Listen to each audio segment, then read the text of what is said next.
Chào các bạn đã quay trở lại với chương trình Bình luận phím. Và tôi Chin Chin sẽ host chương trình này. Nếu anh em không biết thì Netflix vừa công bố sẽ collab với cả CDPR để làm ra một project Cyberpunk mới. Hiện tại thì tôi vẫn chưa biết cái project này nó sẽ là anime hay là phim người đóng. Tôi quyết định tôi sẽ tổng hợp lại tất cả những cái clip tôi làm về lore của Cyberpunk và gói chúng lại thành một, để anh em có đầy đủ kiến thức về cái vũ trụ siêu hấp dẫn này trước khi được chiêm ngưỡng project của CDPR collab với cả Netflix. Sau đây sẽ là tất tần tật về lore của vũ trụ Cyberpunk. Mong anh em enjoy.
Chào mừng bạn đã đến với file lưu trữ của Night City. Thư mục thứ nhất, chương số 1, lịch sử Night City. Đó là thập kỷ cuối cùng của thế kỷ 20, thế giới đang hướng tới sự sụp đổ hoàn toàn. Thiên tai, xung đột vũ trang và trao đổi vũ khí nhiệt hạch khiến số người chết tăng vọt lên hàng triệu người. Tại Hoa Kỳ, một nhóm chính trị được gọi là Gang of Four tập hợp lại để điều hành đất nước một cách bí mật. Nỗ lực trắng trợn của họ nhằm thao túng thị trường chứng khoán đã phản tác dụng. Các nền kinh tế đang sụp đổ, các cuộc bạo động, các cuộc đảo chính, sự hỗn loạn. Trong bối cảnh suy thoái toàn cầu, một người đàn ông có một ý tưởng. Richard Knight là một người theo chủ nghĩa công nghiệp và là một doanh nhân, quyết định xây một thành phố độc lập trong tương lai, một nơi mà có thể tránh xa khỏi các quy định áp bức của bất kỳ chính phủ trung ương nào. Một địa đàng trần gian cho các tập đoàn. Ông ta nhanh chóng nhận được nguồn tài trợ từ 3 tập đoàn lớn nhất thế giới. Arasaka, IBM và Petrochem bị lôi cuốn bởi lời hứa về lợi ích thuế và quyền lực trong việc quản trị thành phố. Họ đổ tiền vào tầm nhìn của Knight. Những công trình đầu tiên sẽ sớm được khởi công tại một khu định cư bị bỏ quên ở bờ Tây đầy nắng của California. Thành phố Coronado được sinh ra đời và nó phát triển một cách mạnh mẽ. Trong một khoảng thời gian, các tổ chức mờ ám đổ một số tiền khổng lồ vào dự án này với mong muốn có thể giành được những hợp đồng xây dựng sinh lời, nhưng Knight đã đánh bật các công đoàn dưới sự kiểm soát của họ. Thay vào đó, ông hợp tác với các nhà thầu độc lập. Thế giới ngầm tội phạm đã bị dập tắt. Sau đó, vào ngày 20 tháng 9 năm 1998, Richard Knight đã bị sát hại tại nhà riêng bởi những kẻ không rõ danh tính. Chỉ trong vài ngày, thành phố được đổi tên thành Night City để vinh danh người sáng lập đã khuất. Sau đó, chớ trêu thay, thành phố đã bị xé nát. Các phe phái kết hợp với các băng đảng để chiến đấu với nhau để giành quyền kiểm soát. Đến năm 2005, quyền cai trị của thế giới ngầm đã được đảm bảo. Khu đô thị nhanh chóng bị tội lỗi nuốt chửng và rơi vào vòng xoáy hỗn loạn. Cuối cùng, các tập đoàn lớn do Arasaka lãnh đạo quyết định vào cuộc và chấm dứt tình trạng hỗn loạn. Họ châm ngòi cho một cuộc xung đột ngắn ngủi nhưng tàn khốc được gọi là The Mob War.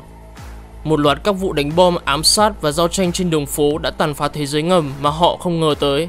Những lính đánh thuê giết chết những người đứng đầu của hầu hết các tập đoàn tội phạm lớn. Hội đồng thành phố đã bị bãi bỏ và một cơ quan đại diện cho tập đoàn mới đã thay thế họ. Sau đó, các tập đoàn bắt đầu dọn dẹp và xây dựng lại thành phố. Và Night City đã tiến tới một thời kỳ hoàng kim ngắn ngủi. Điều này mở ra một cơ hội để những khu vực xuống cấp nhất của thành phố được tái phát triển. Đây là một cơ hội hoàn hảo cho những nhà đầu tư thông thái. Và một quận đặc biệt đã thu hút sự chú ý của họ.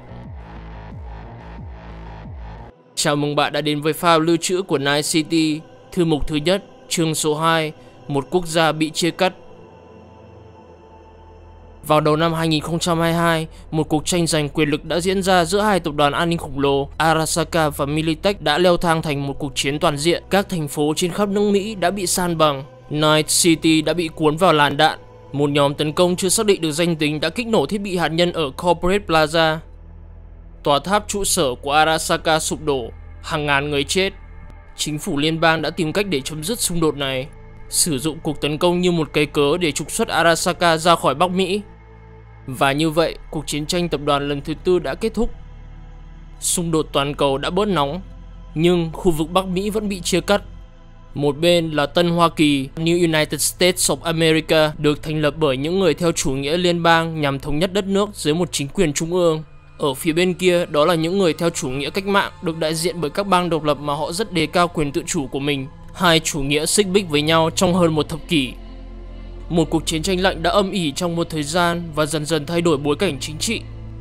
Sau đó, Rosalind Myers, cựu CEO của Militech, được bầu làm tổng thống thứ 3 của NUSA. Trong chiến dịch tranh cử, bà hứa sẽ mở rộng quyền cai trị của liên bang với lý do để củng cố quốc gia. Một khi được bầu cử và được hỗ trợ bởi quân đội Militech, bà ấy tuyên chiến với các bang ly khai. Hầu hết các bang này được hỗ trợ từ nước ngoài bởi tập đoàn khổng lồ hiện tại đang lưu vong, Arasaka. Khi chiến tranh lạnh trở thành một cuộc chiến nóng, sức mạnh của liên bang chạm trán với sức mạnh của tập đoàn trong một cuộc xung đột tàn nhẫn và đẫm máu. Các bang độc lập nhanh chóng rơi vào tay của NUSA. Tuy nhiên, California vẫn bị chia rẽ. Những người theo chủ nghĩa liên bang ở miền Nam trở thành đồng minh của NUSA, trong khi những người theo chủ nghĩa cách mạng ở miền Bắc cố gắng bám lấy nền độc lập của họ. Night City bị kẹt ở giữa, khi cư dân ở đây sẵn sàng cho một cuộc xâm lược. Ủy viên của hội đồng thành phố Lucius Rhine đã đạt được một thỏa thuận sáng suốt trong một nỗ lực để ngăn chặn cuộc chiến tranh toàn diện trong thành phố. Vài ngày sau, một siêu tàu sân bay của Arasaka đã tiến vào vịnh Del Coronado.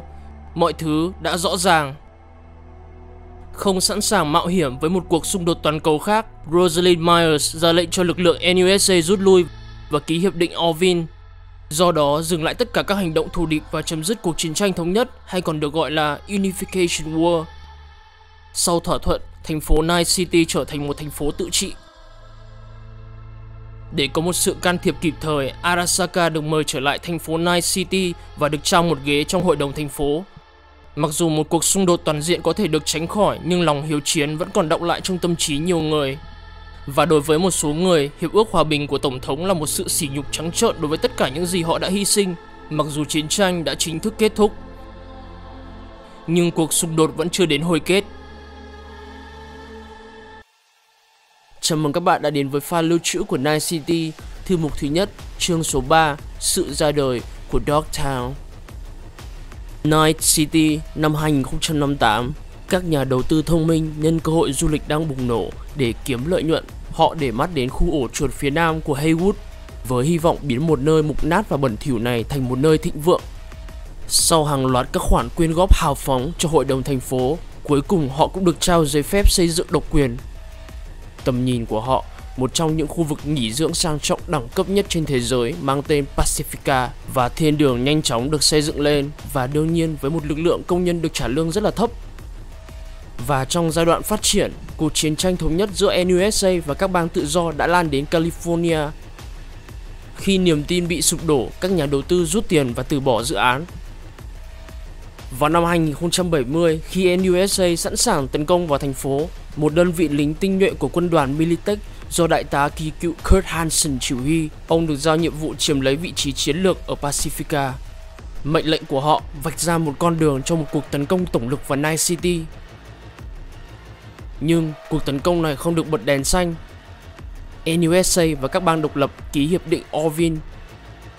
Hansen và người của ông ta được mệnh lệnh rút lui. Và đương nhiên ông ta từ chối tuân theo mệnh lệnh.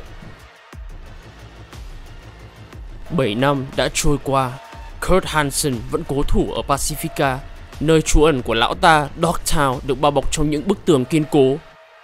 Đây là một pháo đài dành cho những công dân của Night City muốn tìm cách thoát khỏi sự ảnh hưởng của những tập đoàn lớn. Đây là nơi ẩn náu cho tất cả những người có quá khứ đáng ngờ. Trong sân vận động của Pacifica, một chợ đen lan rộng đến phạm vi quốc tế đã được hình thành. Với việc kinh doanh khởi sắc, quyền lực của Hansen ngày càng lớn mạnh, cũng như độ dày của ví của lão ta. Cả Night City và NUSA đều từ chối đưa ra lập trường chính thức về lãnh chúa mới của Pacifica. Thay vào đó, họ có một tư tưởng hãy để con chó nằm yên. Nhưng với những báo cáo gần đây về những hoạt động xôn xao trong bức tường của Dogtown, dường như chỉ còn là vấn đề thời gian trước khi quả bom hẹn giờ phát nổ.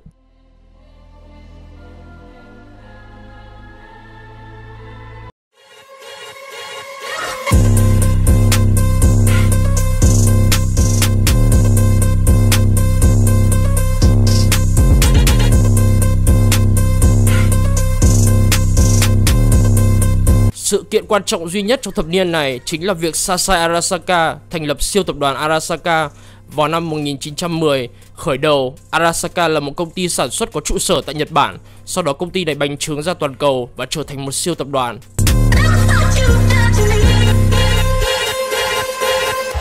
Tiến tới thập niên 1980, vào năm 1988, Robert John Linder được sinh ra và lớn lên ở Texas. Bạn có thể biết đến ông ta với cái tên Johnny Silverhand, là một rocker boy nổi tiếng và là thủ lĩnh của ban nhạc Samurai.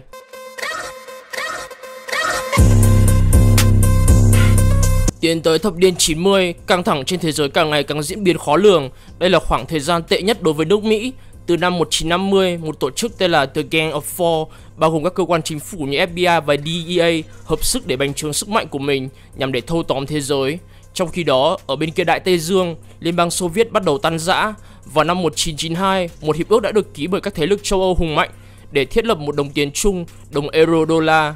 The Gang of Four không hề đồng tình với việc này, với sự trỗi dậy của thế lực từ phía châu Âu, khi một số nước trong khu vực này hợp sức lại tạo thành một liên minh tên là EEC, European Economic Community.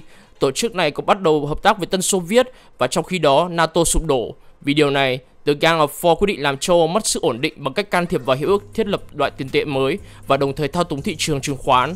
Sự kiện này được gọi là The Quiet War, cuộc chiến thầm lặng, xảy ra vào năm 1994 khi EEC phát hiện mưu đồ của Hoa Kỳ. Cuộc chiến này khiến thị trường chứng khoán thế giới bị sụp đổ và khiến Hoa Kỳ bị cô lập hoàn toàn. Khi các nước khác đã tràn ngấy mưu đồ của Hoa Kỳ, vào tại ngay thời điểm đó, Hoa Kỳ bắt đầu can thiệp vào khu vực Trung Mỹ với mục tiêu ly khai Panama sau khi hiệp ước Cano hết hạn. Hàng trăm nghìn người thiệt mạng trong xung đột này. DEA còn tạo ra một loại virus cực kỳ nguy hiểm trong phòng thí nghiệm. Mục tiêu là lây nhiễm cây thuốc phiện và cây cacao. Điều này là một tên trùm ma túy ở Nam Mỹ chú ý đến. Hắn ta quyết định tham gia cuộc chiến này với sự tương trợ của EEC. Sau một cuộc tấn công tàn bạo ở Bogota, tên trùm ma túy này đặt một quả bom nguyên tử ở thành phố New York, cướp đi sinh mạng của hàng vạn người. Vào năm 1996, mọi thứ càng trở nên tồi tệ hơn đối với Hoa Kỳ và sự kiện mang tên sự sụp đổ của Hoa Kỳ xảy ra. Sau khi thị trường chứng khoán sụp đổ, tình hình vô gia cư, thất nghiệp và tội phạm ngày càng diễn ra triền miên. 1/4 dân số Mỹ trở thành vô gia cư và chính phủ Mỹ càng trở nên suy yếu. Hiến pháp của Hoa Kỳ bị đình chỉ và thiết quân luật được triển khai. Giữa tất cả sự hỗn loạn này, một doanh nhân tên là Richard Knight cảm thấy thời cơ của mình đã tới. Ông ta thành lập một công ty tên là Knight International với mục tiêu xây dựng một thành phố không tội phạm và tha hóa. Để có được vốn xây được thành phố ông ta mơ ước, ông ta bắt đầu liên hệ với những siêu tập đoàn. Và đến năm 1992, với sự giúp đỡ của Arasaka, ngay sau cuộc thảm sát ở một thị trấn tên là Morro Bay, ông ta đã có thể mua được những mảnh đất với giá rẻ và tiến trình xây dựng thành phố được bắt đầu. Ở thời điểm bấy giờ, ông ta đặt tên thành phố này là Coronado City. Rất không may, ở thời điểm thành phố đang được xây dựng, Richard Knight đã bị ám sát vào năm 1998 bởi vì ông ta có những kẻ thù khét tiếng, đó chính là đám mafia địa phương mà kiểm soát chặt chẽ việc xây dựng các công ty ở bờ biển phía Tây. Sau cái chết của Knight, thành phố được đổi tên thành Night City một cách thật là trớ trêu. Vào thời điểm cuối thập niên 90, thế giới tiếp tục trải qua những biến cố như là chiến tranh nhiệt hạch ở Trung Đông, khu vực Trung Tây chịu một cơn hạn hán nghiêm trọng, có một trận động đất 10,5 Richter xảy ra ở Los Angeles làm thiệt mạng 65.000 người và một số giáo phái ngay tận thế được thành lập khi thiên niên kỷ đến gần.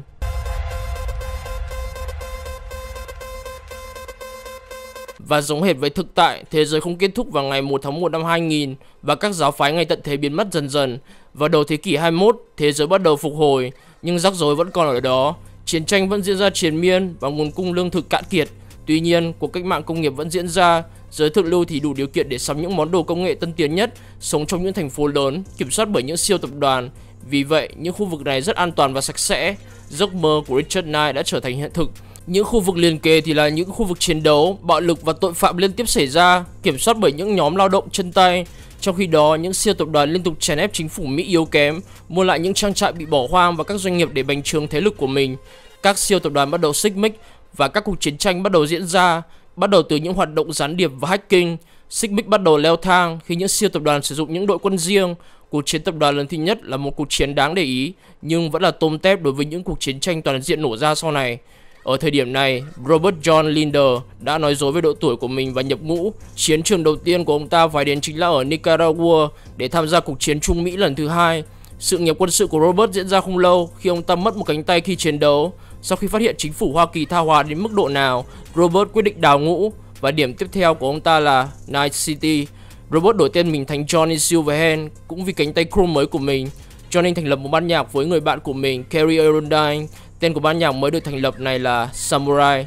Trong khi đó, những người thuộc tầng lớp nghèo bắt đầu lợi dụng sức mạnh của cyberware, mua vũ khí để chống lại tầng lớp thượng lưu. Sau cái chết của Knight, những siêu tập đoàn và mafia gặp khó khăn trong việc kiểm soát Night City. Đến năm 2005, mafia chiếm lấy Night City và khiến thành phố trở thành một nơi không an toàn một chút nào. Các siêu tập đoàn bắt đầu chống lại thế lực mafia này và cuộc chiến Mob War bắt đầu diễn ra. Những siêu tập đoàn bắt đầu thanh trừng Night City bằng việc quét sạch các nhóm mafia trên đường phố.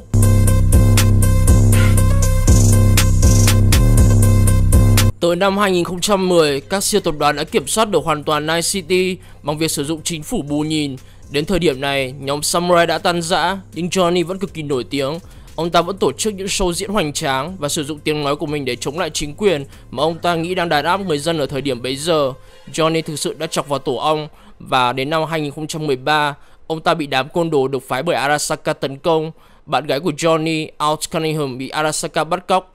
Out là một netrunner tài năng và là người viết chương trình Soul Killer, một chương trình có khả năng giữ gìn ý thức của con người mà tập đoàn Arasaka cực kỳ quan tâm. Arasaka muốn Out điều chỉnh Soul Killer trở thành một vũ khí cho tập đoàn này, nên Johnny tập hợp một biệt đội để xâm nhập vào tòa tháp trụ sở của Arasaka để giải cứu Out. Ông ta tổ chức một show diễn của Samurai trở lại với mục đích để đánh lạc hướng. Johnny và biệt đội của mình lợi dụng cơ hội này để lén lút đi vào trong tòa tháp để giải cứu Out, nhưng không may thay, thể chất của Out đã chết, nhưng ý thức của bà ta vẫn được số hóa bởi Soul Killer. Sau khi phát hiện xác của Out, Johnny rời khỏi Night City. Ở thời điểm này, nền công nghệ thế giới càng trở nên tiên tiến, con người có thể được nhân bản, AI được tạo ra, việc du hành không gian càng trở nên thuận tiện hơn, các cuộc khám phá sao hỏa và sao mộc được diễn ra. Khi thế giới bước sang năm 2021, một sự kiện rất quen thuộc lại xảy ra, điều mà nhiều người sẽ nhớ tới trong quá khứ. Sự kiện này liên quan tới siêu tập đoàn iHack, chuyên về vận chuyển dưới nước và công nghệ. Thật không may cho tập đoàn này, giống như TWA vào năm 2004, họ rơi vào tình thế phá sản hoàn toàn. Có hai tập đoàn muốn mua lại và lấy toàn bộ tài sản của iHack cho riêng mình.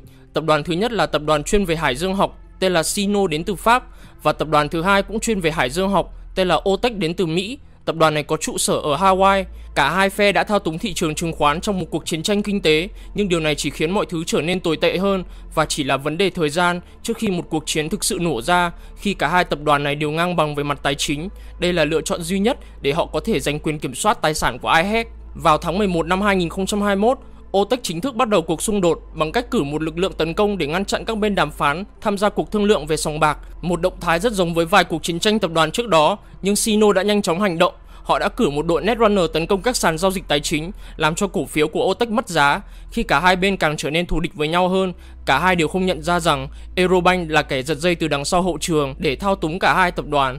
Kế hoạch của họ có mục tiêu khiến cả hai tập đoàn này rơi vào cảnh nợ nần, đẩy họ ra khỏi hoạt động kinh doanh và lấy tất cả tài sản của cả ba tập đoàn iHack, Sino và Otech.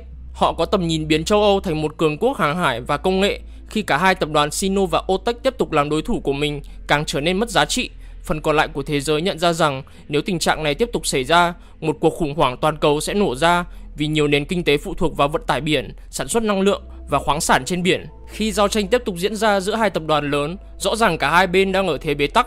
Điều này khiến cả hai phải cân nhắc lựa chọn mới, dẫn đến cả hai bên đều cần sức mạnh quân sự của những tập đoàn khác để giúp họ giải quyết xung đột. một sức mạnh quân sự bao gồm những vũ khí và thiết bị hiện đại nhất và có khả năng tham gia cuộc chiến với quy mô lớn để có thể tiêu diệt đối thủ của mình. OTEC đã thuê Militech, một tập đoàn của Mỹ chuyên sản xuất vũ khí. Sino đã thuê Arasaka, một tập đoàn đến từ Nhật Bản và có sự ảnh hưởng lớn nhất trong thời kỳ hiện đại.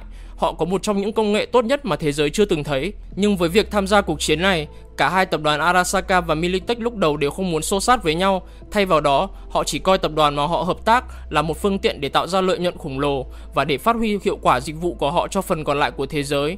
Nhưng điều này nhanh chóng đổ vỡ khi một cố vấn của Arasaka làm việc cho biệt đội Sino Strike Force bị ám sát bởi lực lượng an ninh của Militech vì cô ấy không mặc quân phục. Điều đó xét cô ấy vào diện là một người không trực tiếp tham gia chiến đấu. Để đáp trả, một tàu thuộc sở hữu của Militech đã bị ngư lôi của Arasaka phá hủy vì con tàu này chứa hàng tiếp tế cho OTEC. Căng thẳng thậm chí còn gia tăng hơn nữa vào năm 2022, mặc dù các chính phủ trên thế giới đã bắt đầu tịch thu một số tài sản của OTEC, IHEC và Sino dưới hình thức giam giữ phòng ngừa. Hành động này chỉ khiến xung đột càng trở nên căng thẳng giữa hai bên, cũng như các lực lượng của chính phủ khác. Sino và OTEC cuối cùng cũng ngồi trên bàn đàm phán, nhưng có một vấn đề, hành động của Arasaka và Militech đã vượt qua quá giới hạn và nghĩa vụ hợp đồng của họ. Giờ đây cả hai tập đoàn càng trở nên thù địch hơn do quá nhiều xung đột đã xảy ra trong nhiều năm, khiến cả hai bên đều bị thiệt hại về tài sản. Rõ ràng bản chất của cuộc chiến này đã trở thành mối hận thù cá nhân. Sino và OTEC đã đi đến thỏa thuận hòa bình vào những tháng đầu năm 2022, còn đối với hai tập đoàn Arasaka và Militech, giờ đây họ đã bắt đầu một cuộc chiến tranh bóng tối, bắt đầu vào ngày 20 tháng 2 năm 2022. Eurobank nhận ra kế hoạch của họ về việc tiếp quản tất cả các tập đoàn không thành công do có sự tham gia của Arasaka và Militech. Vì thế, họ phải khiến Sino và OTEC ngồi trên bàn đàm phán hòa bình bằng được, nếu không, một cuộc khủng hoảng toàn cầu sẽ nổ ra. Với cả, hai tập đoàn Sino và OTEC đã hủy bỏ thỏa thuận với Arasaka và Militech và quay trở lại việc kinh doanh một cách bình thường. Đối với Arasaka, họ không quên những gì Militech đã làm và tìm cách trả thù trong nhiều năm. Saburo Arasaka coi Donald Lundy, người sáng lập ra tập đoàn Militech, là một mối đe dọa thực thụ đối với chiến lược tập đoàn của mình, còn Militech thì vẫn kiên định với đường lối của mình. Vào ngày 6 tháng 3 cùng năm đó, chương trình Soulkiller 2.5 mà Arasaka phát triển trong nhiều năm đã hoàn thiện. Arasaka sử dụng vũ khí này lên giám đốc điều hành của Militech và họ đã thành công xâm nhập vào tâm trí của ông ta. Sau đó Arasaka bắt đầu tấn công hàng loạt vào các văn phòng của Militech ở thành phố Night City. Những sự kiện này đã chấm dứt cuộc chiến tranh bóng tối, làm nóng lên cuộc chiến, xung đột là điều không thể tránh khỏi. Cả hai tập đoàn bắt đầu bước sang một cuộc chiến nóng vào tháng 5 năm 2022. Vào ngày 9 tháng 6, lực lượng của Arasaka tiếp tục tấn công một nhà máy quân sự của Militech ở Virginia. Đồng thời, lực lượng lính đánh thuê của Militech xâm nhập vào một nhà máy của Arasaka ở Yokohama và tàn sát tất cả các nhân viên làm việc ở đó. Đây mới chỉ là khởi đầu, và đến giữa tháng 7 cùng năm đó, những cuộc tấn công này xảy ra như cơm bữa và không chỉ xảy ra trên trái đất mà còn trên quỹ đạo ngoài trái đất, gây ra hậu quả to lớn, dẫn đến tình trạng hoãn chuyến, gây khó khăn đến việc di chuyển ngoài không gian và làm ảnh hưởng đến hoạt động kinh doanh của các doanh nghiệp vận tải. Ngoài ra, còn có rất nhiều vấn đề phát sinh trên không gian mạng vì dữ liệu bị thay đổi thường xuyên một cách ngẫu nhiên. Để khiến vấn đề trở nên trầm trọng hơn, sự kiện Data Crash đã xảy ra khi virus Rabbids của Ray Batmos được kích hoạt khi hắn ta chết.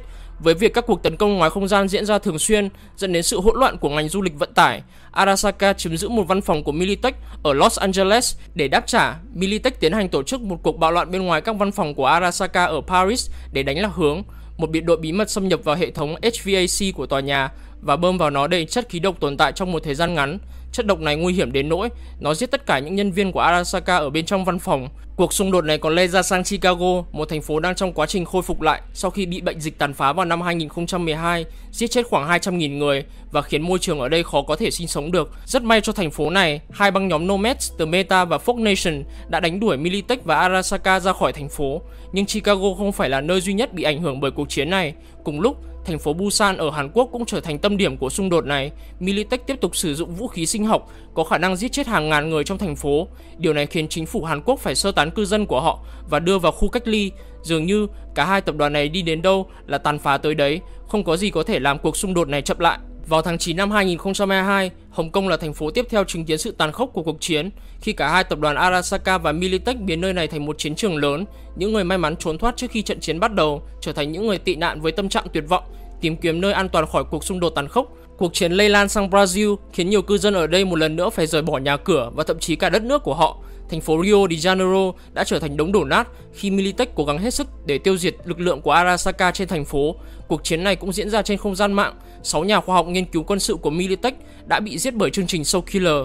Vào nửa cuối năm 2022, cơ quan vũ trụ châu Âu vẫn nỗ lực hoàn thiện trạm vũ trụ trên quỹ đạo tên là O'Neill 2. Khi cuộc chiến vẫn đang diễn ra, họ sử dụng nguồn lực lao động từ tộc High Rider là chính. Đây là những người được sinh ra ở ngoài trái đất và sống phần lớn cuộc đời của họ ngoài không gian. Chính tộc này đã giúp xây dựng lên trạm O'Neill đầu tiên. Những trạm vũ trụ được xây dựng với mục tiêu là bước tiến để nhân loại chinh phục không gian. Những cư dân trong tộc này không ngờ rằng môi trường làm việc của họ cực kỳ là khắc nghiệt, như làm việc trong bất cứ tập đoàn nào. ESA không hề quan tâm đến họ, cho họ ít thời gian nghỉ ngơi để phục hồi sức khỏe và buộc họ phải làm việc trong môi trường cực kỳ nguy hiểm. Điều này lúc đầu đã dẫn đến một số các cuộc biểu tình ôn hòa về điều kiện làm việc. Tuy nhiên, tình trạng đã trở nên nóng hơn khi họ bị áp bức bằng việc sử dụng bạo lực với mục đích làm suy sụp tinh thần của họ. Đến ngày 29 tháng 9 năm 2022, nhân cơ hội ESA bị nhận lấy những tổn thất ngoài ý muốn từ cuộc chiến tập đoàn lần thứ tư, tộc High Rider, chính là lực lượng nhân công ở đây, đã gây bạo loạn và áp đảo lực lượng an ninh của ESA, đồng thời chiếm hoàn toàn quyền kiểm soát khỏi ESA và EEC. Họ đã chiến thắng bằng số đông với tỷ lệ 40/1.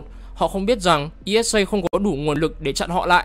Với cả họ nắm rõ địa hình của trạm vũ trụ O'Neill 2, sau đó họ tấn công vào một số cơ sở quan trọng của ESA và EEC ngoài không gian.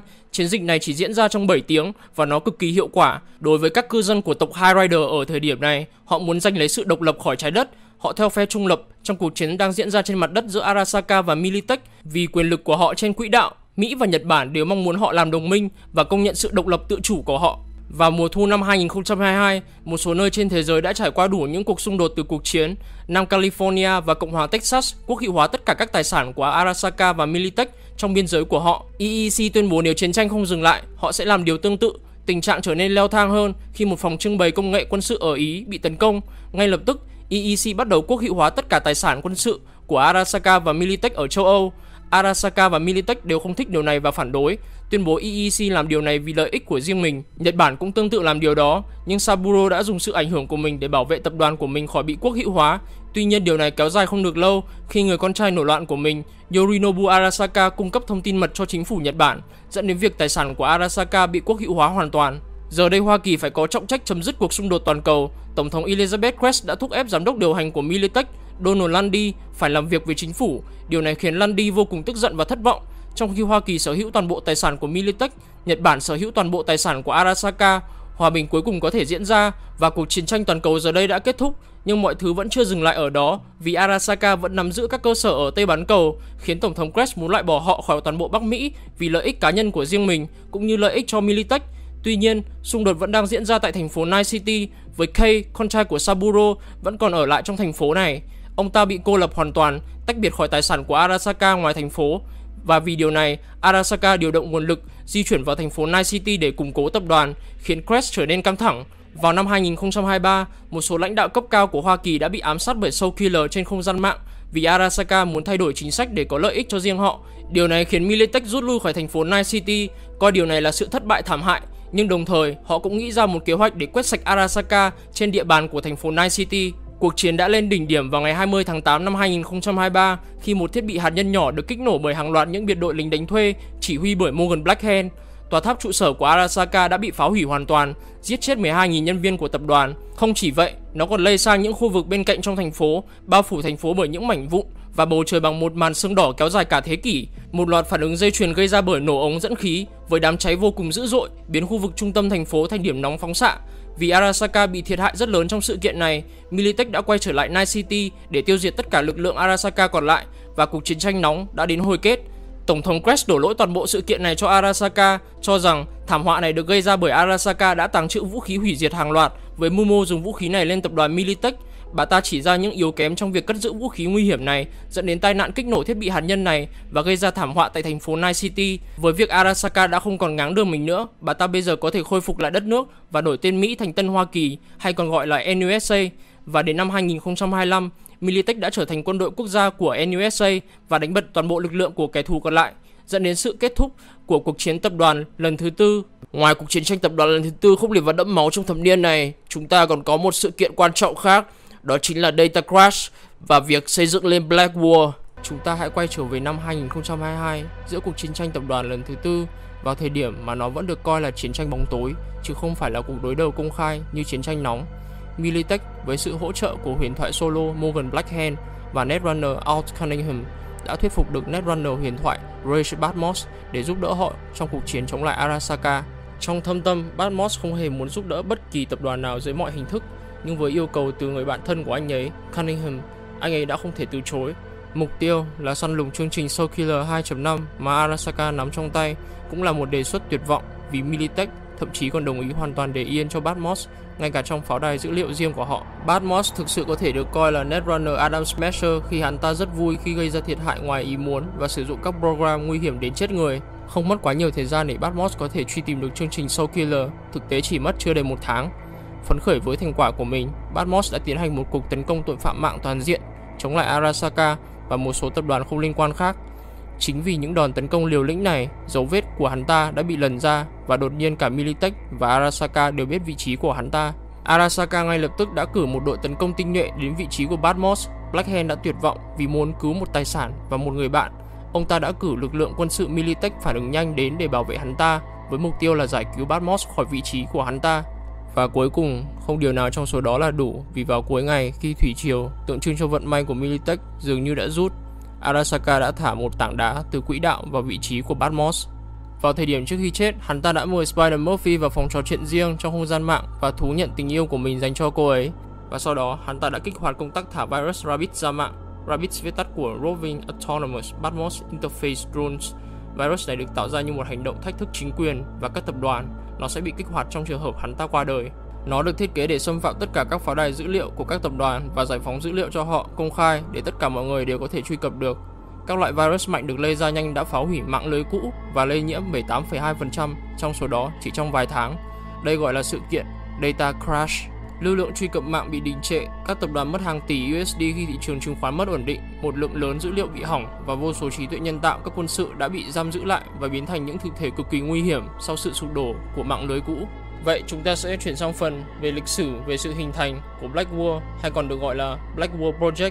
Vào thời điểm xảy ra sự cố dữ liệu trong cuộc chiến tranh tập đoàn lần thứ tư, thành phố đông dân cư của Hồng Kông đã trở thành nạn nhân của bệnh dịch được thiết kế tiến hóa theo một cách sinh học.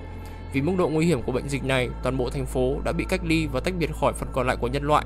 Thành phố giờ trở thành một tàn tích bị bỏ rơi sau cuộc chiến tranh tập đoàn lần thứ tư và bây giờ được biết đến khắp nơi với cái tên Ghost World. Cái tên này không được đặt ra cho vô số người đã chết trong biên giới của nó, đó là những gì đã xảy ra sau đó. Các cấu trúc không gian mạng bị bỏ hoang và không ai có thể tiếp cận được. Đây là nơi sinh sống của Alt Cunningham, người sẽ biến những tàn tích còn sót lại thành một xã hội được tạo ra từ AI cư trú từ mạng lưới cũ. Chính bản chất không thể tiếp cận những khu vực như thế này đã khiến thế giới thắc mắc rằng mạng lưới cũ không thể bị đóng, đặc biệt vì tất cả đồ công nghệ đều là một phần của mạng lưới trong Cyberpunk.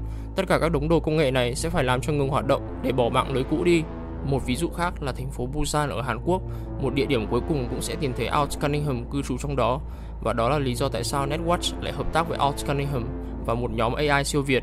Người đứng đầu Netwatch, Curtis, và nhóm đặc vụ của anh ấy, với sự giúp đỡ của họ, đã viết được phần mềm có thể xử lý được các loại virus lây nhiễm vào mạng lưới cũ, dẫn đến một dự án bí ẩn nhằm kiểm soát mạng. Một dự án không tồn tại trong sổ sách hay tài liệu chính thức nào mà chỉ được biết đến với cái tên là Blackwater.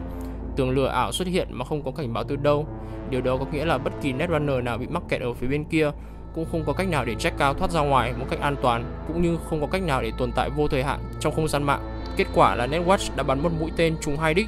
Một là vô hiệu hóa mối đe dọa từ AI, hai là loại bỏ những tên hacker rắc rối. Nhiệm vụ của Blackwater là đảm bảo một khu vực an toàn trên không gian mạng cho con người sử dụng, trong khi ngăn chặn mối đe dọa từ AI xấu nguy hiểm. Cái giá phải trả là từ bỏ những tiến bộ công nghệ quan trọng đi kèm với AI tự nhận thức và hy sinh khả năng tiếp cận các nguồn tài nguyên vô giá cũng như kiến thức về việc bảo vệ an toàn cho hệ thống mạng lưới. Vào năm 2030, có rất nhiều tin đồn rằng xác của Jordan Silverhand đã được phát hiện. Tình hình ở Mỹ càng trở nên căng thẳng hơn sau khi Tổng thống Crest tuyên bố đất nước đang ở trong tình trạng báo động. Để phản ứng, nhiều bang như là Washington và North California đã thống nhất thành một liên bang. Một thế lực mới ở Mỹ đã bắt đầu trỗi dậy. Night City cuối cùng trở thành một thành phố độc lập, lợi dụng liên bang mới được thành lập như một khu vực thương mại tự do. Vài thập kỷ tiếp theo, thế giới đang trên đà phục hồi. Các siêu tập đoàn càng trở nên mạnh hơn và có rất nhiều thiên tai diễn ra trên thế giới. Haiti bị ngập bởi cơn lũ từ bão và nhiều người tị nạn chuyển đến Night City. Vào cuối năm 2060, Myers đi theo con đường sự nghiệp mới của mình và cống hiến hết mình và được bầu làm tổng thống của NUSA. Và đáng ngạc nhiên là bà sẽ kế nhiệm Elizabeth Crest, người đã giữ chức vụ này từ năm 2019. Với sự bổ nhiệm của mình, Myers sẽ rời khỏi vị trí giám đốc điều hành của Militech và chuyển giao nó cho Lucas Halford Myers. Bà ta chắc chắn là một sự bổ sung đáng hoan nghênh cho NUSA vì bà ta có phong thái là một chính trị gia ấm áp, người dường như lắng nghe người dân trong đất nước, đang cố gắng làm mọi thứ để có thể giữ cho sự hòa bình. Sau nhiều năm chiến tranh và các vấn đề tài chính, bà là người lãnh đạo mà đất nước cần vào thời điểm này. Tuy nhiên, Myers không quá khác biệt với Crest. Tham vọng và mục tiêu cuối cùng của bà chủ yếu là đưa đất nước xích lại gần nhau và thực hiện tham vọng thống nhất đất nước của Crest thành một quốc gia hùng mạnh. Vì vậy, nó giúp Nusa phát triển hơn nữa về kinh tế và cũng là một quốc gia thống nhất. Tất cả điều này đã đạt đến đỉnh điểm vào năm 2069 khi Tổng thống Myers đề xuất chương trình sự thống nhất nhằm mở rộng quyền cai trị của liên bang đối với các bang tự do đã tách khỏi sự cai trị của Washington và đưa ra luật riêng đem họ trở lại dưới quyền cai trị của chính phủ liên bang. Nhưng kế hoạch này không diễn ra tốt đẹp như bạn có thể tưởng tượng khi tất cả các quốc gia tự do coi đây là một cuộc tấn công vào quyền tự do của họ. Sự thống nhất sẽ không phải là một yếu tố tích cực, đó là một sự áp bức trong mắt họ. Và ngay lập tức theo đề xuất của họ, tất cả các bang tự do kiên quyết nói không với Tổng thống mới đắc cử. Nhưng Myers không chấp nhận câu trả lời từ chối và thay vào đó tập hợp lực lượng NUSA với lực lượng quân sự Militech đã quốc hữu hóa, cũng như sự hỗ trợ của các bang tự do trước đây như Nam California và Utah để xâm chiếm 3 bang khác đang phản đối sự thống nhất và buộc họ phải chấp nhận nó. Tổng thống Myers không hề biết rằng với lời tuyên chiến này nó sẽ mang lại hậu quả, đem Arasaka bị lưu đày quay trở lại Tây bán cầu. Khi chứng kiến lực lượng NUSA và Militech tấn công tất cả các bang tự do bằng cách sử dụng các cuộc không kích và xâm lược hàng loạt, Arasaka quyết định giúp đỡ về mặt tài chính cho các bang tự do và gửi cho họ một số nhà sản xuất thiết bị tiên tiến nhất cũng như cung cấp cho họ các cố vấn quân sự để giúp họ trong cuộc chiến chống lại chính phủ NUSA tàn bạo. Giữa cuộc chiến vào năm 2070, lực lượng NUSA và Militech đã chiếm tất cả các bang tự do, ngoại trừ 2 bang đó là Cộng hòa Texas và Bắc California. Đây cũng là vị trí của Night City. Người dân NC trở nên sợ hãi hơn trước hành động của Tổng thống Myers, người có vẻ như sẽ không dừng lại ở bất cứ lúc nào cho đến khi đạt được thứ mình mong muốn, và bà ta chỉ còn lại Texas và Bắc California. Với một cuộc tấn công sắp xảy ra, người dân Night City bắt đầu lũ lượt rời đi để cố gắng tìm một nơi mới để sống xa chiến tranh. Tuy nhiên họ không may mắn như vậy vì mọi biên giới đã bị đóng cửa. Và đối với các tập đoàn, họ cũng rời đi với niềm tin rằng nhiệm kỳ tổng thống của Myers sẽ phá hủy hoàn toàn kế hoạch của họ về Night City. Và đó là một điều không tưởng nếu muốn biến Night City trở thành một thành phố phồn thịnh. Với việc các tập đoàn loại bỏ mọi nguồn tài trợ khỏi thành phố, với tầm nhìn biến Pacifica trở thành địa điểm nghỉ dưỡng mơ ước của mọi người giàu có, điều này đã bị dập tắt. Hansen là đại tá của NUSA trong cuộc chiến tranh thống nhất và chính quyết định chiến lược của hắn đã cho phép hắn nắm quyền kiểm soát một phần quận Pacifica của Night City. Về Kurt Hansen, hắn ta đã tạo ra một thiên đường riêng của mình và trở thành một bạo chúa quân sự được kiểm soát bởi lực lượng dân quân Baguette của Hansen. Những khu vực tồi tệ nhất của Pacifica đã trở thành khu vực chiến đấu và tại một số thời điểm được ngăn cách với phần còn lại của thành phố. Không lâu sau đó, Hansen đổi tên khu vực này thành Dogtown. Sau khi thành lập chợ đen của quận, việc buôn bán súng và các giao dịch bẩn thỉu khác đã biến tiểu khu Pacifica trước đây trở thành một cơ sở kinh doanh rất có lợi nhuận. Do đó, các thế lực quyền lực đã quyết định để khu vực này yên, cho phép Hansen tiếp tục làm người cai trị nó và giữ cho quận tiếp tục hoạt động nhờ số tiền từ hoạt động buôn lậu quy mô lớn. Thị trưởng của Night City thời đó, Lucius Ryan, đã yêu cầu sự giúp đỡ của Arasaka, hiện tại đang lưu vong. Tập đoàn này đã tài trợ 3 bang trong chiến tranh. Trả lời cuộc gọi từ Lucius, Arasaka quyết định sẽ chính thức tham gia và làm leo thang cuộc chiến. Myers nhận ra rằng nếu bà ta tiếp tục cuộc chiến này, nó sẽ dẫn đến một cuộc chiến tranh quy mô lớn khác chống lại Nhật Bản và Arasaka. Điều này sẽ tàn phá nền kinh tế của đất nước và có thể dẫn đến sự tàn phá của nhiều quốc gia một lần nữa. Biết rằng không có cách nào để tiến tới mục tiêu thống nhất đất nước của bà ta vào thời điểm này, Tổng thống Myers đồng ý ngừng bắn và kêu gọi đàm phán hòa bình với tất cả các nước, các bên liên quan và gặp gỡ mọi lãnh đạo tại các khu vực trung lập. Hiệp ước thống nhất đã được ký kết và cuộc chiến tranh thống nhất chính thức kết thúc. Khi cuộc chiến thống nhất đến hồi kết, khi NUSA đã xém chút nữa nắm giữ chiến thắng trong tay, Songbird và Reed được cử đi làm một nhiệm vụ cuối cùng ở Night City, đó chính là thủ tiêu và vô hiệu hóa Murata Ozuru, là một đô đốc của tập đoàn Arasaka và được cử đến đây để viện trợ Night City. Khi Songbird và Reed di chuyển quanh Night City và lập kế hoạch để hoàn thành nhiệm vụ, hai người được ra lệnh rút khỏi Night City và hủy bỏ nhiệm vụ bởi Myers để trở lại căn cứ của NUSA ngay lập tức. Nguyên nhân của mệnh lệnh này vì Tổng thống Myers đã ký hiệp định ngừng chiến Alvin Alcott. Cuộc chiến đã kết thúc sau sự kiện này vì sự xuất hiện của thế lực của tập đoàn Arasaka. Khi Songbird và Reed bàn với nhau cách để trốn thoát khỏi thành phố ở nhà hàng Tom's Diner, hai người phát hiện Murata và cả gia đình của hắn đã chết vì tai nạn trên chiếc AV. Từ đó phát sinh nghi ngờ của hai người về cái chết của Murata. Ai đã bắn rơi chiếc AV đó, không ai biết. Reed sau đó quyết tâm làm một việc cao cả, một nhiệm vụ để cứu một đặc vụ FAA còn sót lại trong thành phố tên là Jonas. Songbird cực kỳ phản đối việc này vì cô ấy nghĩ nếu Reed ở trong tình thế ngược lại thì Jonas cũng sẽ bỏ rơi Reed. Dù Songbird có phản đối kịch liệt, Reed vẫn quyết tâm làm việc này. Cô ấy còn nói với Reed nếu ông cần thứ gì thì cứ liên hệ với cô và thành thực nói với ông ta là danh dự không tồn tại ở thành phố Night City. Reed trả lời rằng có lẽ cô ấy đã đúng. Rồi đến cuối cùng, ông đã giúp Jonas rút lui khỏi thành phố với cái giá phải trả là tấm vé ra khỏi thành phố. Reed phải nghĩ ra một kế hoạch mới để rút khỏi thành phố. Sau đó ông đã liên hệ với Songbird ngay lập tức sau khi giải cứu Jonas. Cô ấy lập ra một kế hoạch để giúp Reed thoát khỏi thành phố một cách an toàn mà không bị Arasaka đeo bám. Songbird dẫn Reed lên một vị trí cao để nhảy xuống một con tàu hỏa đang hướng tới Southern California. Với không một sự nghi ngờ và sự tin tưởng Songbird đến tận cùng, Reed nhảy xuống con tàu và đi vào con tàu thành công. Trong lúc thư giãn ngồi tưởng mình cuối cùng cũng thoát khỏi Night City, Reed hỏi Songbird có kế hoạch gì sau khi rời thành phố. Cô ấy chỉ trả lời rằng NUSA đã ký hiệp định ngừng chiến và cuộc chiến thống nhất đã kết thúc. Reed nhận ra Songbird đã trở thành đặc vụ được Myers ưa thích nhất và cô ấy được ưu tiên trốn khỏi thành phố một cách an toàn và sớm nhất. Ông ta nghĩ Songbird xứng đáng được ở trên vị trí đó vì dù thế nào, cô ấy đã cứu mạng ông ta. Nhưng không lâu sau đó, Reed để ý thấy một hành khách mang vũ khí trên tàu. Từ lúc đó, Songbird trở nên im lặng một cách lạ lùng. Reed biết mình đang ở trong tình thế nguy hiểm và định rời khỏi con tàu, nhưng ông ta nhận ra rằng cửa của con tàu đã bị khóa. Ở thời điểm này, ông ta đã nhận ra rằng Songbird đã phản bội mình, bỏ mặc ông ta để chết trên con tàu. Những hành khách trên con tàu hóa ra là quân của Arasaka. Ngay lập tức tính thủ tiêu Reed, Songbird liền cắt hết mọi liên lạc với Reed và trở về căn cứ của NUSA với Myers. Chắc chắn ở thời điểm này, cô ấy đã trở thành một đặc vụ được Myers ưa chuộng nhất. Và đến năm 2076, câu chuyện huyền thoại về David Martinez được bắt đầu từ đây. David được sinh ra vào năm 2058, là con trai đầu lòng và là duy nhất của Gloria Martinez. Gloria đã một mình nuôi nấng David. Bố của David vẫn là ẩn số vì không được nhắc đến trong series. Có giả thuyết có thể là Maine. David lớn lên trong khu vực Santo Domingo, sống ở một căn hộ của tòa nhà Mega Building H4 ở Arroyo. Do Gloria đã nỗ lực rất nhiều trong công việc, cô ấy là EMT cho các dịch vụ y tế của Night City. David có thể có cơ hội đăng ký vào học viện Arasaka nằm ở Corpo Plaza.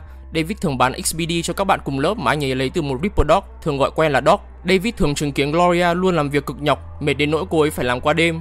Cô ấy làm tất cả điều này vì David, một đứa con trai của mình có cơ hội để tồn tại trong Night City. Cô ấy muốn David theo Corpo Path, mong muốn David có thể làm việc cho Arasaka trong tương lai, phấn đấu lên được vị trí cao nhất trong tập đoàn. Như cô ấy mơ ước, con trai của tôi phải ở trên đỉnh của tòa tháp Arasaka. Và một ngày định mệnh, khi Gloria đang lái xe đưa David về nhà, hai người đã trở thành nạn nhân, xui xẻo dính vào luồng đạn của băng đảng Animal khi đang tấn công vào xe của Arasaka.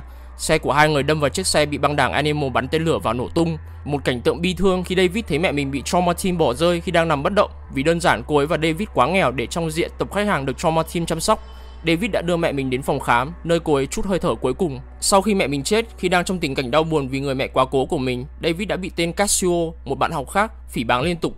David căm ghét tên này vì hắn đã cho David một trận chỉ vì hắn không chấp nhận được một tên đầu đường xó chợ như David có thể đăng ký học ở học viện Arasaka. David đã quyết định cấy cyberware San Davistan lên người mình bất chấp tất cả các rủi ro. Anh ấy quay lại học viện và trả thù Casio, hạ gục tên này với chỉ một đòn duy nhất. Và một buổi sáng khi đang ở trên tàu Escort trên đường đi đến học viện, David đã thấy một cô gái bí ẩn đang chụp shots của tất cả những người trên tàu. Cô gái bí ẩn này chính là Lucy. Anh ấy đã quyết định hợp tác với cô ấy trong phi vụ này. Lucy mời David về căn hộ của mình, trong khi cả hai dùng XBD và trải nghiệm chuyến đi lên mặt trăng giả tưởng. David đã nhận ra ước mơ của Lucy, cô ấy muốn lên mặt trăng, xa khỏi thành phố Night City. Sau đó, David đã chạm trán với nhóm Edge Runner của Lucy, bao gồm thủ lĩnh Maine, Dorio và Pillar. Maine đã cho David một cơ hội mà David không thể chối từ, đó là gia nhập nhóm Edge Runner này. Từ đó trở đi, David bắt đầu cuộc hành trình trở thành một Edge Runner đích thực và làm nhiều phi vụ với nhóm này.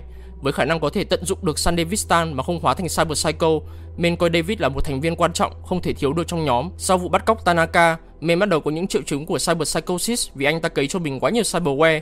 Trong khi Lucy tiến hành deep dive vào trí óc của Tanaka, không may Tanaka chết và phát tín hiệu cho đội Trauma Team tới. David cứu được Lucy nhưng không thể cứu được Dorio và Maine. Khi cảnh sát NCPD và Trauma Team tiến hành đột nhập vào vị trí của xác Tanaka, Maine trở thành Cyber Psycho và giết Dorio không lâu sau đó. Trong một thời gian vẫn còn giữ được tỉnh táo, Maine van xin David trốn thoát cùng với Lucy, dù David đã cố gắng để cứu sống Maine. Khi Mark Stark đến, Maine đã tự sát, giết tất cả những sĩ quan Mark Stark truy đuổi theo anh ta. Vài tháng sau cái chết của Maine, David đã trở thành thủ lĩnh của băng nhóm Edge Runner Maine để lại. Anh ấy đã cấy ghép cho mình cyberware tương tự như Maine, bao gồm Gorilla Arms và khẩu pháo. Anh ấy trở nên trưởng thành hơn, bình tĩnh và chuyên nghiệp hơn so với thời kỳ mới gia nhập băng nhóm. David thường hoàn thành các phi vụ mà Fixer giao một cách dễ dàng, nhưng giống với Maine, David bắt đầu có những triệu chứng Cyber Psychosis và trở nên bất ổn. Lucy không đồng tình với việc David sử dụng quá nhiều cyberware, nhưng David vẫn cứng đầu bất chấp những rủi ro về tình trạng sức khỏe của mình. Một thời gian sau đó, Faraday bắt cóc Lucy, nhưng David không nhận ra điều này. Hắn ta cùng lúc giao cho David phi vụ thu nhập một thiết bị bí ẩn trong một cái xe của Arasaka. Hắn ta ủ mưu để có thể gây ấn tượng với Arasaka. Trước khi làm phi vụ này, Rebecca nhận thấy tình trạng của David đã xuống đến mức trầm trọng. đến nỗi phải lạm dụng thuốc an thần. Trong phi vụ này, David sử dụng Sandevistan và đã thành công chặn được chiếc xe và lấy được thiết bị bí ẩn bên trong chiếc xe. Không lâu sau đó, một đội quân Militech đã tấn công một cách bất ngờ. Arasaka đã tiết lộ thông tin cho Militech về thiết bị bí ẩn. Hóa ra đó chính là một vũ khí, một bộ giáp Cyber Skeleton, với mục đích ép David sử dụng bộ giáp này để thử nghiệm. David đã một mình hạ được đội quân của Militech, sử dụng sức mạnh từ bộ giáp Cyber Skeleton một cách dễ dàng. Khi phát hiện được Lucy bị Faraday bắt cóc và bị giam giữ ở tòa tháp Arasaka, David đã quyết định xâm nhập vào tòa tháp cùng với băng đảng Edge Runner của mình để cứu Lucy. David đã chạm trán với Adam Smasher, một mình đấu tay đôi với hắn ta, nhưng đối với Smasher, David chỉ là một con muỗi. Trong khi Smasher bắn một quả tên lửa vào David và Lucy, cả hai bay ra khỏi tòa nhà. Lucy đã làm David tỉnh lại bằng một nụ hôn. Anh ấy thể hiện sự quyết tâm giúp Lucy trốn thoát để có thể đạt được ước mơ lên mặt trăng, trong khi Smasher vẫn tiếp tục truy đuổi cặp đôi này. Cả hai đều nhận ra rằng để Lucy có thể trốn thoát, David phải chết để cầm cự với Smasher. Sau khi đưa Lucy đến chỗ của Falco và Rebecca, Smasher đã xuất hiện và giết Rebecca ngay lập tức. David bị Smasher xé toạc bộ giáp Cyber Skeleton và bị kết liễu bởi Smasher bằng một viên đạn vào đầu. Smasher rất ấn tượng với David và muốn David trở thành Engram. Trong khoảnh khắc cuối cùng, David cảm thấy an lòng vì đã giúp Lucy trốn thoát, do đó ước mơ của cô ấy có thể trở thành hiện thực. Lucy sau đó đã thực hiện ước mơ của mình và nhớ lại kỷ niệm của cô ấy, và David đã dành thời gian ở bên nhau khi sử dụng XBD trên mặt trăng giả tưởng. Cô ấy đã để lại những dòng chữ trên đài tưởng niệm của David: "Anh không đưa em lên mặt trăng được, nhưng anh đã ở bên em tại nơi đó." Và câu chuyện về một trong những huyền thoại của Night City, David Martinez, đã khép lại. Anh ấy đã thực hiện ước mơ của mình, dù câu chuyện có đau thương, bi kịch đi chăng nữa, và có đồ uống mang tên mình ở Afterlife. Sau đó, và cũng trong năm này, Vi của chúng ta gặp Jackie Wells và tình bạn của họ được hình thành nhanh chóng. Vào năm 2077, Arasaka công bố con chip Relic ra công chúng, một công nghệ có thể số hóa ý thức con người thành engram. Với công nghệ này, con người có thể trở nên bất tử.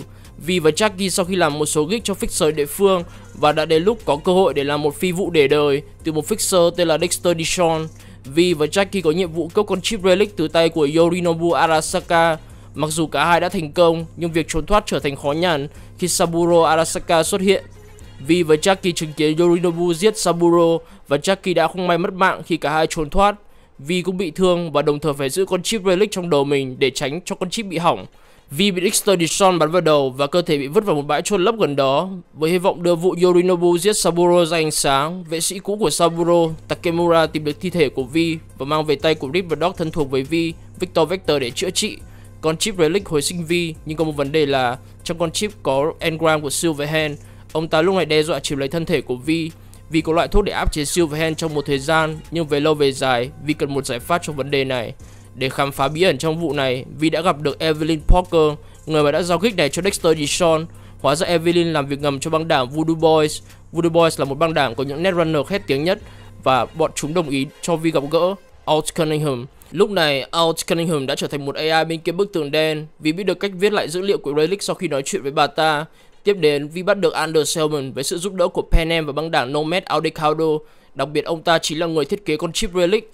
Tuyệt vọng thay, Vi nhận ra việc tháo bỏ con chip Relic trong đầu mình là không thể, vì con chip đã chiếm lấy hệ thống thần kinh của Vi trong quá trình hồi phục lại não sau khi bị Dexter Dishon bắn vào đầu. Sau khi đến được gần cái kết của Cyberpunk 2077, chúng ta có cơ hội để chơi DLC Phantom Liberty khi hoàn thành nhiệm vụ của Voodoo Boys ở Pacifica. Ở thời điểm bắt đầu của DLC, Vi được Songbird aka Somi liên hệ qua bức tường đen. Songbird nói với Vi rằng phi cơ của Tổng thống NUSA Rosalind Myers bị bắn xuống Dogtown và Vi cần giúp vị Tổng thống này. Sau khi giải cứu Myers thành công, bà ta phái Vi đi tìm tung tích của Songbird với sự trợ giúp của một đặc vụ FAA khác, Solomon Reed. Ông ta đang là sleeper agent của NUSA và trốn trong Dogtown kể từ sự kiện Songbird phản bội ông ta. Hóa ra Songbird đã là một giao kèo với thủ lĩnh của khu vực Dogtown, Kurt Hansen, để trao đổi mạng sống của Myers, đổi lấy một thiết bị công nghệ của AI, Neuromatrix. Thiết bị này có thể chữa trị và cứu sống Songbird khỏi tình trạng những AI xấu bên kia bức tường đen đang hoành hành trong đầu của cô ấy. Với sự trợ giúp của đặc vụ FAA khác, Alex, Vi và Alex giả danh thành hai Netrunner sinh đôi để xâm nhập vào cơ sở của Kurt Hansen.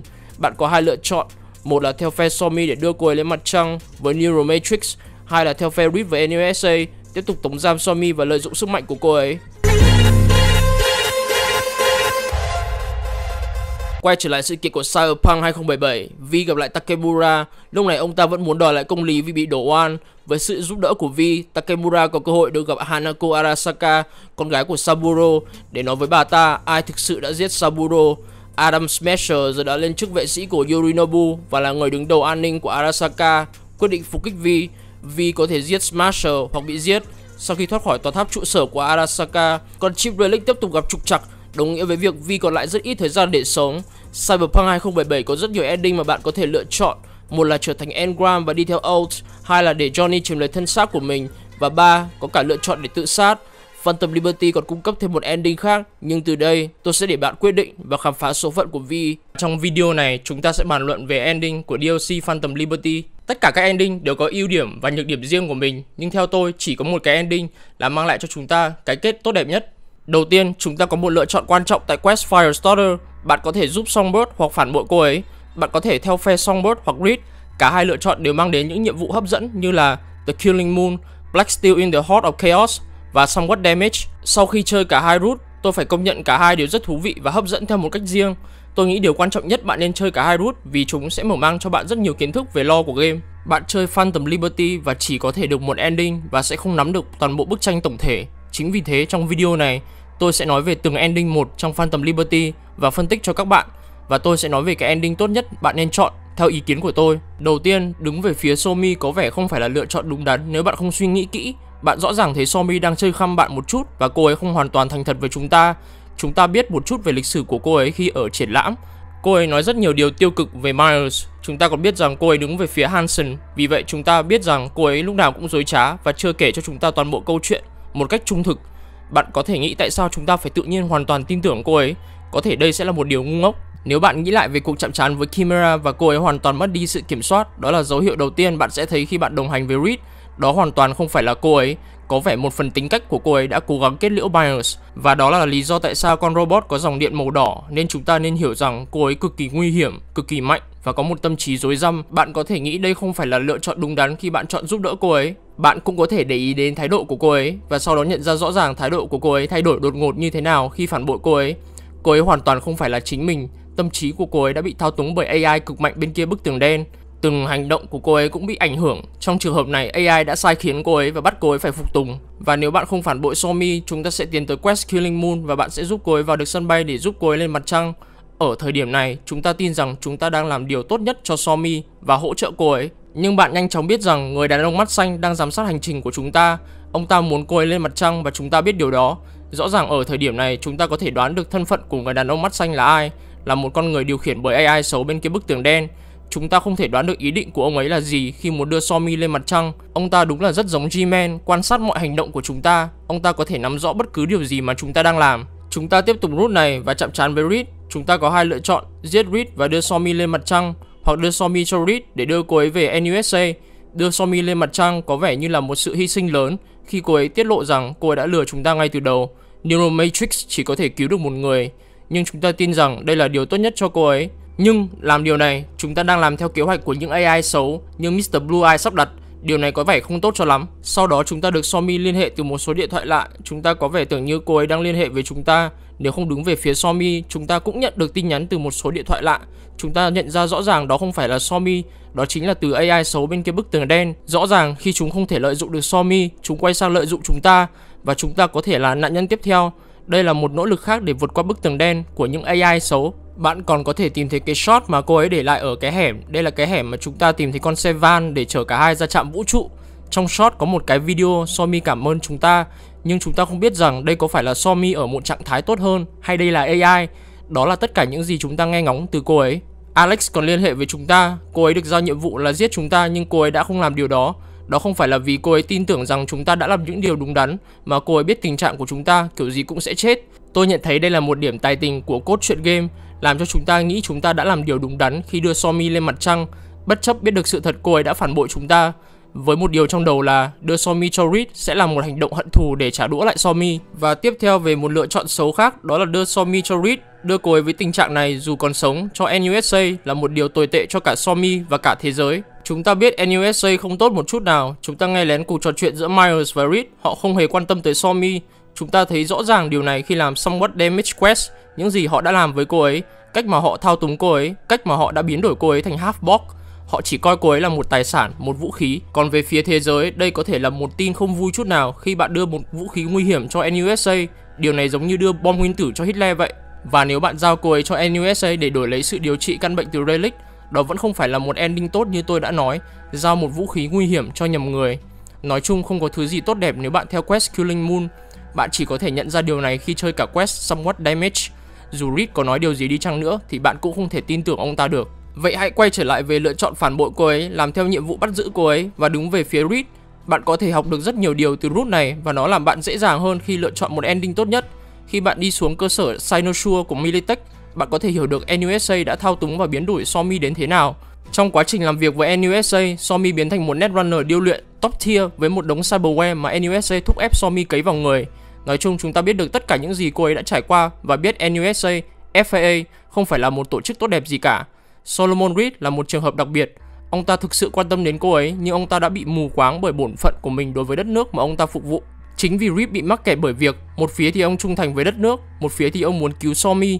Chính điều này đã đẩy chúng ta phải đưa ra một quyết định khó khăn trong tình huống này, điều mà Reed không thể làm được. Theo quan điểm của tôi, bạn phải chơi quest này vì quest này rất là hay. Nếu bạn chơi Alien Isolation rồi thì quest này sẽ có vibe tương tự.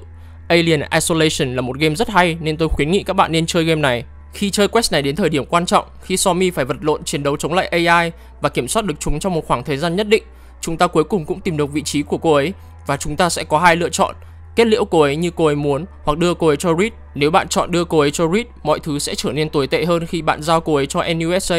Nó sẽ dẫn bạn đến một ending giống với King of Swords. Điều này có nghĩa là bạn rất là ích kỷ, chỉ quan tâm tới mình và chỉ muốn chữa khỏi căn bệnh từ Relic. Bạn không quan tâm tới số phận của cô ấy mà bạn đã biết những gì cô ấy đã trải qua. Trong cả nhiệm vụ đấy, cô ấy đang chiến đấu với chính mình. Chúng ta nói chuyện với Somi với cả Songbird. Songbird ở đây chính là những AI xấu bên kia bức tường đen và Somi là một con người. Songbird cố giết bạn bằng những con robot, trong khi Somi làm tất cả mọi thứ để có thể bảo vệ bạn, hướng dẫn bạn đến vị trí của cô ấy. Quay trở lại quest Killing Moon, không có một sự xung đột trong tâm trí của cô ấy xảy ra. Bạn đang làm tất cả những gì mà AI muốn. Cô ấy chưa thể hiện được bản chất thật sự của mình cho đến khi đến cảnh trực thăng của Militech tới. Chúng ta mới có thể chiêm ngưỡng được sức mạnh thật sự của Black War khi cô ấy giết tất cả mọi thứ. Nhưng khi quay trở lại quest Firestarter, khi chúng ta phản bội cô ấy, chúng ta mới thấy được phần đáng sợ hãi trong con người của cô ấy, bị thao túng hoàn toàn bởi AI. Điều này được thể hiện qua quest Somewhat Damage. Bản chất đầy căm thù của cô ấy không phải là con người thật của cô ấy, mà là từ những AI xấu đang thao túng tâm trí của cô ấy. Chính những AI xấu đã dẫn bạn đến cơ sở Sinosure của Militech, và đây là một điểm tích cực duy nhất của quest Killing Moon.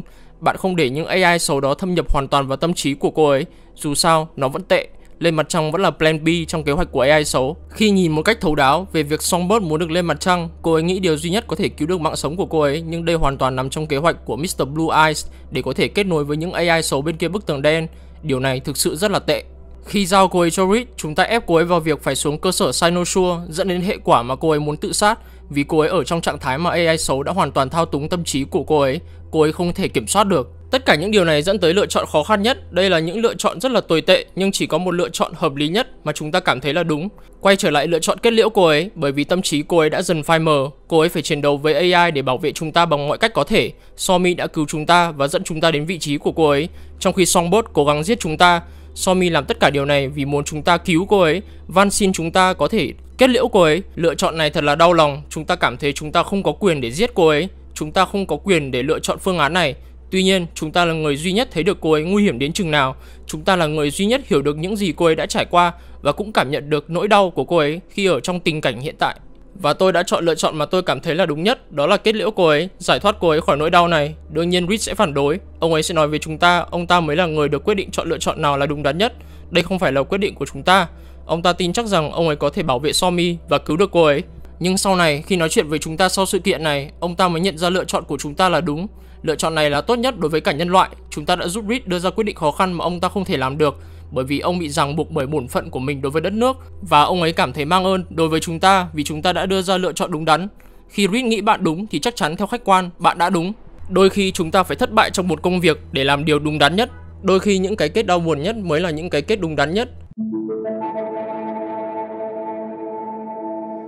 Trong lịch sử của thế giới Cyberpunk, chúng ta đã chứng kiến những Netrunner huyền thoại như là Rage Badmos, chỉ với một con virus, hắn ta đã phá gần hoàn toàn cyberspace, hay là Alt Cunningham, người mà đã tạo ra Soul Killer, và Spider Murphy cũng là một Netrunner tài năng, đồng thời cũng là đệ tử và là người tình của Rage Badmos. Nhưng trong hàng ngũ của FIA, viết tắt cho Federal Intelligence Agency, tồn tại một Netrunner đã gần full box, hy sinh nhân tính của mình để trở thành một siêu vũ khí để Tổng thống Myers có thể tăng sức mạnh quân sự của NUSA. Netrunner này có biệt danh là Songbird. Từ trước đến nay, cô ấy là một trong những người giữ sức mạnh kinh khủng và đáng sợ nhất trong vũ trụ của Cyberpunk. Cuộc đời của Songbird gặp vô vàn khó khăn và trở ngại. Bi kịch cũng là một từ chính xác để diễn tả cuộc đời của cô ấy. Vậy, nguyên nhân gì đã đẩy cô ấy đến bờ vực? Và tại sao tôi lại kêu rằng Songbird là một trong những cá nhân nguy hiểm nhất mà đặt chân lên trái đất? Làm thế nào mà cô ấy trở thành thành viên của FIA? Và vận mệnh của cô ấy vào năm 2077 ra sao? Trong video này, chúng ta sẽ cùng khám phá câu chuyện đời đầy bi kịch của Song So-mi hay là Songbird.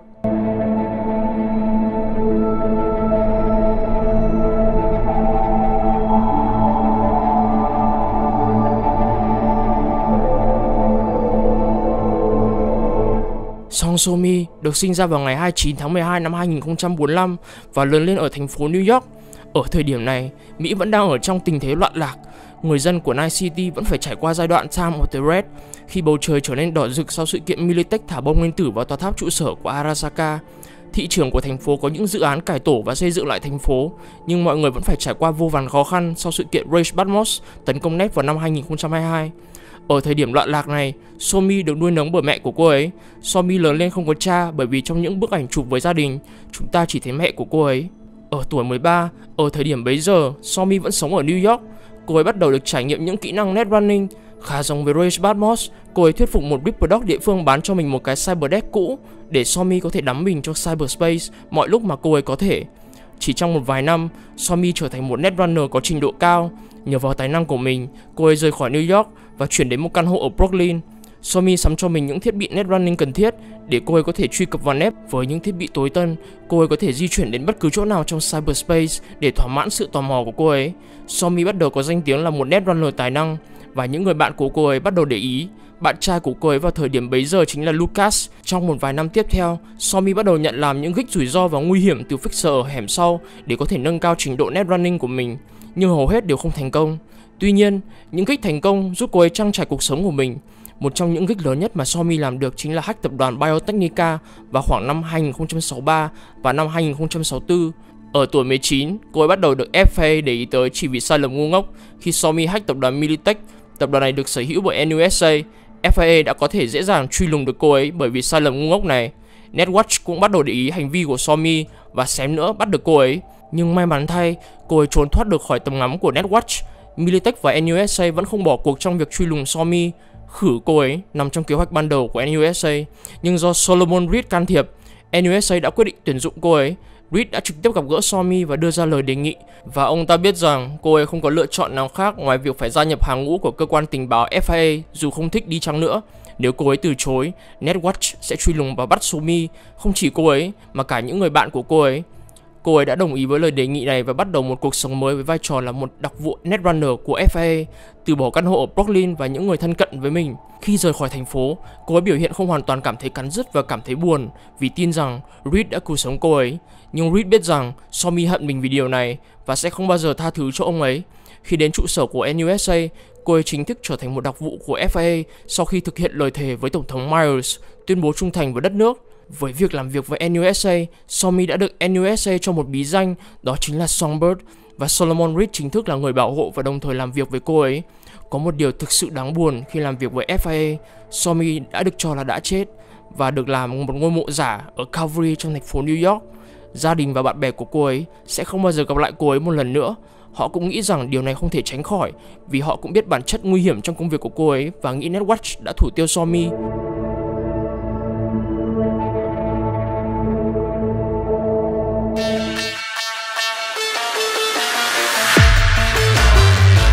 Không lâu sau đó, cô ấy được giao nhiệm vụ đầu tiên ở Colombia với Solomon Reed và Alex.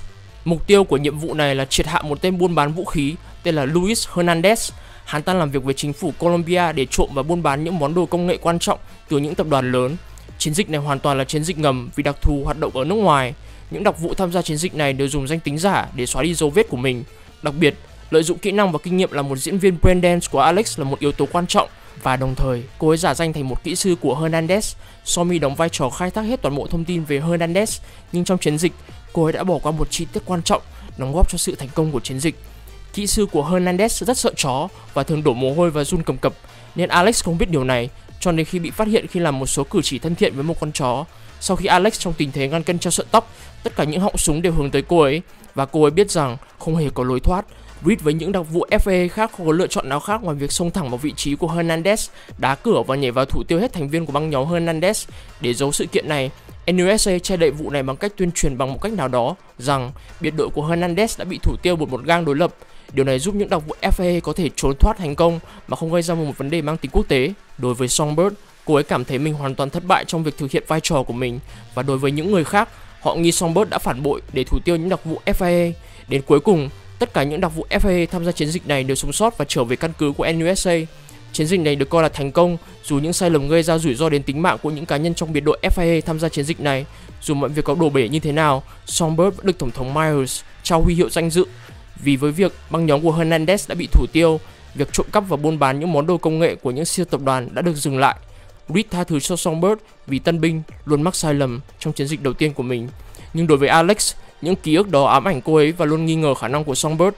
Với việc huy hiệu mới được trao, Songbird đưa huy hiệu này cho một gã vô gia cư, làm mỗi khi đi ăn xin gắn huy hiệu lên áo của mình. Mọi người cứ tưởng lão này đã cống hiến thứ gì to tát cho đất nước.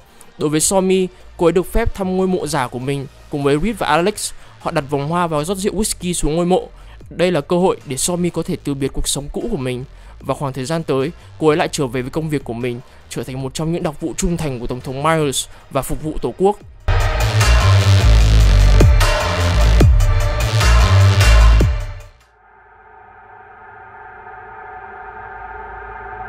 Khi vào cuối năm 2060, Tổng thống Myers có một tham vọng lớn, đó chính là thống nhất toàn bộ nước Mỹ, giành lại những bang độc lập và ly khai ra khỏi đất nước với một tham vọng riêng. Tổng thống Myers tin rằng bà ấy có thể mang lại thời kỳ huy hoàng của đất nước, trở thành một siêu cường quốc như thời điểm sau Thế chiến thứ hai. Tổng thống Myers bắt đầu khai chiến với những bang độc lập, từ đó khởi động Unification War, hay còn được gọi là cuộc chiến tranh thống nhất. Bà ta chỉ đạo quân đội thả bom vào một số thành phố lớn trong nước Mỹ và bắt đầu xâm chiếm Night City bằng một đội quân Militech lớn. Dẫn đầu đội quân này chính là Thượng tá Kurt Hansen. Ở thời điểm này, Reed và Songbird cùng với những đặc vụ FAA khác được giao một nhiệm vụ ở thành phố Night City. Songbird được trao cho một căn hộ ở Tranquil Terrace để ở trong khi hoạt động ở địa bàn này. Sự thật là khu vực này vẫn được sở hữu bởi Militech. Bên dưới quận Pacifica tồn tại một phòng lab bí mật tên là Cynosure, được xây dựng lên vào năm 2020. Ở thời điểm này, phòng lab vẫn bị bỏ hoang với một lý do không xác định, nhưng những tài nguyên và dữ liệu quan trọng vẫn còn ở đó. Myers chắc chắn biết sự tồn tại của phòng lab này và chủ ý cử Songbird đến địa điểm này.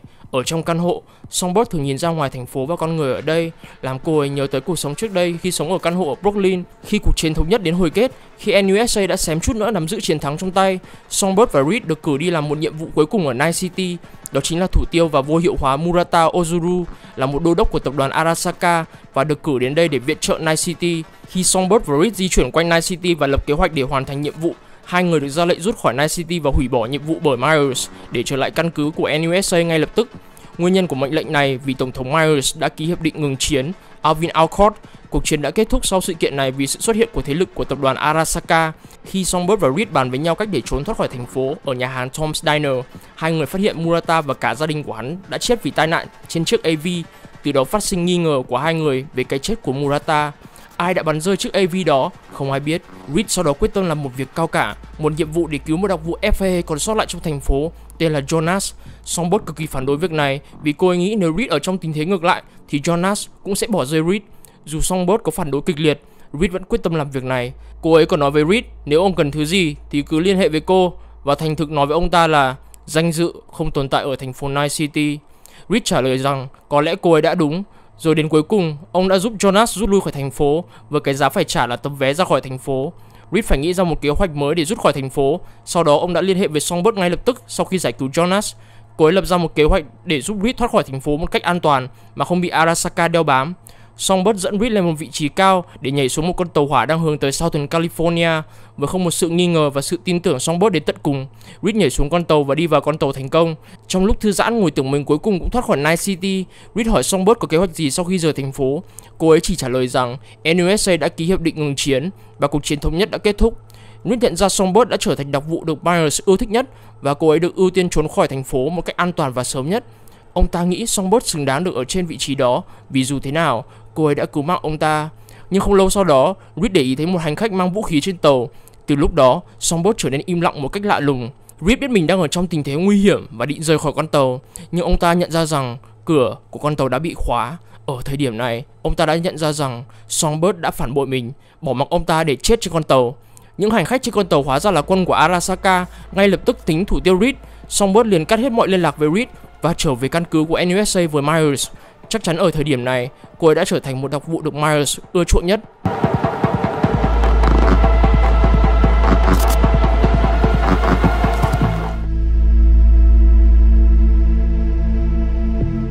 Đến năm 2070, cuộc chiến thống nhất ở thời điểm này đã kết thúc. Songbird tiếp tục làm công việc của mình dưới trướng của Tổng thống Myers, tiếp tục làm những chiến dịch netrunning mà bà ta ra lệnh.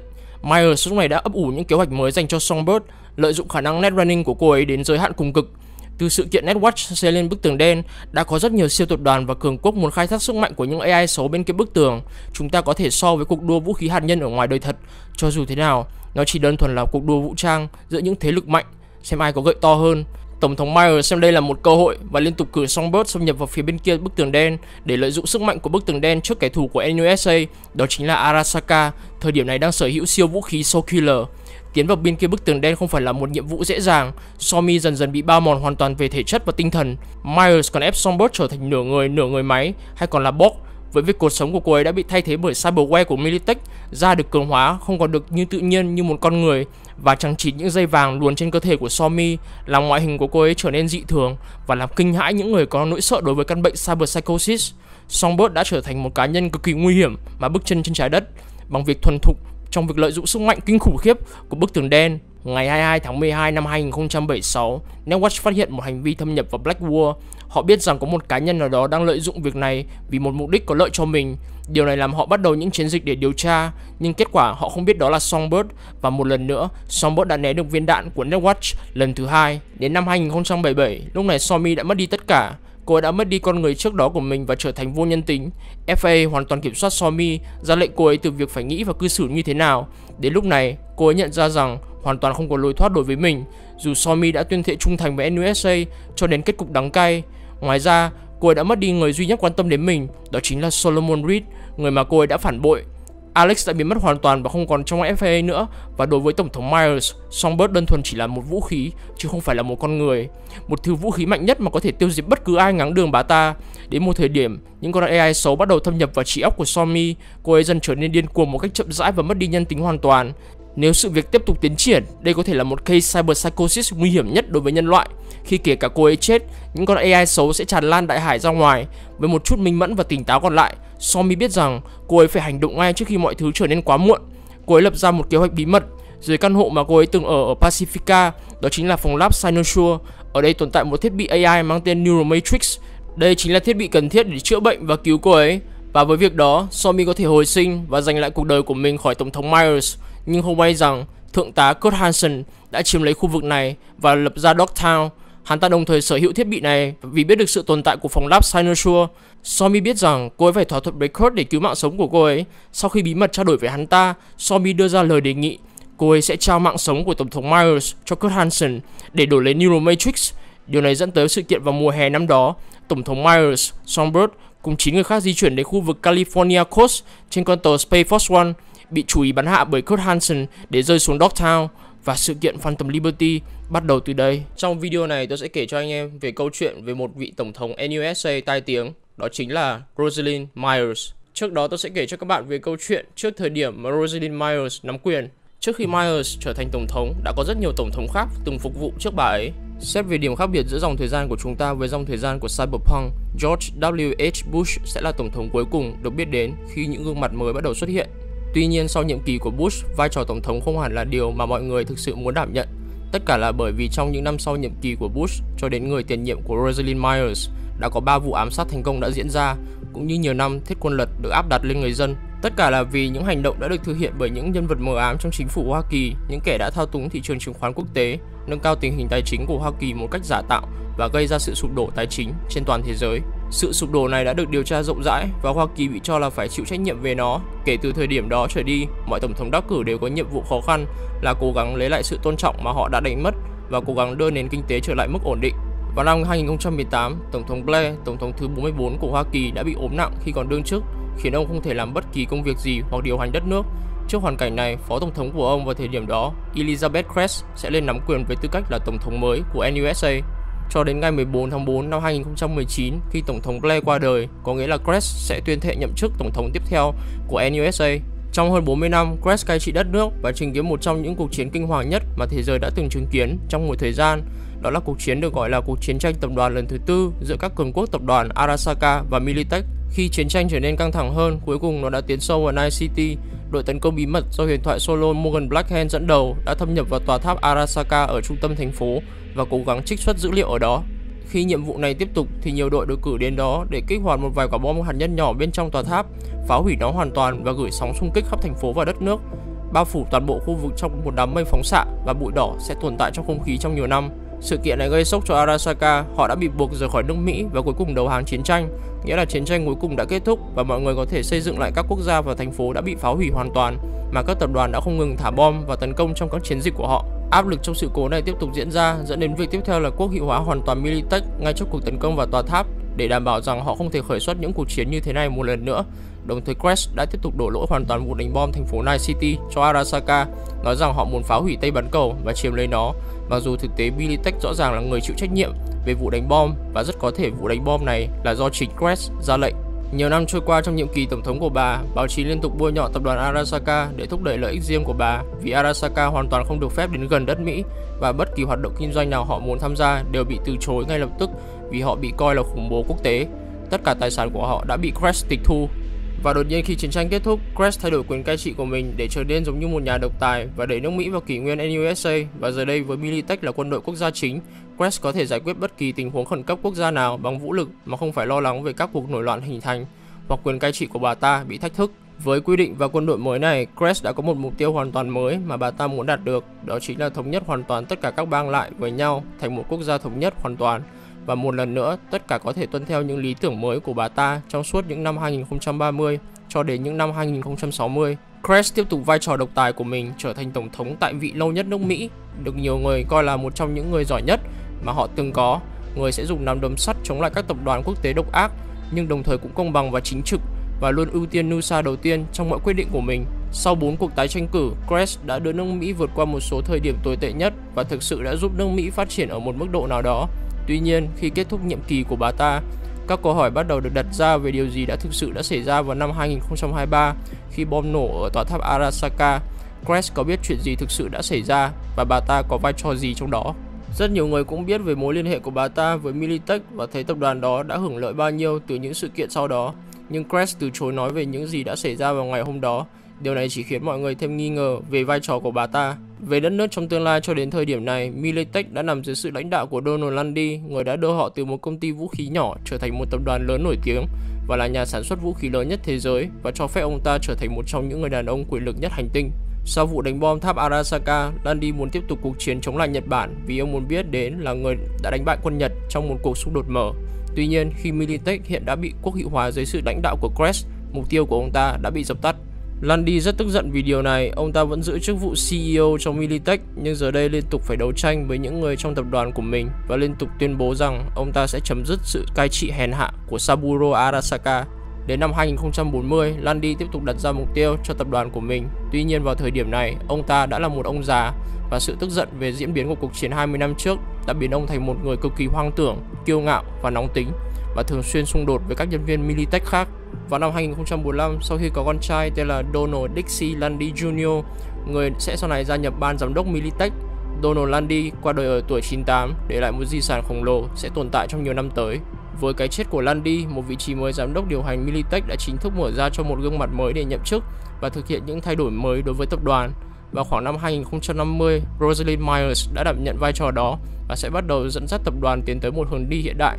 Sau khi đi lên từ hàng ngũ Militech, và tại một số thời điểm, Myers rèn luyện như một người lính thủy đánh bộ. Lý do Myers được chọn là vì bà ta có tính cách gần như trái ngược so với Lundy, được mô tả là người luôn đề xướng hòa bình và là chính trị gia lỗi lạc. Bà ta là sự lựa chọn hoàn hảo cho một CEO, người không chỉ có thể giúp tập đoàn phát triển trong thời kỳ hiện đại mà còn giúp thúc đẩy nền kinh tế của NUSA. Với những kỳ vọng được đặt ra, Myers đã làm chính xác vượt kỳ vọng. Với việc bổ nhiệm bà ta trong suốt thập kỷ, bà ta giúp nền kinh tế của NUSA phục hồi nhanh chóng, nhanh hơn bất kỳ ai có thể dự đoán, và rất nhiều người mang ơn bà ta. Với cả thập kỷ kinh nghiệm cai trị tập đoàn lớn đã được quốc hữu hóa này, đã đến lúc Myers thực hiện một bước chuyển mới trong sự nghiệp với sự nổi tiếng áp đảo cũng như phong cách cầm quyền của bà ta. Khá là rõ ràng, bà ta sinh ra để làm nhà lãnh đạo, và giờ đây Tổng thống Crest đang mất đi rất nhiều niềm tin của công chúng vì phong cách cai trị bằng nắm đấm thép và giấu đi bí mật về sự kiện tòa tháp Arasaka vào năm 2023. Myers có vẻ như là sự lựa chọn dễ dàng và thông minh nhất cho Tổng thống mới của Tân Hoa Kỳ. Vào cuối năm 2060, Myers đi theo con đường sự nghiệp mới của mình và cống hiến hết mình và được bầu làm Tổng thống của NUSA. Và đáng ngạc nhiên là bà sẽ kế nhiệm Elizabeth Crest, người đã giữ chức vụ này từ năm 2019. Với sự bổ nhiệm của mình, Myers sẽ rời khỏi vị trí giám đốc điều hành của Militech và chuyển giao nó cho Lucas Halford Myers. Bà ta chắc chắn là một sự bổ sung đáng hoan nghênh cho NUSA vì bà ta có phong thái là một chính trị gia ấm áp, người dường như lắng nghe người dân trong đất nước, đang cố gắng làm mọi thứ để có thể giữ cho sự hòa bình. Sau nhiều năm chiến tranh và các vấn đề tài chính, bà là người lãnh đạo mà đất nước cần vào thời điểm này. Tuy nhiên, Myers không quá khác biệt với Crest. Tham vọng và mục tiêu cuối cùng của bà chủ yếu là đưa đất nước xích lại gần nhau và thực hiện tham vọng thống nhất đất nước của Crest thành một quốc gia hùng mạnh. Vì vậy, nó giúp Nusa phát triển hơn nữa về kinh tế và cũng là một quốc gia thống nhất. Tất cả điều này đã đạt đến đỉnh điểm vào năm 2069 khi Tổng thống Myers đề xuất chương trình sự thống nhất nhằm mở rộng quyền cai trị của liên bang đối với các bang tự do đã tách khỏi sự cai trị của Washington và đưa ra luật riêng đem họ trở lại dưới quyền cai trị của chính phủ liên bang. Nhưng kế hoạch này không diễn ra tốt đẹp như bạn có thể tưởng tượng khi tất cả các quốc gia tự do coi đây là một cuộc tấn công vào quyền tự do của họ. Sự thống nhất sẽ không phải là một yếu tố tích cực, đó là một sự áp bức trong mắt họ. Và ngay lập tức theo đề xuất của họ, tất cả các bang tự do kiên quyết nói không với Tổng thống mới đắc cử. Nhưng Myers không chấp nhận câu trả lời từ chối và thay vào đó tập hợp lực lượng NUSA với lực lượng quân sự Militech đã quốc hữu hóa, cũng như sự hỗ trợ của các bang tự do trước đây như Nam California và Utah để xâm chiếm 3 bang khác đang phản đối sự thống nhất và buộc họ phải chấp nhận nó. Tổng thống Myers không hề biết rằng với lời tuyên chiến này nó sẽ mang lại hậu quả, đem Arasaka bị lưu đày quay trở lại Tây bán cầu. Khi chứng kiến lực lượng NUSA và Militech tấn công tất cả các bang tự do bằng cách sử dụng các cuộc không kích và xâm lược hàng loạt, Arasaka quyết định giúp đỡ về mặt tài chính cho các bang tự do và gửi cho họ một số nhà sản xuất thiết bị tiên tiến nhất cũng như cung cấp cho họ các cố vấn quân sự để giúp họ trong cuộc chiến chống lại chính phủ NUSA tàn bạo. Giữa cuộc chiến vào năm 2070, lực lượng NUSA và Militech đã chiếm tất cả các bang tự do, ngoại trừ 2 bang đó là Cộng hòa Texas và Bắc California. Đây cũng là vị trí của Night City. Người dân NC trở nên sợ hãi hơn trước hành động của Tổng thống Myers, người có vẻ như sẽ không dừng lại ở bất cứ lúc nào cho đến khi đạt được thứ mình mong muốn, và bà ta chỉ còn lại Texas và Bắc California. Với một cuộc tấn công sắp xảy ra, người dân Night City bắt đầu lũ lượt rời đi để cố gắng tìm một nơi mới để sống xa chiến tranh. Tuy nhiên họ không may mắn như vậy vì mọi biên giới đã bị đóng cửa. Và đối với các tập đoàn, họ cũng rời đi với niềm tin rằng nhiệm kỳ tổng thống của Myers sẽ phá hủy hoàn toàn kế hoạch của họ về Night City. Và đó là một điều không tưởng nếu muốn biến Night City trở thành một thành phố phồn thịnh. Với việc các tập đoàn loại bỏ mọi nguồn tài trợ khỏi thành phố, với tầm nhìn biến Pacifica trở thành địa điểm nghỉ dưỡng mơ ước của mọi người giàu có, điều này đã bị dập tắt. Khu vực này đã trở thành một vùng đất hoang và không có khoản đầu tư nào được đổ vào đó. Điều này sẽ biến thành nơi được gọi là Combat Zone hay là khu vực chiến đấu, hoàn toàn do các băng đảng cai trị, không có luật pháp và trật tự điều hành, nghĩa là bạo lực tràn lan trên đường phố với hàng trăm người vô gia cư di chuyển vào đó vì biết rằng không ai có thể kiểm soát cách họ sống ở những khu vực như Dogtown, nổi tiếng là những nơi nguy hiểm và thù địch, được cai trị bởi các băng nhóm luôn quan tâm đến lợi ích của mình và cực kỳ ghét tập đoàn. Và nếu có ai đi ngược lại cách làm của chúng thì cá nhân hoặc nhóm đối thủ sẽ kết thúc xuống sông trong một chiếc túi đựng xác. Thật may mắn các tập đoàn đã ở lại Night City và sống sót sau cuộc tấn công từ lực lượng NUSA và Militech không thể tránh khỏi do Tổng thống Myers cử đến. Thị trưởng của Night City thời đó, Lucius Ryan, đã yêu cầu sự giúp đỡ của Arasaka, hiện tại đang lưu vong. Tập đoàn này đã tài trợ 3 bang trong chiến tranh. Trả lời cuộc gọi từ Lucius, Arasaka quyết định sẽ chính thức tham gia và làm leo thang cuộc chiến. Myers nhận ra rằng nếu bà ta tiếp tục cuộc chiến này, nó sẽ dẫn đến một cuộc chiến tranh quy mô lớn khác chống lại Nhật Bản và Arasaka. Điều này sẽ tàn phá nền kinh tế của đất nước và có thể dẫn đến sự tàn phá của nhiều quốc gia một lần nữa. Biết rằng không có cách nào để tiến tới mục tiêu thống nhất đất nước của bà ta vào thời điểm này, Tổng thống Myers đồng ý ngừng bắn và kêu gọi đàm phán hòa bình với tất cả các nước, các bên liên quan và gặp gỡ mọi lãnh đạo tại các khu vực trung lập. Hiệp ước thống nhất đã được ký kết và cuộc chiến tranh thống nhất chính thức kết thúc.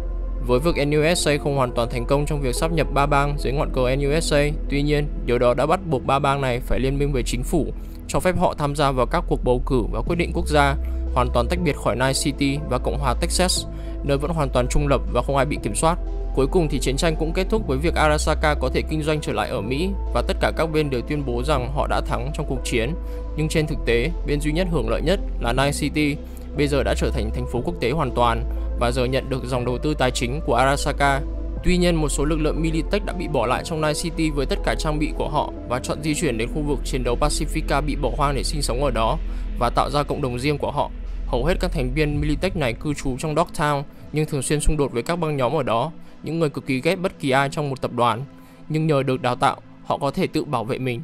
Chả ai biết mình sẽ có tương lai và dự định gì khi định cư ở một phần thành phố, nhưng chắc chắn Tổng thống Myers có người ở bên trong đang cố gắng đáp ứng yêu cầu của bà ta với vai trò đưa thành phố này trở thành quốc gia thống nhất của mình, mặc dù chiến tranh đã hết và năm 2077 sắp đến. Cho đến năm 2077, danh tiếng của Tổng thống Rosalind Myers đang ở mức thấp nhất mọi thời đại vì các sự kiện của chiến tranh thống nhất, mặc dù trên thực tế bà đang ở nhiệm kỳ Tổng thống thứ 3. Tuy nhiên, nhiều người coi bà là một tên phát xít tham nhũng được hậu thuẫn bởi các tập đoàn với những ảo tưởng về chủ nghĩa đế quốc. Nhiều người vẫn tranh luận về việc Myers nói rằng dưới thời tổng thống của bà ta, họ chưa bao giờ ở vị trí tốt hơn, tỷ lệ tội phạm của họ cao gấp đôi trước khi được NUSA giúp đỡ. Tất cả đều nhờ vào cách Myers xử lý với tội phạm. Myers bắt đầu đưa ra ý tưởng về lực lượng Militech trở thành lực lượng cảnh sát chính trong Night City để đảm bảo tất cả những tên tội phạm này đều bị đưa ra trước công lý. Tuy nhiên, người đứng đầu NCPD hoàn toàn từ chối sự tham gia của Militech. Giờ đây trên toàn thế giới đều nghĩ bà ta chỉ muốn kiểm soát Night City và đưa nó vào tầm kiểm soát của NUSA. Tổng thống Myers đã không tiếp tục giữ danh tiếng của mình trong năm nay khi bà tiếp tục vẫn máu chiến ra lệnh đánh bom các căn cứ không quân ở Texas, ở Wellington và El Paso. Tuy nhiên, điều này không phải là vô cớ vì ngay trước sự kiện này, NUSA đã là nạn nhân của vụ đánh bom tự sát từ những người trung thành với Texas trong các căn cứ ở New Mexico và Oklahoma. Với cả hai sự kiện này đều diễn ra, có vẻ như chắc chắn rằng Cộng hòa Texas và NUSA sẽ quay trở lại chiến tranh với nhau một lần nữa. Tuy nhiên, điều đó sẽ ảnh hưởng như thế nào đến với Hiệp ước Thống nhất? Người ta thực sự nghĩ về điều này, nhưng với điều đó, Tổng thống Myers có thể lập luận rằng chính Texas mới là những người đã vi phạm hiệp ước và cần phải bị trừng phạt vì điều đó.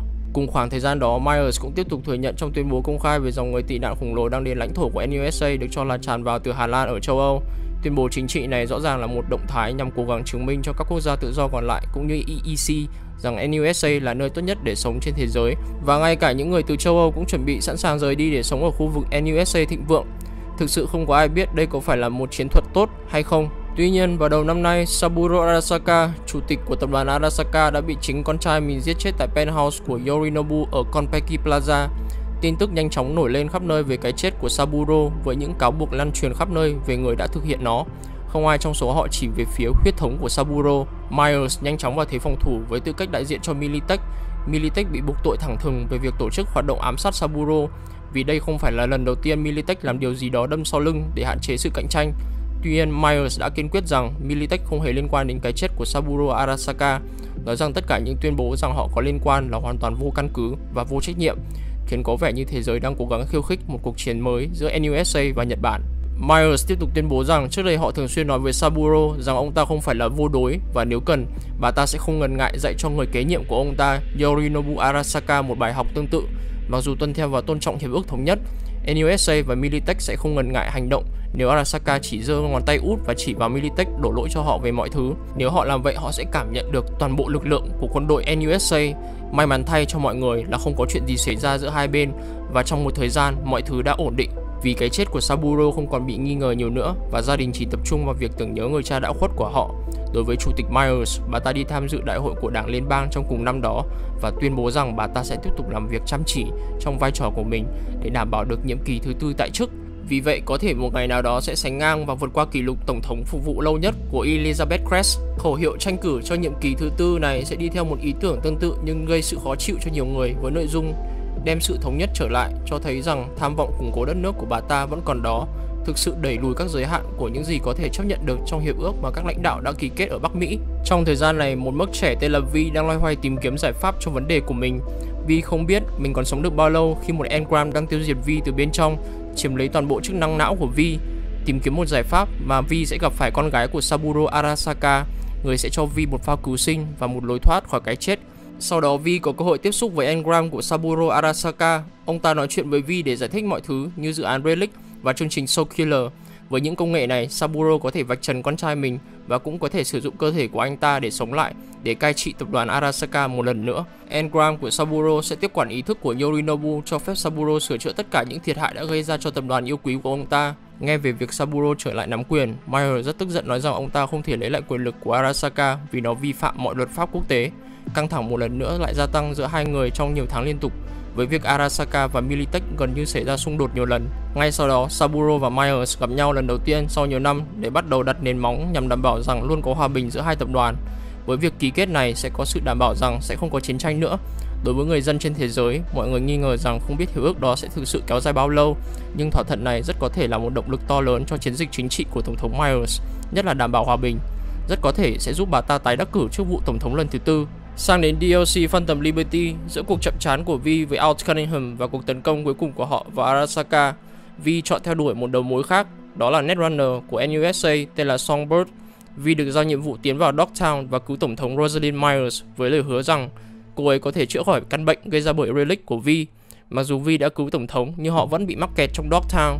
Với sự trợ giúp của một đặc vụ ngầm của FIA tên là Solomon Reed, Vi đã truy tìm được một Netrunner của gang Voodoo tên là Slider. Hắn ta đã tiết lộ bí mật đằng sau sức mạnh Netrunning độc lạ của Songbird. Cô ấy đang sử dụng sức mạnh bên kia Black Wall, và vì lý do này mà cơ thể của cô ấy gần thành cyborg và tình trạng của cô ấy y như Vi. Sau khi hiểu được quá khứ và hoàn cảnh của Songbird khi chúng ta chơi Phantom Liberty, nó cũng giúp chúng ta hiểu được hơn về con người thật của Myers. Myers đã ép Songbird phải làm việc cho NUSA với lời hứa giữ an toàn cho cô ấy, nhưng bà ta đã làm điều ngược lại, ép một cô gái 19 tuổi thâm nhập vào Black Wall, một nơi nguy hiểm nhất trong vũ trụ Cyberpunk, để thao túng sức mạnh của những AI xấu bên kia bức tường. Quá trình này diễn ra cả một thập kỷ cho đến thời điểm hiện tại. Bây giờ cô ấy đã 32 tuổi. Cái giá phải trả là sức khỏe của cô ấy. Cô ấy gần như mất hết nhân cách và cá tính của mình khi bị ép biến thành nửa cyborg để thao túng sức mạnh này. Chắc chắn nếu tiếp tục làm việc cho NUSA, cô ấy sẽ trở thành full cyborg và mất hết lý trí của mình.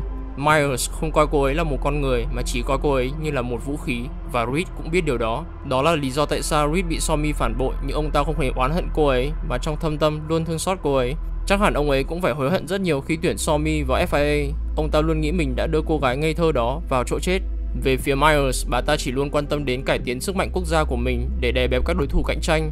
Nhưng mục tiêu cuối cùng của bà ta vẫn luôn là thống nhất đất nước sau khi đè bẹp các bang tự do. Bà ta coi những binh lính trung thành đã tuyên thệ sống chết với bà ta như cỏ rác, cũng chỉ là những vũ khí trong hàng nghìn vũ khí khác. Somi chính là một ví dụ điển hình của điều đó. Khi nhắc đến năm 2077, Night City là một trong những thành phố đầy cạm bẫy, nơi có rất nhiều băng đảng hoạt động, gây ra những tội ác khủng khiếp và có những hành động mang tính chất khủng bố.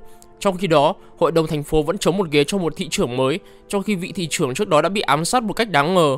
Hoàng đế của siêu tập đoàn Arasaka thì bị sát hại. Sự việc này đã thúc đẩy một cuộc truy lùng kẻ đã làm việc này với một quy mô rất là lớn. Nếu nói đây là một năm đặc biệt thì sẽ quá là nhẹ nhàng. Những người dân sinh sống tại thành phố Night City đã chứng kiến kha khá những cuộc đại thảm sát kể từ năm 1994.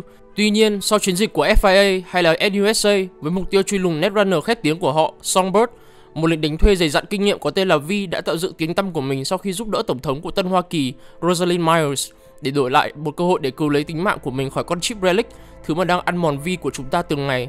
Vi được NUSA cung cấp phương pháp chữa bệnh tốt nhất trên trái đất. Cô ấy được hộ tống đến cơ sở y tế tốt nhất ở Langley. Sau 2 năm trong trạng thái hôn mê, Vi đã chứng kiến những sự thay đổi mới đã xảy ra với thế giới nói chung và Night City nói riêng, cũng như điều này đã làm ảnh hưởng đến những cư dân của Night City như thế nào trong năm 2079. Vậy trong video này, chúng ta sẽ cùng tìm hiểu những gì đã thay đổi sau 2 năm, các sự kiện vào năm 2077 đã ảnh hưởng đến thế nào đối với hướng đi của thành phố trong năm 2079. Và kể từ đây về sau, Night City sẽ ra làm sao, với từng miếng ghép thông tin nhỏ nhặt mà tôi tập hợp rồi ghép chúng lại để anh em có thể có một bức tranh tổng thể. Trước khi bắt đầu, tôi muốn làm rõ rằng video này dựa trên những lựa chọn của tôi khi chơi phần cốt truyện, nhưng nói chung, điều đó sẽ không thay đổi mạch truyện chính cũng như là hệ quả. Dù kể cả gameplay của bạn có khác so với tôi một chút, đây chính là cái nhìn sâu sắc của tôi về thế giới Cyberpunk 2 năm sau. Đây chính là Night City vào năm 2079. Để hiểu rõ làm thế nào mà thế giới lại rơi vào tình trạng như vậy vào năm 2079, trước tiên chúng ta phải điểm lại những sự kiện lớn đã xảy ra vào năm 2077. Đầu tiên chính là cái chết của Saburo Arasaka. Cội nguồn của mọi vấn đề đều bắt nguồn từ khoảnh khắc mà Yorinobu, con trai của Saburo, bóp cổ để giết cha mình. Trong bao nhiêu năm, tập đoàn Arasaka phát triển mạnh mẽ để trở thành tập đoàn lớn nhất hành tinh. Saburo có hoài bão biến Arasaka trở thành quân đội hùng mạnh nhất trên thế giới. Nguồn động lực của ông bắt đầu từ lúc ông bị giải ngũ khỏi quân đội Nhật Bản trong Thế chiến thứ hai và việc Nhật Bản đầu hàng. Điều này giống như sự sỉ nhục đối với lão ta. Kể từ khi Saburo qua đời, Yorinobu được quyền thừa kế tập đoàn Arasaka cho riêng mình. Ông ta vốn dĩ đã ghét di sản của Saburo, đó chính là tập đoàn Arasaka, và nhân cơ hội này để tìm mọi cách để phá hủy tập đoàn này từ bên trong. Điều này rất giống với Johnny Silverhand. Cả hai người này đều muốn tất cả những thứ mà Saburo đã xây dựng lên sụp đổ. Yorinobu thậm chí còn hợp tác với một nhóm nomad Nhật Bản để đảo chính chính quyền của Saburo, và sự kiện này đã dẫn tới cuộc gặp gỡ của họ ở Konpeki Plaza và đặc biệt dẫn tới cái chết của Saburo. Yorinobu luôn kiên định với mục tiêu để làm tập đoàn Arasaka sụp đổ với việc thừa kế chức CEO của Arasaka. Với quyền lực của mình, ông ta có thể làm cổ phiếu của Arasaka tụt giảm và phá hủy tập đoàn này mãi mãi. Điều này sẽ làm nhiều người khá là ngạc nhiên vì mọi người đều nghĩ Yorinobu sẽ chèo lái tập đoàn Arasaka sang một kỷ nguyên mới, một kỷ nguyên mà đế chế này trở nên tàn bạo hơn. Tuy nhiên, với một ending hoàn toàn mới, việc Vi quyết định không đột nhập vào tòa tháp trụ sở của Arasaka để sử dụng Mikoshi, do vậy Yorinobu không hề cần phải chạm trán với Vi. Kế hoạch mà Vi định vạch ra để tấn công tòa tháp Arasaka không diễn ra. Điều đó có nghĩa là dự tính của Hanako để đưa engram của Saburo vào Yorinobu để mang lại sự ổn định cho tập đoàn Arasaka sẽ thất bại. Do vậy, Yorinobu có cơ hội để phá hủy thứ mà Saburo trân trọng nhất, đó chính là di sản của lão ta, siêu tập đoàn Arasaka. Tuy nhiên, khi đến năm 2079, có tin đồn rằng một trong hai sự việc đã xảy ra. Thứ nhất, Yorinobu từ bỏ chức CEO của Arasaka để tập trung làm một số thứ khác, như là gạt bỏ toàn bộ nguồn lực của tập đoàn Arasaka ở Night City và dỡ bỏ trụ sở chính. Thứ hai, theo tác giả của cuốn tự truyện của mình, cá nhân này tin rằng Yorinobu đã bị hội đồng cấp cao của Arasaka trừ khử vì họ rất bất mãn với việc Yorinobu đã làm vấy bẩn hình ảnh của tập đoàn và làm cổ phiếu của tập đoàn tụt dốc. Một trong hai điều này có thể đã xảy ra, nhưng có một điều chắc chắn là rõ ràng, Arasaka vào năm 2079 đã không còn sự hiện diện ở Night City nữa, và kế hoạch hủy hoại tập đoàn của Arasaka từ bên trong của Yorinobu đã thành công. Arasaka đã mất đi trạng thái siêu cường của mình, và giống như cuộc chiến tranh tập đoàn lần thứ tư, tập đoàn này đã phải di rời khỏi thành phố Night City và quay trở lại Nhật Bản. Đây sẽ là một tin cực kỳ xấu đối với Night City trong cuộc chiến tranh thống nhất vẫn chưa dừng lại, bởi vì Arasaka là một trong những nhà đầu tư lớn nhất của thành phố. Tập đoàn này cũng là một cái khiên để bảo vệ Night City khỏi sự thống trị của NUSA ở thời điểm vào năm 2079, khi thành phố đã mất đi người bảo hộ lớn nhất của mình. Đây là cơ hội cho những tập đoàn khác có thể thâm nhập vào Night City và bơm hàng triệu USD để đầu tư vào nguồn lực của mình trong thành phố. Không ai khác ngoài một trong những đối thủ lớn nhất của Arasaka, Militech. Với việc đối thủ cạnh tranh lớn nhất của mình đã rời đi, cũng như Dogtown đã mất đi người cầm đầu của mình, Kurt Hansen, Militech đã trở nên cực kỳ mạnh mẽ. Doanh số bán vũ khí của họ đã tăng lên một cách chóng mặt, và họ giới thiệu với công chúng một thứ công nghệ mới, đó chính là phần mềm được sử dụng để bảo vệ Netrunner khỏi những cuộc tấn công từ kẻ thù. Phần mềm này sẽ tăng 200% độ an toàn, khiến Netrunner an tâm hơn khi lướt mình trên không gian mạng. Thậm chí, sự hiện diện của Militech đã ở khắp nơi trên Bắc Mỹ. Họ tiếp tục viện trợ cho NUSA bất cứ điều gì họ cần. Rất có khả năng vào năm 2079, thành phố Night City sẽ có thể bị NUSA chiếm lấy. Để nói về vấn đề lớn nhất của Night City ở thời điểm này, đó chính là vấn đề về tội phạm ngày càng diễn ra triền miên với số lượng Cyber Psycho ngày càng tăng. Militech nhanh chóng nhận ra lực lượng Maxtag đã thất bại trong công việc của họ, và họ quyết định tự mình giải quyết vấn đề này bằng cách triển khai một dự án mới, một dự án đào tạo và phát triển những người lính đặc biệt chuyên giải quyết những kẻ bị Cyber Psychosis.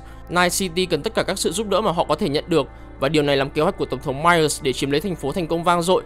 NUSA gửi mọi nguồn lực của mình vào thành phố, hợp tác với lực lượng cảnh sát NCPD để chống lại tội phạm và những kẻ Cyber Psycho. Điều này dẫn đến một kỷ nguyên mới đối với những cư dân ở Night City. Việc Militech càng trở nên mạnh hơn và đáng sợ hơn, có thể cũng vì họ sở hữu siêu vũ khí, đó chính là Netrunner Songbird, khiến mọi đối thủ của tập đoàn này trở nên khiếp sợ. Việc Militech chiếm lấy được Night City một cách dễ dàng cũng có thể vì lý do này, đặc biệt khi mà Night City luôn giữ vững lập trường anti-Militech từ trước tới nay, và điều này cũng khiến Arasaka rời khỏi thành phố. Nhưng tung tích của Songbird vẫn là một sự bí ẩn vào năm 2079. Không ai biết NUSA sẽ làm gì với cô ấy sau những sự kiện diễn ra ở Dogtown.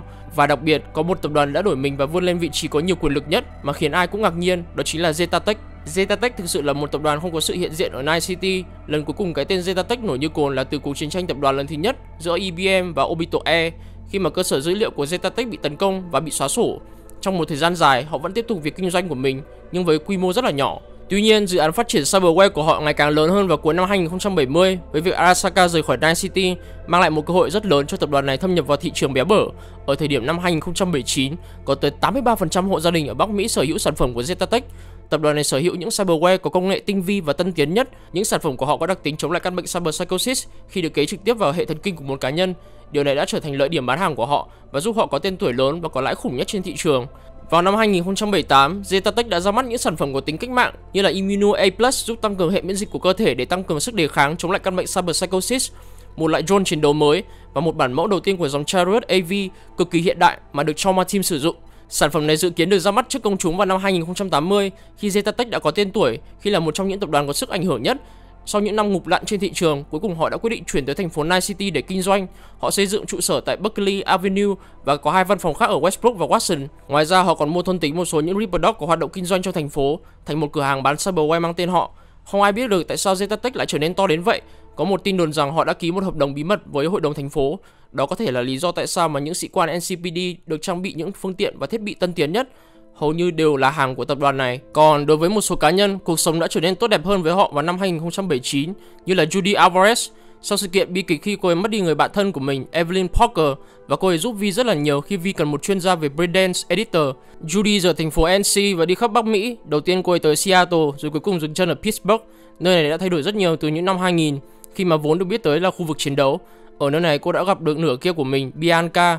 Cả hai đã quyết định ổn định cuộc sống ở nơi này, và Judy đã gác lại tất cả những sự đau thương mà cô ấy phải trải nghiệm ở Night City và bước tiếp trong cuộc sống. Điều tương tự với Kerry Aerodine, ông ta đã vật lộn với cuộc sống sau cái chết của Johnny Silverhand từ năm 2023, cuối cùng cũng trở nên minh mẫn, suy nghĩ và hành động một cách hợp lý vào năm 2017 nhờ sự giúp đỡ của Vi và engram của Johnny. Ông ta quyết định tiếp tục sự nghiệp âm nhạc của mình, nhưng với tư cách là một solo chứ không phải hoạt động theo nhóm nữa. Kerry có một tour lưu diễn khắp châu Âu. Sau khi hoàn thành tour lưu diễn vào năm 2018, ông ta bắt tay vào làm một album mới với hãng thu âm MSM. Album này dự kiến được phát hành vào năm 2019, và với album này, Kerry sẽ có một tour lưu diễn toàn cầu và ông ta sẽ trình diễn ở quỹ đạo thấp ngoài trái đất, cụ thể tại một nơi xa xỉ nhất trong thế giới cyberpunk, đó chính là Crystal Palace. Nhưng có những cá nhân khác cuộc sống trở nên tồi tệ hơn, ví dụ như Pen Palmer. Băng đảng Nomad của cô ấy tiếp tục tìm lãnh thổ mới để tìm những công việc mới và để giữ an toàn cho gia đình của mình. Với việc vẫn giữ cái xe tăng Basilisk của Militech, Pen vẫn là thành viên đứng đầu băng đảng. Cô ấy quyết định cho băng đảng của mình rời khỏi thành phố Night City và cắt đứt mọi liên lạc trong thành phố. Tung tích của băng đảng Audicado vẫn là một bí ẩn vì họ di chuyển một cách liên tục. Và đối với Riverwood, một trong những sĩ quan NCPD mẫu mực nhất ở Night City, anh ta gặp phải một số rắc rối không hề nhỏ. Sau khi phá vụ án ghê rợn liên quan tới cháu trai của mình, Randy Kutcher, chi phí để cháu trai của mình có thể hồi phục rất là cao hơn rất nhiều so với thu nhập của anh ta. Mặc dù được khen ngợi vì những gì anh ta đã làm được, River cần một số tiền không hề nhỏ để dành cho cháu trai của mình hồi phục. Sau vài tháng tìm nguồn tiền một cách lương thiện, anh ta nhận ra mình cần phải làm điều ngược lại và đã trở thành đồi bại.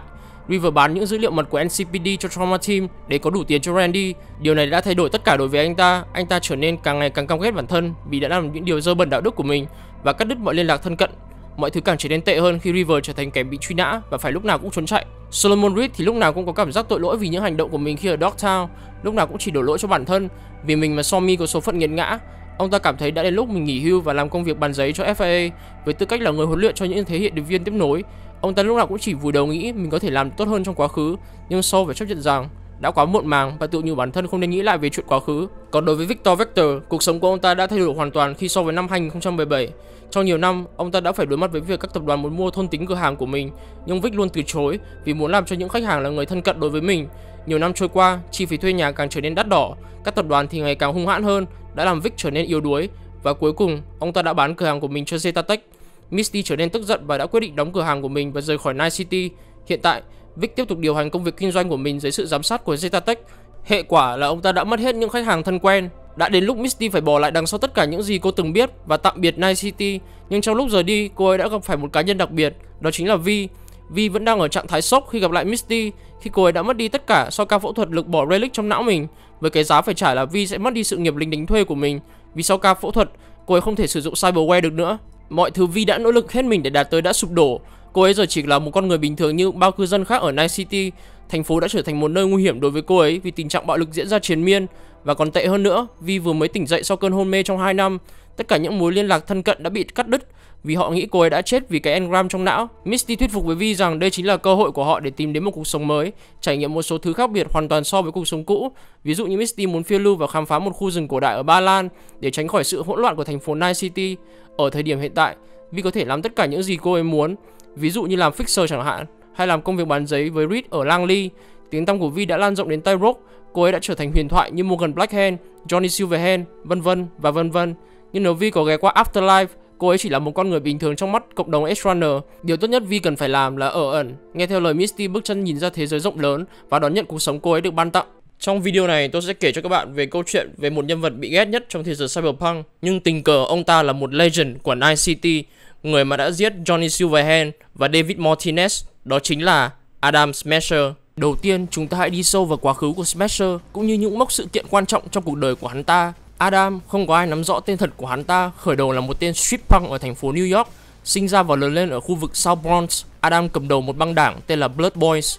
Hắn ta vốn đã có tính cách tàn bạo, có thái độ coi thường đối với mạng sống của con người. Điều này làm hắn có lợi khi gia nhập quân đội, nhưng quân đội có cái nhìn ngược lại đối với hắn ta, xuất ngũ hắn ta vì có hành vi xấu và không tuân thủ theo mệnh lệnh của quân đội.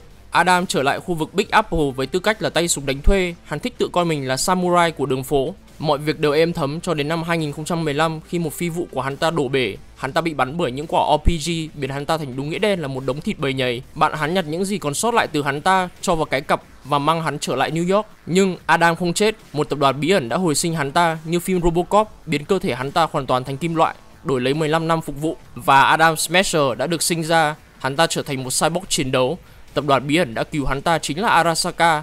Adam Smasher trở thành sát thủ của Arasaka, được đánh giá rất là cao. Hắn ta vẫn được hưởng quyền lợi làm việc tự do theo ý mình. Hắn ta chỉ chấp nhận làm nhiệm vụ miễn là nhiệm vụ đấy đáp ứng được nhu cầu gây ra các tổn hại ngoài ý muốn, như là giết những người vô tội. Adam từ lâu đã bị ám ảnh bởi việc trở thành kẻ mạnh nhất, và hắn ta coi mình là người mạnh nhất, sống với châm ngôn kim loại luôn vượt trội hơn thịt. Vì lúc nào cũng muốn khẳng định mình đúng nên hắn đã có hiềm khích lớn đối với Morgan Blackhand, dẫn đến sự cạnh tranh một chiều. Và đương nhiên Morgan Blackhand chả quan tâm đến điều này.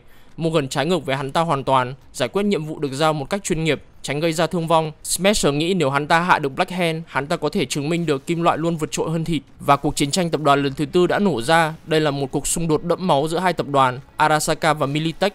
Adam phụ trách tuyến đầu cho Arasaka, hắn ta chờ cơ hội để đối đầu với Blackhand. Lão này tình cờ làm việc cho Militech. Cuối cùng hắn ta cũng đạt được mong muốn của mình trong sự kiện Militech tấn công vào tòa tháp trụ sở của Arasaka ở Night City. Để kết thúc cuộc chiến tranh tập đoàn lần thứ tư, Militech đã cử một số đội strike team xâm nhập vào tòa tháp trụ sở của Arasaka. Một đội được dẫn đầu bởi Morgan và đội còn lại được dẫn đầu bởi Rocker Boy Johnny Silverhand. Đội của Johnny có nhiệm vụ xâm nhập vào phòng thí nghiệm Soul Killer, một chương trình nguy hiểm có khả năng giam giữ tâm trí của con người và một nhà tù kỹ thuật số, để lại một cơ thể trống rỗng. Kế hoạch diễn ra tốt đẹp nhưng đội của Johnny mất quá nhiều thời gian để trốn thoát, và trong khi trốn thoát, đội đã chạm trán với Smasher và một nhóm binh lính của Arasaka, bị ghìm chặt trong một hành lang chật chội, tình hình có vẻ vô vọng. Johnny với khẩu SMG trên tay đã chiến đấu với Smasher, cố gắng câu thêm một chút thời gian để đội mình có thể trốn thoát. Nhưng do sức mạnh quá áp đảo của Smasher, người của hắn ta được trang bị những cyberware và vũ khí tối tân nhất. Không kể đến hắn ta là một tên full box, người của hắn ta hoàn toàn là kim loại. Smasher đã lôi khẩu auto shotgun và bắn Johnny mất nửa người, như Gojo bị Sukuna cắt làm đôi. Johnny đã hy sinh để đồng đội mình có thể trốn thoát, trong khi nhóm của Blackhand đã đặt một quả bom hạt nhân trong tòa nhà và sau đó có kế hoạch rút lui lên sân thượng của tòa nhà. Adam Smasher đã xuất hiện, cầm nắm thịt còn lại của Johnny để khiêu khích Blackhand. Morgan lần này không thể phớt lờ hắn ta được nữa.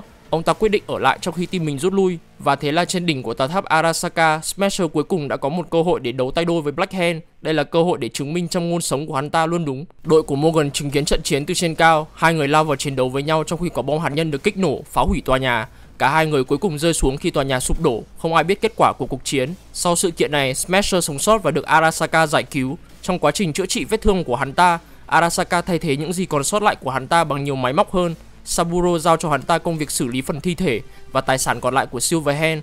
Hắn ta là một trong số ít người biết nơi chôn cất của Silverhand. Ít lâu sau, Smasher biệt tâm trong nhiều năm. Smasher có dịp gặp con gái của Kei Arasaka, đó chính là Michiko Arasaka, khi cô còn là một cô gái 17 tuổi và cần được bao bọc. Cô chính là người đầu tiên chinh phục được trái tim băng giá của Smasher.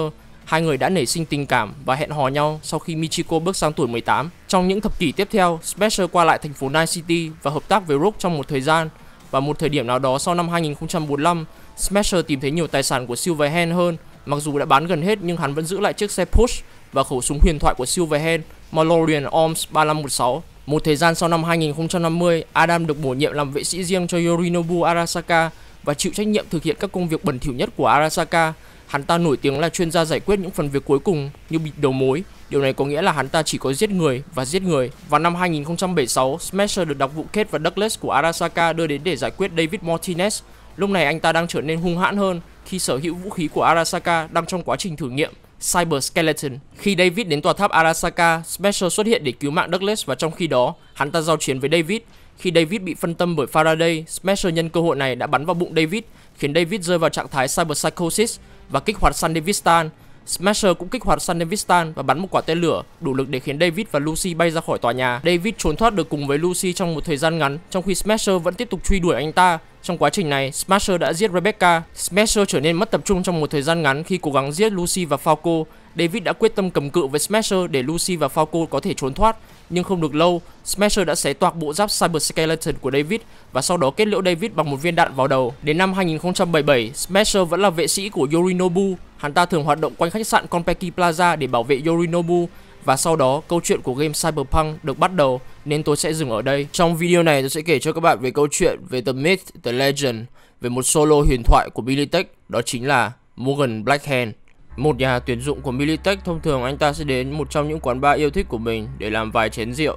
Quán bar không có gì đặc biệt, nó cũ kỹ và đầy ắp những kẻ khốn nạn và bệnh hoạn như bất kỳ quán bar nào khác.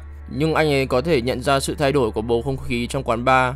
Ánh mắt anh ấy tập trung vào một cảnh tượng một băng nhóm booster gang điển hình, và thủ lĩnh của chúng đều là những tên được trang bị cyberware đến tận răng và lúc nào cũng có thể bị cyber psychosis bất cứ lúc nào. Mặc dù bọn này thường phổ biến xuất hiện hơn ở khu vực chiến sự ở New York, nhưng điều này không phải là một cảnh tượng đáng ngạc nhiên. Mục tiêu của đám du côn này không có gì đáng ngạc nhiên, đó chính là một gã với độ tuổi hình như là 40, với mái tóc đen pha với màu bạc và mặc một chiếc áo khoác ôm sát khuôn mặt. Cyberware duy nhất có thể nhìn thấy được của lão ta là một cánh tay mạng chrome màu đen cũng đủ gây tò mò, có vẻ như nó đã được chính phủ cấp. Nó sẽ là một điều hiển nhiên khi lũ điên này hạ gục được lão này trong tích tắc. Từ góc nhìn của nhà tuyển dụng Militech, anh ta mong đợi kết quả tồi tệ nhất. Rõ ràng là thằng trùm rất ghét người đàn ông này. Không lâu sau, băng đảng lên cơn khát máu tấn công. Người đàn ông này phản ứng nhưng không phải vì sợ hãi hay ngạc nhiên. Từng hành động tiếp theo của lão trôi chảy như một dòng suối. Cơ thể lão ta chuyển động vừa đủ để né đòn tấn công và tung cánh tay mạ màu đen của mình đấm vào quai hàm của tên cầm đầu trước khi tên đệ khác kịp phản ứng. Tên trùm được xử lý một cách khéo léo đến nỗi ngay cả nhà tuyển dụng cũng phải sốc. Những tên còn lại may mắn không bị thương vội chạy khỏi tên trùm đã chết của chúng. Người đàn ông này thậm chí không thèm bận tâm và quay lại với chén rượu của mình. Nhà tuyển dụng nhìn ông ta đi đến chỗ người đàn ông và đưa cho ông ta tấm danh thiếp của mình và cho ông ta một lời đề nghị mà ông ta chắc chắn không thể từ chối. Và Morgan Blackhand tất nhiên đã chấp nhận lời đề nghị. Vậy nhân vật bí ẩn Morgan Blackhand là ai? Được tuyển dụng bởi tập đoàn Militech. Vô tình ông ta là một solo, được biết đến với tính thực dụng và cánh tay mạ đen đặc trưng của ông ta. Ông sống sót được trên đường phố nhờ sự thông minh và chỉ biết quan tâm đến bản thân. Danh tiếng của ông ta như một solo hàng đầu là nhờ sự khéo léo của ông ta với khả năng bắt sống mục tiêu thay vì giết chóc. Vũ trụ Cyberpunk định nghĩa một huyền thoại thông qua một số yếu tố như trang bị cyberware đến tận răng, số mạng đã giết hoặc thậm chí là tầm ảnh hưởng. Blackhand tình cờ đi ngược lại với mọi thứ. Ông là người đơn giản khi nói đến việc sử dụng cyberware và thậm chí cả kho vũ khí của ông ta cũng chọn một số khẩu súng đời cũ hơn bất kỳ khẩu súng thông minh thế hệ mới nào. Ông ta sống theo một tư tưởng công nghệ có thể sẽ khiến bạn thất bại vào một lúc nào đó, một hệ tư tưởng trái ngược lại với Adam Smasher và làm Smasher chú ý đến ông ta, tạo ra sự cạnh tranh một chiều. Trong khi đó, Smasher không muốn gì hơn ngoài việc chứng minh bằng trận chiến mà kim loại thực sự vượt trội hơn xương thịt. Blackhand tỏ ra không có hứng thú với cuộc cạnh tranh này và không hề quan tâm đến nó. Vậy chúng ta sẽ đào sâu về quá khứ của Morgan Blackhand. Người ta không biết nhiều về thời thơ ấu và cuộc sống ban đầu của Morgan, chỉ biết rằng quê hương của ông ta là ở Brooklyn, New York. Ngay từ khi còn nhỏ, người ta đã thấy rõ Morgan thể hiện những kỹ năng và có nhận thức độc đáo, có trí thông minh, khả năng lãnh đạo và có thể chất rất là tốt. Tất cả các yếu tố này đã thúc đẩy ông ta theo đuổi sự nghiệp trong quân đội Hoa Kỳ vào những năm 1980 với tư cách là một tráng tân binh 18 tuổi. Morgan được nhập ngũ để trở thành một phần của đơn vị lính trang bị cyberware thử nghiệm. Giữa nhiệm vụ, chỉ huy đơn vị đột nhiên chuyển sang trạng thái cyber psychosis hoàn toàn. Vào thời điểm này, nguyên nhân của cyber psychosis tương đối không được chẩn đoán chính xác và khó có thể được điều trị. Trong hoàn cảnh này, với rất ít thời gian để phản ứng, ông ta hạ gục được chỉ huy của mình, do đó cứu được biệt đội cyberware của mình và khiến tài năng xuất sắc cũng như khả năng lãnh đạo của ông ta được chú ý. Ông ta tiếp tục phục vụ trong quân đội, trở thành một sát thủ được đào tạo bài bản và thậm chí có sở trường về phá hủy mục tiêu. Tuy nhiên, ông ta thấy mình đang phải vật lộn chống lại những kẻ thù mà ông ta đã tạo ra khi còn ở trong quân đội, những kẻ coi thường ông ấy và phát điên với nỗi ám ảnh và sự sỉ nhục mà ông ta gây ra, chẳng hạn như chỉ huy đơn vị trước đây của ông ta. Điều này sẽ tiếp tục diễn ra cho đến năm 2009. Khi giải ngũ sau khi phục vụ chiến tranh Trung Mỹ lần thứ hai, không còn nơi nào khác để đi, ông ta trở về quê hương Brooklyn của mình, giờ là một đống đổ nát, một cảnh tượng éo le chào đón người cựu chiến binh cùng với môi trường buồn chán mà ông ta đã từng gọi là nhà.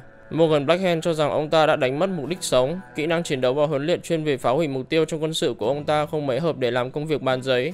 Các công ty lo ngại ý tưởng thuê ông ta, do đó ngăn cản Morgan mọi nguồn thu nhập khả thi để trang trải cho bản thân. Điều này đã diễn ra trong nhiều tháng khi ông ta phải vật lộn để kiếm sống.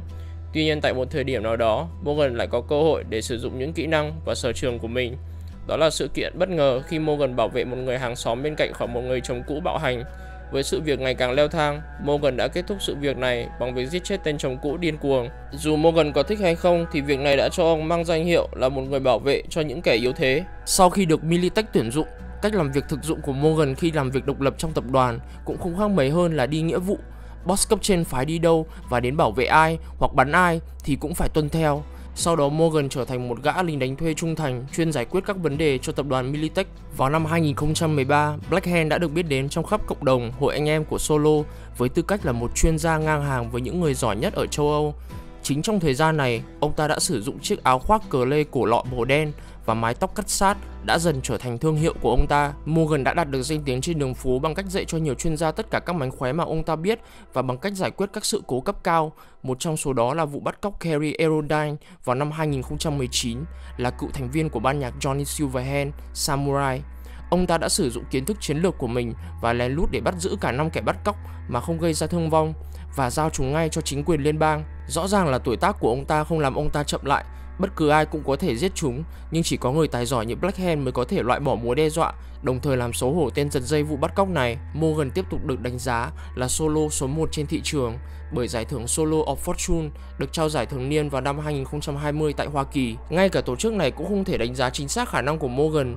Đối với các solo khác vào thời điểm này, họ đã được hưởng lợi rất là nhiều, bởi vì Morgan thậm chí còn có cuốn sổ tay bí kíp để làm solo với hơn 1 triệu bản đã được bán, được đánh giá rất là cao vào năm 2020.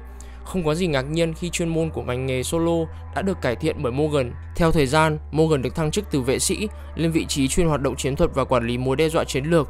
Vào tháng 1 năm 2022, tin đồn bắt đầu lan truyền rằng Morgan Blackhand đã ký hợp đồng với Militech để tham gia cuộc chiến tranh tập đoàn lần thứ tư. Chiến tranh vẫn đang diễn ra giữa tập đoàn Otech và Sino.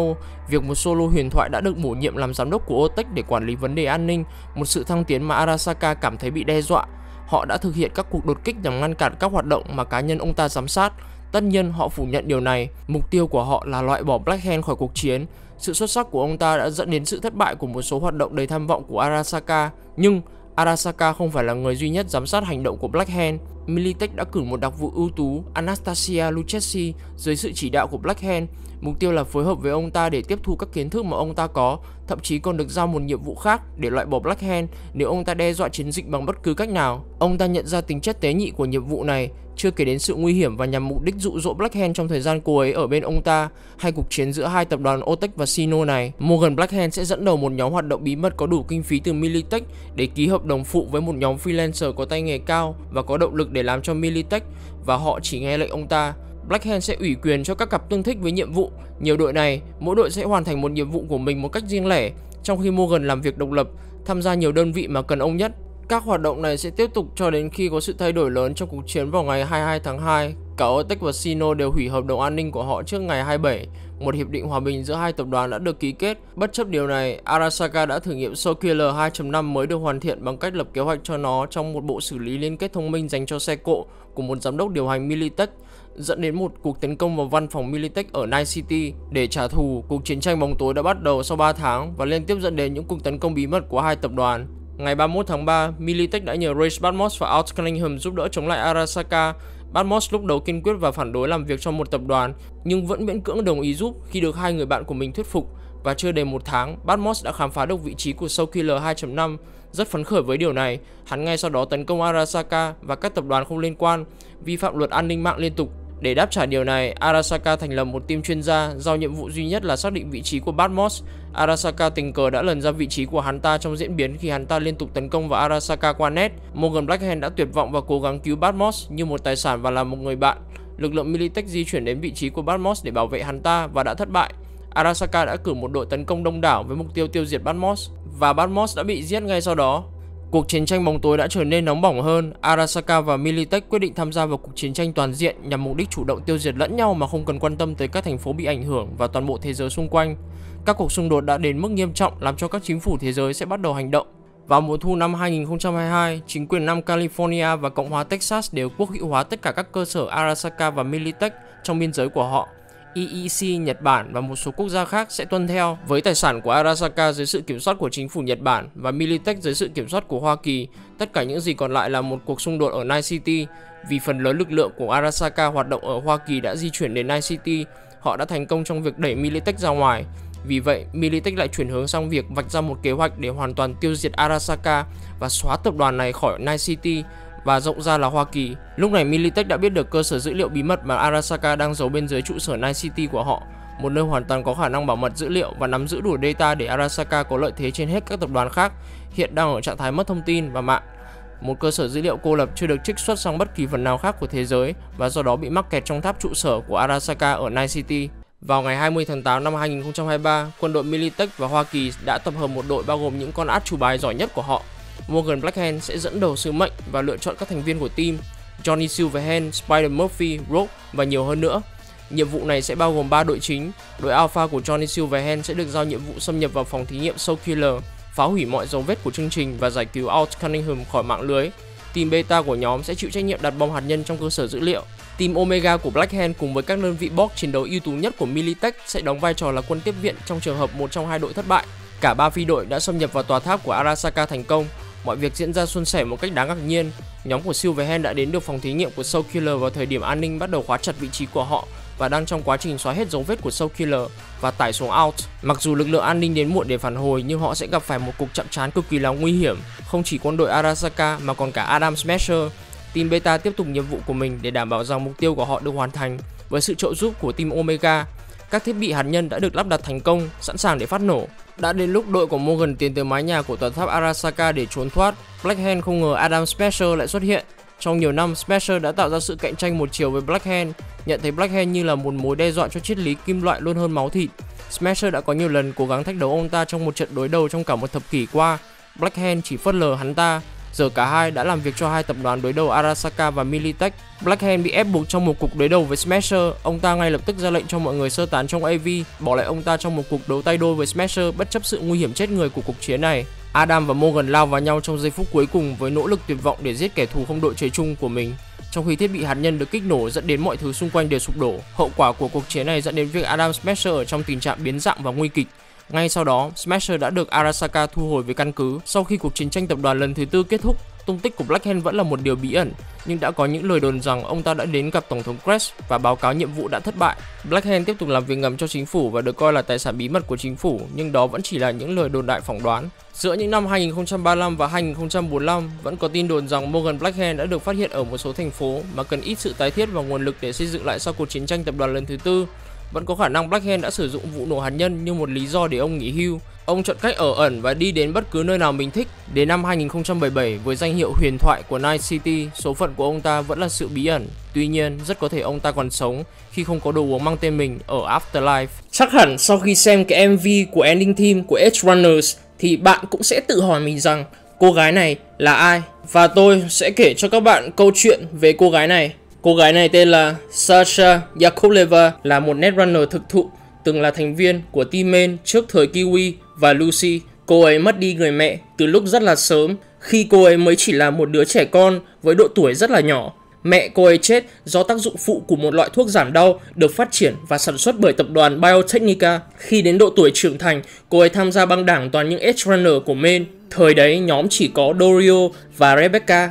Vào một đêm, sau khi uống những chén rượu ở Afterlife, cô ấy được thuê để đột nhập vào trụ sở của tập đoàn Biotechnica để thu thập những tài liệu tài chính bí mật liên quan tới Chu 2. Chu 2 là một loại xăng khá phổ biến trong thế giới cyberpunk được tạo ra bởi tập đoàn Biotechnica. Ngoài ra, cô ấy còn phải thu thập những tài liệu liên quan tới nguyên mẫu ức chế miễn dịch 0.091 mới nhất đang trong quá trình phát triển bởi tập đoàn Biotechnica.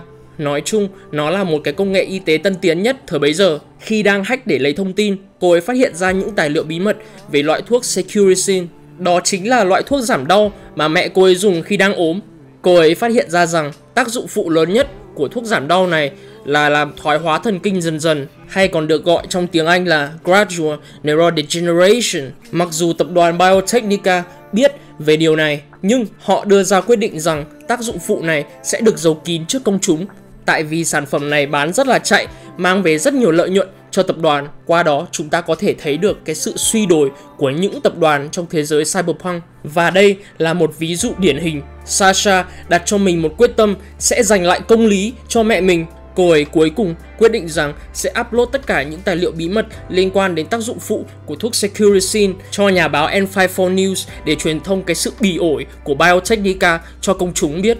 Bất chấp cái sự nguy hiểm cho tính mạng của mình, vào đúng lúc đó, những con robot của Biotechnica ập vào để bắt lấy Sasha và cô ấy chiến đấu một cách mãnh liệt đến lúc mà tất cả những file được upload thành công. Nhưng chẳng may cho số phận của Sasha, cô ấy bị bắn và bị bay ra khỏi cửa sổ. Và cuối cùng cô ấy chết với một nụ cười mãn nguyện. Trong video này tôi sẽ kể cho anh em về cuộc đời của cô vợ quốc dân Judy Alvarez. Thế giới đang ở thập niên 2050 và Judy Alvarez được sinh ra ở một thị trấn ngoại ô nhỏ ở Laguna Bend, ngay bên ngoài trung tâm thành phố Night City. Thật đáng thương cho Judy khi cô ấy không có một người cha gắn bó với mình trong suốt thời thanh thiếu niên. Cô ấy chỉ có người mẹ nuôi dưỡng mình một mình. Nhưng thật không may, cô ấy cũng mất mẹ sớm. Cô ấy rơi vào tình cảnh không có cha và không có mẹ. Điều đó dẫn đến việc cô ấy chỉ còn ông bà nội để nương tựa. Có một điều khá là rõ ràng là Judy thực sự quan tâm và yêu quý mẹ mình, bởi vì ngay cả những năm sau này, Judy vẫn giữ tấm ảnh của mẹ cô ấy.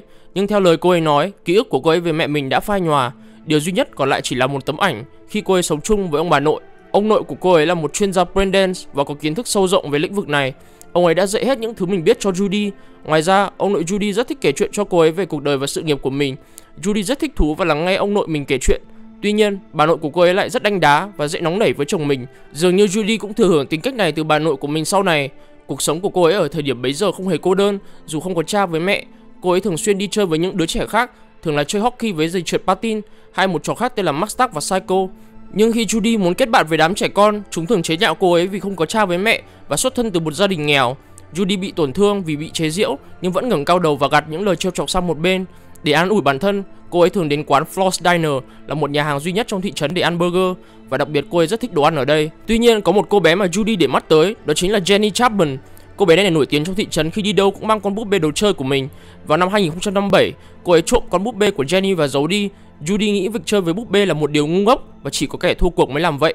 Nhưng việc giấu đi con búp bê của Jenny chỉ đơn giản là cô ấy muốn Jenny để ý tới mình. Judy muốn giúp đỡ Jenny tìm lại con búp bê, nhưng cuối cùng điều đó không xảy ra và kết quả là Jenny cũng không để ý đến sự tồn tại của cô ấy. Mặc dù không theo đạo, Judy thỉnh thoảng vẫn đến thăm nhà thờ của thị trấn. Đây là một tòa nhà mà cô ấy nghĩ rằng nó thực sự là cũ kỹ và lạc lõng. Có một lần, Judy lẻn vào trong đó khi không có ai ở xung quanh và đứng trước bàn thờ, đặt mình vào vị trí của vị linh mục khi ông ta quan sát mọi người, tự hỏi làm sao mà ông ta có thể đọc được suy nghĩ và biết mọi thứ về họ. Sau đó, cô hét toáng lên để kiểm tra âm thanh trong tòa nhà. Khi tiếng vang vọng trở lại, Judy sợ hãi và bỏ chạy. Cô ấy nghĩ tiếng hét đó đã xả hết cảm giác tội lỗi mà cô ấy phải lòng với Jenny. Nhưng sau khi hét lên, cảm giác đó càng trở nên mạnh hơn và phản tác dụng đối với Judy. Khi khu vực Laguna Bend được NC Dam mua lại vào khoảng năm 2062, người dân ở thị trấn này buộc phải rời đi khi tập đoàn đang có kế hoạch biến khu vực này thành một hồ chứa nước. Mặc dù có rất nhiều cuộc biểu tình diễn ra trong những tháng sau đó, nhưng tất cả điều này đều không ăn thua. Người dân trong thị trấn cuối cùng vẫn bị đuổi ra khỏi nhà mình. Judy và ông bà nội chuyển đến một căn hộ cho thuê ở Night City, nhưng ông bà nội cô ấy cực kỳ ghét Night City và rời đi vài năm sau đó. Họ di chuyển xa hơn về phía bắc tới Oregon, trong khi Judy ở lại và biến căn hộ thành riêng của mình. Khi Judy ở độ tuổi 16, cô ấy bị kết án và bị giam giữ vì tội ăn trộm một chiếc xe cứu hỏa. Nhưng trên thực tế, Judy không hề đánh cắp nó, mà thay vào đó cô ấy tìm thấy nó khi nó bị bỏ rơi trong một đống phế liệu và cô ấy có ý định sửa lại con xe này. Việc sửa xe này mất nửa năm. Sau khi sửa xong, khi đang test con xe này lần đầu tiên thì Judy bị cảnh sát tóm gọn. Họ không tin cô ấy và tiến hành giam giữ cô. Nhiều năm sau, cô ấy đòi một số tiền bồi thường cho điều mà cô cho là vụ bắt giữ trẻ thành niên trái pháp luật. Judy đã liên hệ với một luật sư với hy vọng có thể giúp cô ấy được bồi thường từ hội đồng thành phố, nhưng yêu cầu này đã bị bác bỏ một cách vô cớ. Vào năm 2070, Judy làm kỹ thuật viên breakdance tại Cloud một thời gian. Ở đó cô gặp hầu hết những búp bê như là Evelyn Parker, Tom Caldera và Michael Maida, và đặc biệt Michael chính là mối tình cuối cùng của cô cho đến cuối năm 2017. Judy giúp Michael khá là nhiều, khiến Michael thăng chức liên tục bằng việc cô ấy điều chỉnh các chỉ số trên con chip của những búp bê của Michael. Judy hỗ trợ hết sức cho Michael và mong muốn mối quan hệ của hai người sẽ có bước tiến mới và tương lai sẽ rộng mở hơn cho hai người. Tại một thời điểm, Judy rời Clouds và tìm việc làm tại Lizzie's Bar với tư cách là một kỹ thuật viên và biên tập viên breakdance. Cô tham gia băng đảng The Mox. Judy nghĩ rằng cô ấy có thể thay đổi cuộc sống của người dân ở Night City theo một chiều hướng tích cực hơn với công việc của mình đang làm. Cô ấy lắp đặt thiết bị của mình dưới tầng hầm của quán bar. Trong thời gian làm việc tại Lizzie's, Judy vẫn duy trì liên lạc với những búp bê ở Clouds như là người bạn thân nhất của cô Evelyn và mối tình của cô Michael. Kể từ khi Michael được thăng chức, mối quan hệ của Judy với Michael càng trở nên khó khăn hơn, nhưng Michael vẫn dẫn bạn gái đến với văn phòng của mình thi thoảng. Judy cực kỳ ghen tị với lượng thời gian mà Michael dành cho những cô gái khác ở Clouds, và vào một ngày, cuối cùng cô ấy cũng giải tỏa sự ghen tị của mình với Michael và vượt qua điều này. Sau vụ việc này, Judy mong muốn mối quan hệ của mình với Michael sẽ tiến triển tốt hơn trong tương lai. Một ngày nọ, khi Judy đang cố gắng vào văn phòng của Michael thì an ninh không cho cô vào. Sau khi về nhà, cô ấy nhắn tin cho bạn gái mình và kể lại chuyện đó. Michael cố bào chữa rằng đó là do thủ tục, nhưng Judy biết rằng chính Michael là người ra lệnh cho an ninh không cho Judy vào văn phòng của mình. Michael yêu cầu Judy bình tĩnh lại vì điều này có thể gây rắc rối cho cô ấy, nói rằng cô ấy phải giữ vẻ ngoài chuyên nghiệp và không muốn mất chức quyền của mình sau bao lâu phấn đấu và chịu đựng. Điều này gây ra một cuộc tranh cãi giữa hai người. Trong khi Judy nói rằng mọi thứ vẫn tồi tệ như trước, nhưng đối với Michael, mọi thứ vẫn ổn. Michael nói với Judy rằng cô ấy làm điều này để tốt cho tương lai cả hai. Cô ấy không hiểu sao Judy lại giận dữ đến vậy. Judy nhận ra rằng quan điểm và cách nhìn của họ về thế giới đã thay đổi và nghĩ rằng cô ấy đã bị bỏ lại phía sau. Michael chỉ chú ý đến chức quyền và sức mạnh, và Judy cảm thấy xấu hổ vì đã không nhận ra sớm hơn. Cô ấy vẫn mong nếu thành phố Night City có đào thải Michael thì Michael vẫn còn chút gì đó của một con người cũ mà cô ấy đã từng yêu thương. Một thời gian sau cuộc tranh cãi, Michael yêu cầu Judy cho cô một thời gian để suy nghĩ về mọi thứ và cho thời gian để bình tĩnh lại. Nhưng đối với Judy, mọi chuyện đã kết thúc. Một thời gian sau, Judy bảo Michael đến căn hộ của mình và lấy quần áo và yêu cầu vứt chúng đi. Mặc dù vậy, Michael vẫn muốn đến căn hộ của Judy để nói chuyện vì cô cảm thấy mọi chuyện đã leo thang quá nhanh. Có lẽ đó chỉ là một sự hiểu lầm và mọi chuyện không nhất thiết phải kết thúc như vậy, ít nhất không phải là quá đột ngột. Judy không hề tin tưởng Michael nữa. Cô ấy tin rằng Michael nói dối với mình liên tục, tiếp tục đưa ra những lời hứa hão huyền mà Michael thực sự không muốn giữ. Judy nói với Michael rằng cô ấy sẽ để quần áo của Michael ngoài cửa và nếu Michael có đến nhà mình, cô ấy sẽ không mở cửa cho Michael. Michael tức giận trả lời rằng Judy có thể ném quần áo của mình ra khỏi cửa sổ nếu cô ấy muốn, vì Michael không quan tâm và đến thăm Judy nữa. Judy mỉa mai Michael không dám để cô ấy ném đi những bộ quần áo đắt tiền của mình và thề rằng cô ấy sẽ đốt chúng đi cho đỡ ngơ mắt. Tôi sẽ kể cho anh em tất tần tật về một cô vợ quốc dân nữa, đó chính là Pan Am Palmer. Trước tiên tôi sẽ nói về quá khứ của Pan Am. Pan Am là thành viên của băng đảng Nomad Aldecaldo. Người bạn thân nhất của cô ấy bị băng đảng Ravenship bắt cóc khi cô ấy còn bé. Ravenship chính là băng đảng đối địch với Aldecaldo. Sau đó cô bé ấy đã được cứu bởi một thành viên Aldecaldo khác tên là Cassidy Writer. Sự kiện này đã ám ảnh Pan Am cho đến khi cô ấy trưởng thành, đến nỗi cô ấy không muốn nói cho bất cứ ai để quên đi sự việc này. Cassidy vẫn là người bạn thân của Pan Am cho đến thời điểm hiện tại. Ông ấy luôn để mắt tới Pan Am và bảo vệ cô ấy. Pan Am cũng có những người bạn khác cùng trong băng đảng như là Mitch Anderson và Driss Mariana, biệt danh là Scorpion. Thần tượng của Pan Am hồi nhỏ chính là Saul Bright. Ông ta nổi tiếng với việc hoàn thành những phi vụ khó và cực kỳ là nguy hiểm. Ngoài ra còn rất hài hước khi ông còn trẻ. Vào một thời điểm khi Pan Am và Mitch đang vận chuyển hàng hóa từ San Francisco đến Kansas cho một chủ của một trang trại xin mít, mùi hôi thối của trang trại khiến Pan Am buồn nôn đến nỗi mà cô nôn vào ủng của người chủ trang trại. Ông ta hài hước nói với Pan Am rằng không cần phải cúi đầu chào đâu, tôi chỉ chấp nhận bắt tay thôi. Khi Aldecaldo dựng trại tại Badlands ngay bên ngoài thành phố Night City, Pan Am trở nên không đồng tình với thủ lĩnh của gia tộc Saul Bright. Ông ta cố gắng đạt được thỏa thuận với tập đoàn Biotechnica. Điều này khiến cô ấy cực kỳ tức giận, tại Pan Am rất ghét tập đoàn và muốn băng đảng của mình hoạt động độc lập. Pan Am còn nói đùa rằng cô ấy sẽ rủ Mitch và Scorpion lên tàu đi đến Oregon. Mâu thuẫn của Pan Am với Saul đã lên đến đỉnh điểm. Do thái độ nổi loạn của mình, cô ấy quyết định sẽ rời bỏ băng đảng. Dù Mitch đã cố gắng thuyết phục cô ấy ở lại, cô ấy quyết định làm lính đánh thuê dưới trướng của Rock. Pan Am thường làm việc với Nash trong một vài phi vụ, nhưng cô ấy không nhận ra Nash là thành viên của Ravenship ngay từ đầu. Dù đã rời bỏ băng đảng, nhưng Pan Am vẫn duy trì liên lạc với các thành viên của Aldecaldo, bao gồm những người bạn thân của cô, Mitch và Scorpion. Tiếp theo, tôi sẽ nói về những fact thú vị về Pan Am. Mỗi nhân vật trong Cyberpunk 2077 khi hợp tác với Vi đều có phong cách chiến đấu riêng. Có người thì làm một solo, có người thì chuộng netrunning. Nhưng phong cách chiến đấu của Pan Am đặc biệt ở chỗ cô ấy không hack và cận chiến. Thay vào đó cô ấy hỗ trợ Vi từ xa, từ phía sau, vì cô ấy là một sniper đích thực với khẩu súng bắn tỉa Overwatch thân thuộc với cô ấy. Hầu như mọi nhân vật trong Cyberpunk 2077 đều có một điểm chung, đó là trang bị cyberware đến tận răng. Tuy nhiên, Pan Am là một trong số ít nhân vật không cấy cho mình một cyberware nào hết. Điều đó có nghĩa là cô ấy không có khả năng hack như một số nhân vật khác. Một trong những điều mà người chơi có thể không nhận ra về Pan Am là cô ấy cực kỳ là cứng đầu. Điều này luôn ảnh hưởng đến việc cô ấy đưa ra quyết định mà không suy nghĩ kỹ, dẫn đến việc làm Vi ở trong những tình huống khó xử. Do tính cách bốc đồng nên cô ấy thường liều mình làm những phi vụ nguy hiểm, như là tấn công vào hang ổ của băng đảng Ravenship hay trộm con xe tăng Basilisk của Militech. Dù ai hoặc Vi có thuyết phục cô ấy như thế nào đi nữa thì sẽ khiến cô ấy tức giận, vì cô ấy đã quyết tâm làm điều gì thì không ai có thể cản cô ấy cả. Pan Am đặc biệt là người theo trường phái Anarchy, có nghĩa là vô trị, là một trường phái bác bỏ tất cả các thẩm quyền của cá nhân hoặc một tổ chức, ủng hộ niềm tin và quyền tự do của cá nhân và quyền tự quản. Pan Am luôn gặp rắc rối với những cá nhân có thẩm quyền nếu các bạn để ý, đặc biệt là Rogue, fixer quyền lực nhất ở thành phố Night City. Mặc dù Rogue là sếp của cô ấy, nhưng Pan Am không hề nghe theo lời của Rogue.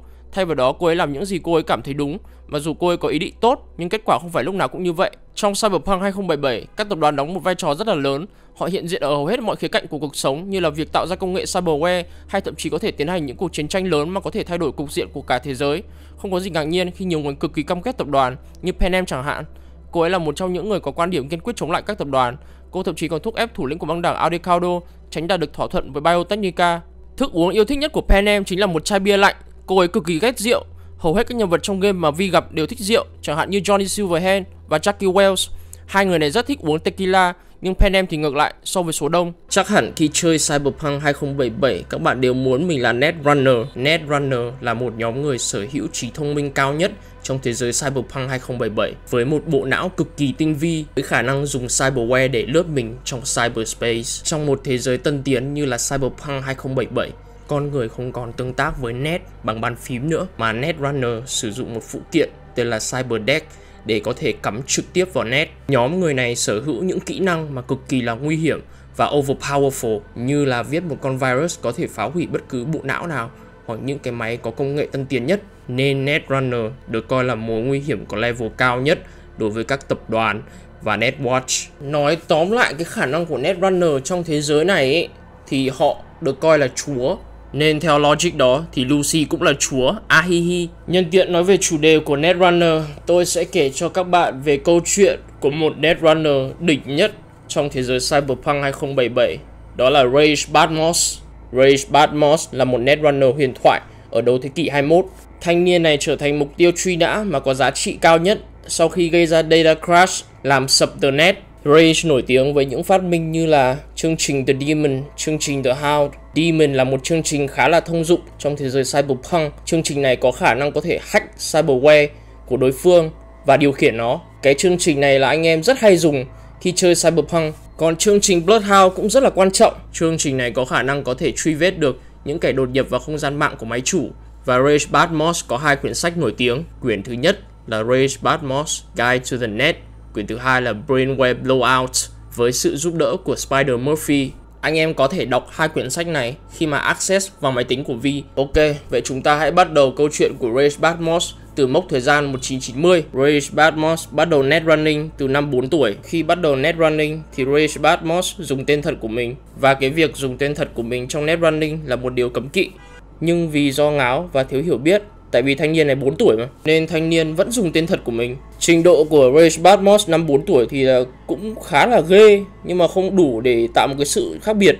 Mặc dù chỉ có 4 tuổi thôi, nhưng mà thanh niên này đã thử tất cả thể loại giao diện trong netrunning. Công nhận thanh niên này khét thật. Ok, chúng ta sẽ chuyển sang vào mốc thời gian năm 2000. Có một thời gian mà Badmos làm việc cho rất nhiều công ty, hầu hết là viết phần mềm cho họ.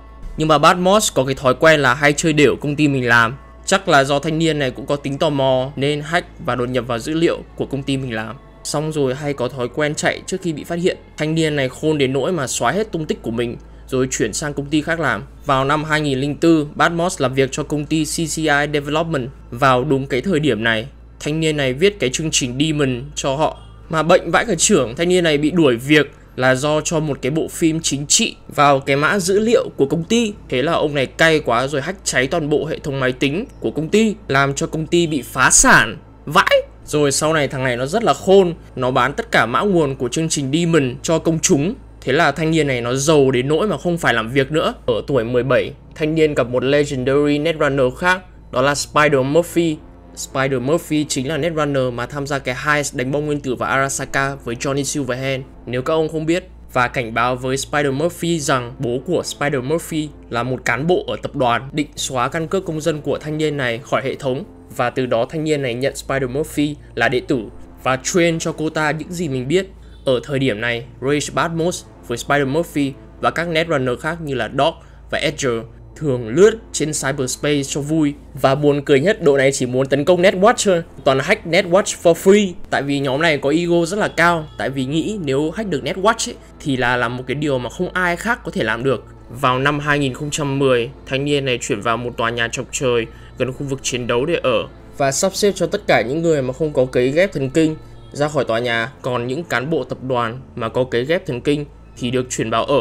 Thanh niên này rất là khôn ở cái chỗ là với cái chiến thuật như thế này thì cái tòa nhà này chả khác gì một cái lâu đài phòng thủ cả. Với trình độ netrunner của mình, Badmos có thể viết một chương trình mà có thể điều khiển được tất cả những người trong tòa nhà. Coi như tất cả những người trong tòa nhà là tai mắt của Badmos, thì Badmos có thể tập trung làm những project bí mật mà không sợ ai dòm ngó tới. Chúng ta sẽ bắt đầu chuyển sang mốc thời gian năm 2020. Thì tự nhiên vào năm 2020, tim của Badmos dừng đập và cơ thể của Badmos chết một cách bí ẩn. Dù cái máy duy trì sự sống của Badmos phát hiện ra, liền đóng băng cơ thể của Badmos ngay lập tức. Dù cơ thể của Badmos có chết, nhưng ý thức thì vẫn sống ở bên trong cyberspace. Sau khi phát hiện ra cơ thể của mình đã chết, thanh niên này cố liên lạc với Spider Murphy trong 10 tháng, gửi cho Spider Murphy email rằng cơ thể của Badmos đã chết.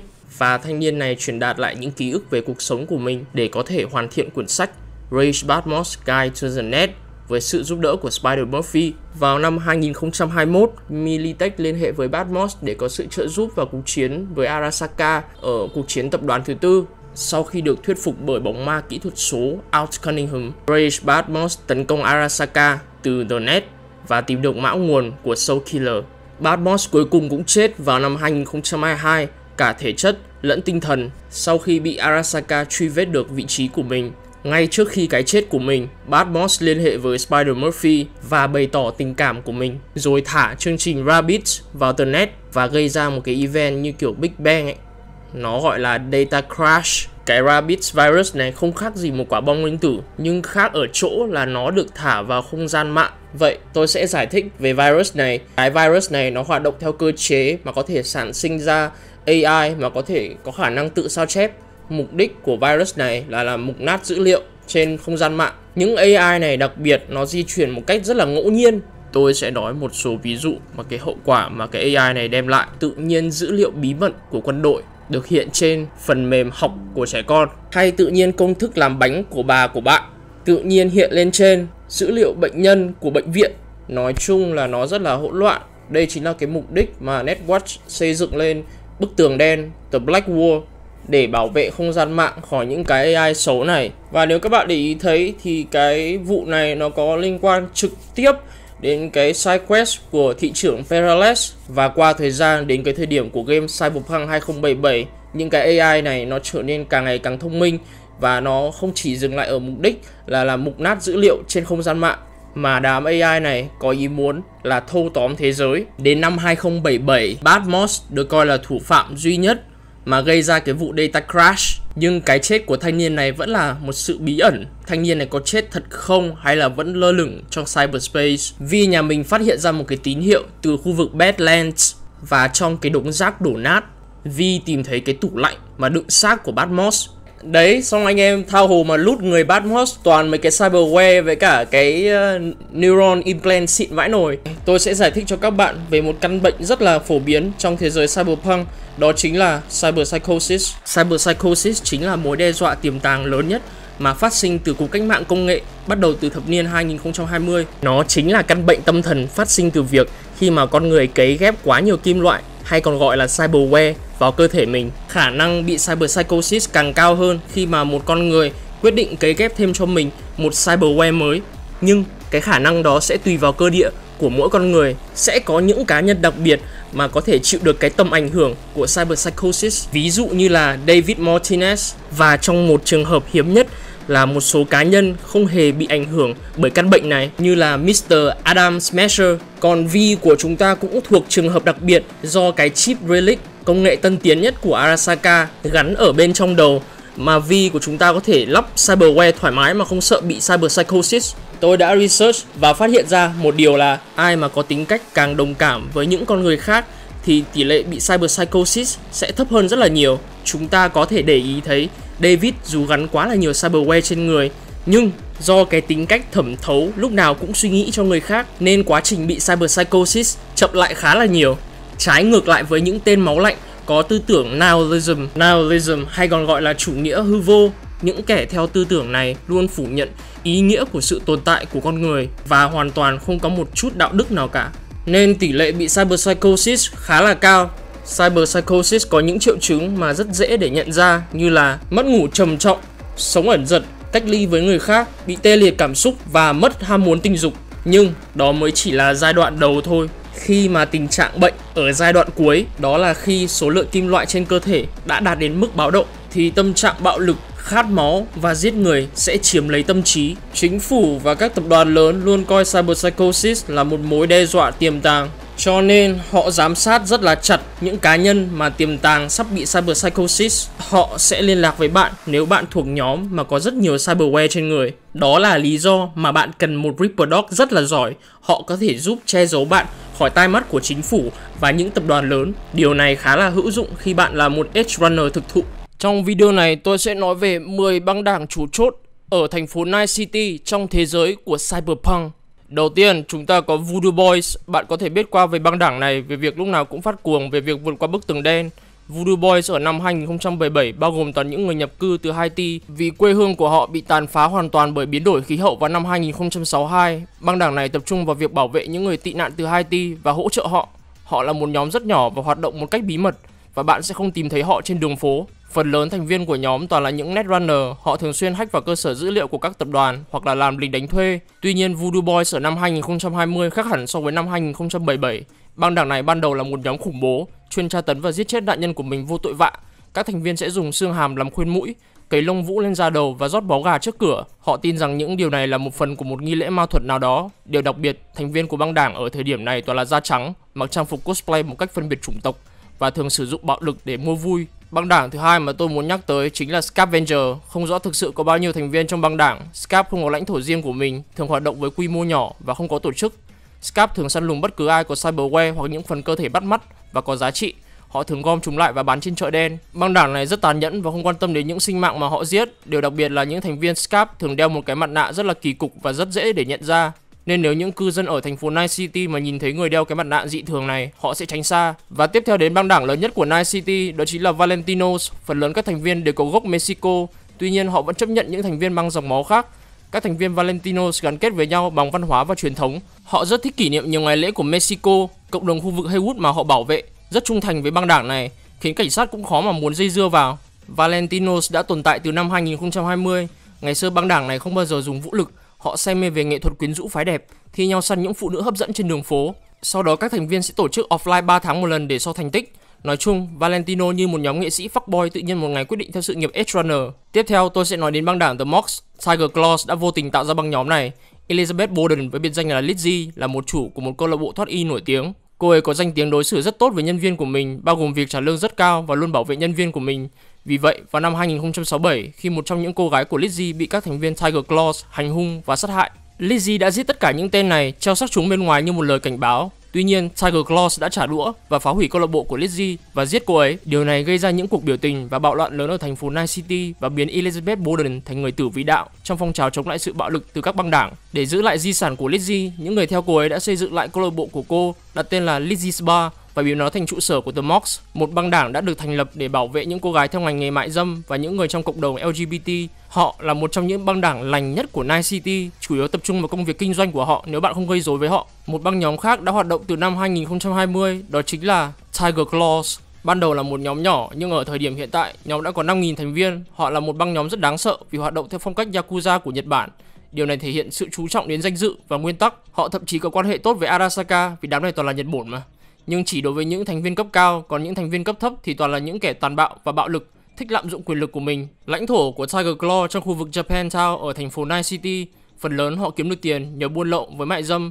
Bạn có thể nhận ra thành viên Tiger Claws qua hình xăm neon của họ. Tiếp đến, chúng ta sẽ đến với băng đảng mà chúng ta gặp lần đầu tiên trong game, đó là Maelstrom. Họ cũng đã tồn tại từ lâu rồi, từ năm 2020. Nhóm này được thành lập từ tro tàn của băng đảng Metal Warrior. Băng đảng này đã bị xóa sổ bởi một băng nhóm tên là Inquisitor. Và đương nhiên, mục tiêu chính của Maelstrom khi thành lập là tiêu diệt băng đảng Inquisitor. Họ đã thành công trong việc này bằng cách thu thập các thành viên của băng nhóm khác. Vẻ ngoài đặc trưng của thành viên Maelstrom hồi xưa là mặc áo da đen và thường thay đổi ngoại hình của mình bằng chrome. 1/3 trong số họ bị cyberpsychosis, chủ yếu phạm tội nhỏ như đi cướp người. Nhưng đến năm 2077, Maelstrom đã phát triển thành một trong những băng đảng nguy hiểm nhất ở Night City. Phong cách cuồng cyberware đã trở thành lối sống của họ, với gần như hầu hết các thành viên bị cyberpsychosis. Băng nhóm này ở thời điểm hiện tại rất là hùng mạnh, có hơn 1.000 thành viên. Họ thành lập một cửa hàng ở những khu công nghiệp thuộc quận Watson. Họ chủ yếu buôn ma túy và hoạt động một cách bất hợp pháp, thỉnh thoảng lên hứng thì tấn công những phương tiện của những tập đoàn lớn. Maelstrom cuồng công nghệ đến nỗi nó đã trở thành tôn giáo của nhóm này. Khi Maelstrom thì cuồng công nghệ thì băng đảng Animal thì theo hướng ngược lại. Họ quan tâm đến sức mạnh của cơ thể xác thịt nguyên thủy của con người, cũng giống như thú vật. Thay vì sử dụng công nghệ như cyberware, các thành viên tăng cường sức mạnh bằng các chế phẩm bổ sung biến đổi gen, cấy ghép cơ bắp và một thứ gọi là ultra testosterone. Băng đảng Animal thường coi mình là giống loài thống trị trong quá trình tiến hóa của loài người. Họ thường đọ sức mình với những kẻ thù bằng phong cách chiến đấu cận chiến. Họ thích tổ chức và tham gia những trận đấu boxing, thường là với những băng nhóm khác hoặc là cảnh sát. Băng đảng này hoạt động theo nhóm riêng lẻ nên họ không có lãnh thổ riêng của mình. Đến nay họ có 3.000 thành viên, trải quanh khắp thành phố Night City. Tiếp theo, chúng ta sẽ tìm hiểu về băng đảng Sixth Street. Ngay sau cuộc chiến tranh tập đoàn lần thứ tư, nhiều cựu chiến binh đã trở về Night City chỉ để chứng kiến những khu dân cư đầy rẫy tội phạm và lực lượng cảnh sát kém hiệu quả. Vì vậy, một nhóm người trong số họ đã cùng nhau thành lập băng đảng Sixth Street, một lực lượng dân quân sự hoạt động khắp thành phố Night City để mang lại công lý mà họ thấy thành phố này đang thiếu. Họ cung cấp bảo vệ cũng như đào tạo cho các khu dân cư và doanh nghiệp địa phương. Các thành viên Sixth Street chỉ muốn mọi người thấy họ chỉ là những chàng trai yêu nước và tốt bụng. Họ thường xuyên mặc quân phục với rất nhiều cờ NUSA, nhưng băng đảng này đã thay đổi sang làm những hành vi phạm pháp trong năm 2077. Tư tưởng công lý thì vẫn ở đó, nhưng khác ở cái là họ thích lạm dụng quyền lực một cách ích kỷ, chỉ quan tâm đến mình. Bây giờ băng nhóm đòi tiền một cách xã hội đen để cung cấp bảo vệ, thường buôn lậu súng và điều hành các cửa hàng bán dao. Họ vẫn tuần tra trong khu vực của mình và thường gây chiến với các băng đảng và các tập đoàn khác để giữ cho họ yên. Và cuối cùng tôi sẽ kể cho các bạn về Nomads, bao gồm hai băng đảng du mục lớn là Al Decaudo và Grids. Họ hoạt động hoàn toàn ở bên ngoài thành phố Night City. Nomads là những đoàn lữ hành của những người tị nạn tập hợp lại với nhau, đi từ thành phố này sang thành phố khác. Họ tạo nên xã hội riêng của mình, bao gồm các gia đình, dòng tộc và có mối liên hệ chặt chẽ. Nhóm đầu tiên là Al Decaudo, nhóm mà có waifu Panem, là một trong những gia đình Nomads đầu tiên được hình thành từ năm 1990. Juan Al Decaudo là cha đẻ của băng đảng này, khi gia đình ông ta cố trốn thoát khỏi Los Angeles ở thời điểm này đang bị chiến tranh tàn phá và tìm đường đến Mexico. Nhóm Nomad thứ hai là Grids. Đây là một nhóm tội phạm được lấy cảm hứng từ bộ phim Mad Max. Các thành viên của băng đảng này thường tấn công các thị trấn nhỏ, các nhóm Nomad yếu hơn và bất kỳ ai khác tình cờ đối mặt với họ. Grids và Al Decaudo đã từ lâu cạnh tranh với nhau. Grids thường tăng số lượng thành viên của họ bằng cách tiếp nhận những người lưu vong từ các tộc Nomad khác.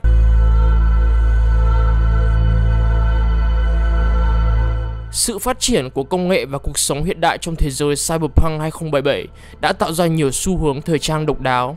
Phong cách thời trang gắn liền sâu sắc với lịch sử thế giới và là một khía cạnh quan trọng của Night City. Trong video này, tôi sẽ giải thích cho anh em các phong cách thời trang trong thế giới Cyberpunk 2077.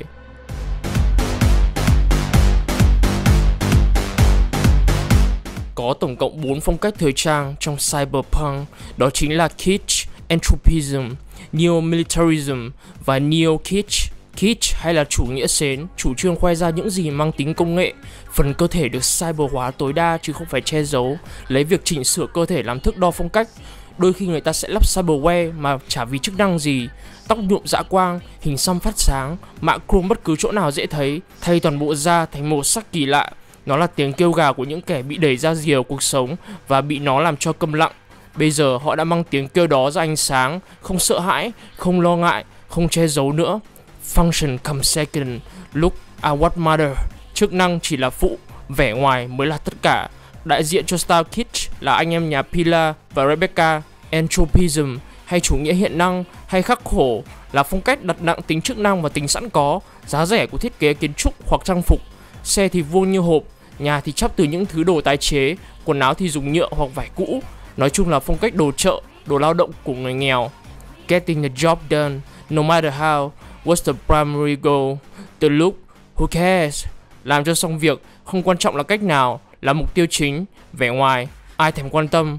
Phong cách này thường thấy ở những người thuộc tầng lớp thấp, đại diện là V nếu theo Street Kid Path giống cốt truyện hiện nay, hoặc là Jackie Wells, Min và hai mẹ con David và Gloria Martinez.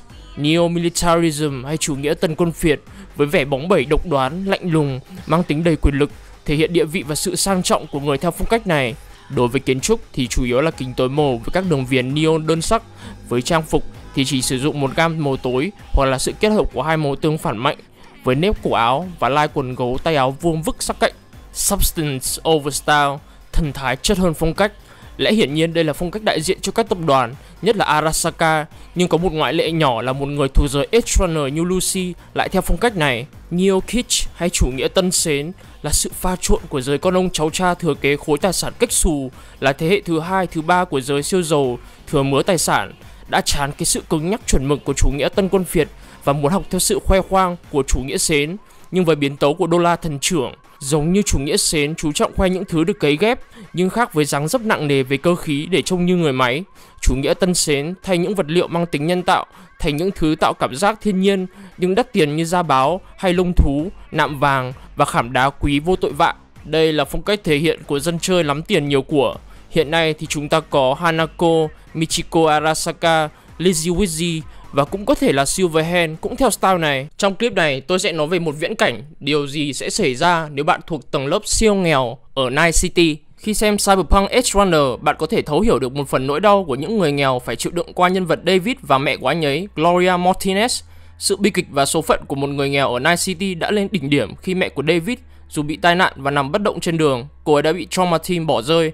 Đây là một trong những tập đoàn cung cấp dịch vụ y tế bậc nhất trên toàn cầu mà tôi sẽ kể cho các bạn về họ trong một trong những video sắp tới. Trong thế giới Cyberpunk 2077, tầng lớp trung lưu không hề tồn tại, thay vào đó chúng ta chỉ có tầng lớp giàu hoặc tầng lớp nghèo mà thôi. Trong khi Night City là một thiên đường đối với người giàu, còn đối với người nghèo, thành phố là địa ngục trên trần gian. Để có thể sinh tồn được ở Night City, người nghèo phải vượt qua rất nhiều thử thách và cạm bẫy trong cuộc sống. Khi người giàu sống trong những căn hộ trên nóc của những tòa nhà chọc trời, người nghèo phải sống ở những khu ổ chuột như trong mega building. Người nghèo ở ngoài thành phố thì sống trong những căn nhà di động sập sệ, trong khi những người giàu thường xuyên đi lại trên bầu trời bằng những chiếc xe bay. Người nghèo thì bị kẹt dưới mặt đất. Thay vì lái những chiếc xe sang trọng như Refuel Aerodite, người nghèo sử dụng những chiếc xe với giá rẻ như Archer, Quadra và Villefort. Ngoài ra, đối với những người nghèo không có xe riêng, họ có thể sử dụng dịch vụ tàu điện ngầm Encore, viết tắt của Night City Area Rapid Transit, để di chuyển quanh thành phố. Dịch vụ này khá phổ biến và đáng tin cậy, giá thành rất rẻ, thường rơi vào 25 cent mỗi khi di chuyển qua một trạm. Trong clip mà CD Projekt Red có giới thiệu với chúng ta về 4 phong cách thời trang phổ biến nhất trong Night City, họ có nhắc tới phong cách Entropism. Đây chính là phong cách mà người nghèo hướng tới. Nó nhấn mạnh về cái yếu tố cần thiết hơn là yếu tố thời trang. Phong cách này được khai sinh từ thời sau giai đoạn cuộc khủng hoảng tài chính thế giới trong vũ trụ của Cyberpunk vào thời điểm thập niên 90. Cuộc khủng hoảng tài chính này tệ đến nỗi thế giới cần tới một thập kỷ để phục hồi sau này. Đối với người giàu, họ sử dụng cyberware với mục đích thời trang như là mỹ phẩm. Còn người nghèo, họ sử dụng cyberware để sinh tồn, phục vụ những hoạt động cần thiết trong cuộc sống. Người nghèo phải chịu đựng sử dụng cyberware với chất lượng thấp bởi vì họ không có tiền mua những cyberware với chất lượng cao. Hầu hết những cyberware này được bán từ những Ripple nghiệp dư và rẻ tiền. Cái nỗi lo nhất đối với người nghèo đó là sự an toàn khi cấy cyberware. Bởi vì do giá thành nên quy trình lắp cyberware của những Ripple rẻ tiền này cực kỳ không an toàn, không theo một chuẩn mực y tế nhất định. Thường thì những người giàu chịu chơi họ dùng cyberware kiểu đổi cả màu da, gắn thêm đuôi mèo và tai mèo, và có khi cả mắt mèo. Người nghèo thì họ thường cấy cyberware với mục đích lao động để trang trải cuộc sống hàng ngày. Ví dụ có thể cấy Gorilla Arms để bốc đồ phụ hồ, cấy cyberware thính giác để nghe rõ ràng, và cấy cyberware thay đổi giọng nói để nói dõng dạc hơn. Các bạn đã chơi Cyberpunk thì có thể nhận ra rằng công lý ở Night City được thực thi cực kỳ là thiếu công bằng. Luật pháp thường phục vụ cho những người giàu và quyền lực. Cảnh sát thường đi tuần đầy mặt đường ở những khu nhà giàu như trung tâm thành phố. Còn những khu nghèo như Pacifica thì không có bóng dáng một sĩ quan NCPD nào. Bạo lực giữa các băng đảng diễn ra triền miên trong những khu này làm cho người nghèo phải chịu khổ. Lực lượng cảnh sát ưu tú nhất của Night City như Mark Stark cũng chỉ giải quyết những vấn đề liên quan đến tập đoàn hoặc Cyber Psycho. Trong khi phải chịu đựng số phận nghèo khổ, bạo lực giữa các băng đảng diễn ra triền miên, chính phủ thì không thèm quan tâm tới mình. Người nghèo phải tìm cho mình một chỗ trốn, một thú vui giúp họ có thể quên được hoàn cảnh hiện tại. Mặc dù không có đi ba bủng với những cái club sang trọng được, nhưng câu lạc bộ Braindance chính là giải pháp của họ. Với công nghệ Braindance, họ có thể trải nghiệm rất nhiều thể loại giải trí như là phim khiêu dâm, hay còn dị nữa là bạn có thể trải nghiệm cái chết bằng nhiều phương thức. Đây khá là một thể loại phổ cập trong thế giới của Cyberpunk 2077. Rất nhiều người muốn được trải nghiệm cảm giác khi não mình tràn đầy adrenaline trước khi chết. Một thể loại Braindance phổ biến nữa là bạn có thể trải nghiệm cuộc sống của một con người khác, hầu hết thường là những người trong showbiz. Đây như là vlog, nhưng khác ở chỗ bạn có thể cảm nhận được tất cả các giác quan của cá nhân bạn đang theo dõi. Thể loại này có thể gây nghiện nặng khi những người nghèo có thể được ăn ngon mặc đẹp, trải nghiệm lối sống sang trọng, và đặc biệt những khoảnh khắc mình được tỏa sáng. Ví dụ cá nhân họ đang xem là một ca sĩ hoặc nhạc sĩ, họ có thể cảm giác như mình được lên sân khấu và trình diễn. Còn đối với các vận động viên thể thao, họ có thể cảm giác như mình đang thi đấu trong những trận đấu thuộc những giải đấu có tầm cỡ lớn. Ngoài ra, trong thị trường còn ngập tràn những loại thuốc trái phép để người nghèo có thể quên đi nỗi buồn của mình. Ví dụ như Black Lace, vốn dĩ là một loại thuốc được sử dụng trong quân sự để giảm đau tức thời. Chất kích thích này giúp bạn tăng khả năng chiến đấu trong lúc bạn chịu tổn thương. Tác dụng phụ của nó là có thể khiến bạn bị cyber psychosis. Trước đó tôi đã làm video về chuyện gì sẽ xảy ra nếu bạn thuộc tầng lớp siêu nghèo ở thành phố Night City. Trong video này tôi sẽ làm một cái deep dive về cuộc sống xa hoa của tầng lớp siêu giàu. Chuyện gì sẽ xảy ra nếu bạn thuộc 0,001% dân số thành phố Night City. Chúng ta sẽ khám phá những điều mà bạn không ngờ tới khi bạn thuộc giới thượng lưu, sống ngoài vòng pháp luật trong một thành phố của tương lai.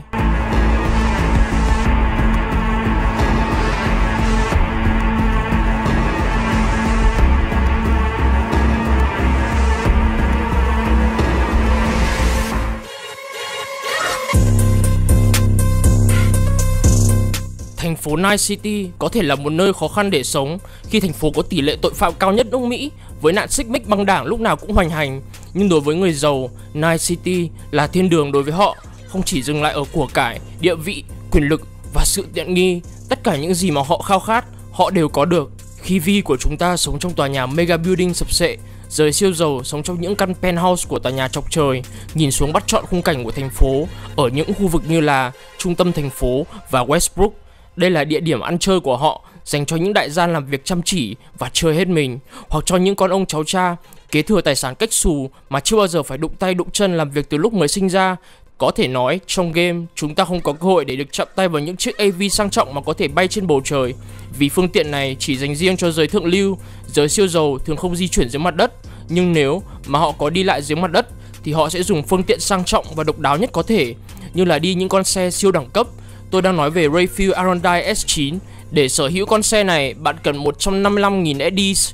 Chúng ta có thể nhận ra được phong cách thời trang của họ khi nhìn qua poster về chủ nghĩa thời trang Neo Kitsch. Đây là phong cách cực kỳ xa xỉ và cực kỳ hiếm gặp. Trang phục của họ thường mang trên mình lông thú cực kỳ quý hiếm trong thế giới Cyberpunk 2077. Đối với tầng lớp siêu giàu, thời trang không chỉ dừng lại ở trang phục. Đối với tầng lớp nghèo, họ dùng cyberware để mưu sinh với mục đích chỉ để sinh tồn qua ngày. Đối với giới siêu giàu, họ sử dụng cyberware với mục đích như là mỹ phẩm, từ chỉ đơn thuần là cải tạo một số phần trên cơ thể đến mức cải tạo lại toàn bộ cơ thể như Lizzie Wizzy. Những Ripodog có thể tháo xương ra để khiến bạn lùn hơn hay kéo dài xương ra để khiến bạn cao hơn. Ngoài ra, họ có thể thay đổi màu mắt và nhuộm da tùy ý muốn. Không chỉ dừng lại ở đó, một phương thức phẫu thuật thẩm mỹ tên là Exotic có thể cấy những bộ phận của động vật lên người như là da thú, tai mèo và đuôi động vật.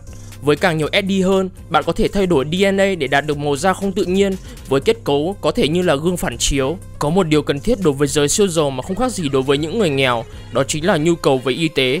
Đây là một điều cực kỳ quan trọng đối với họ.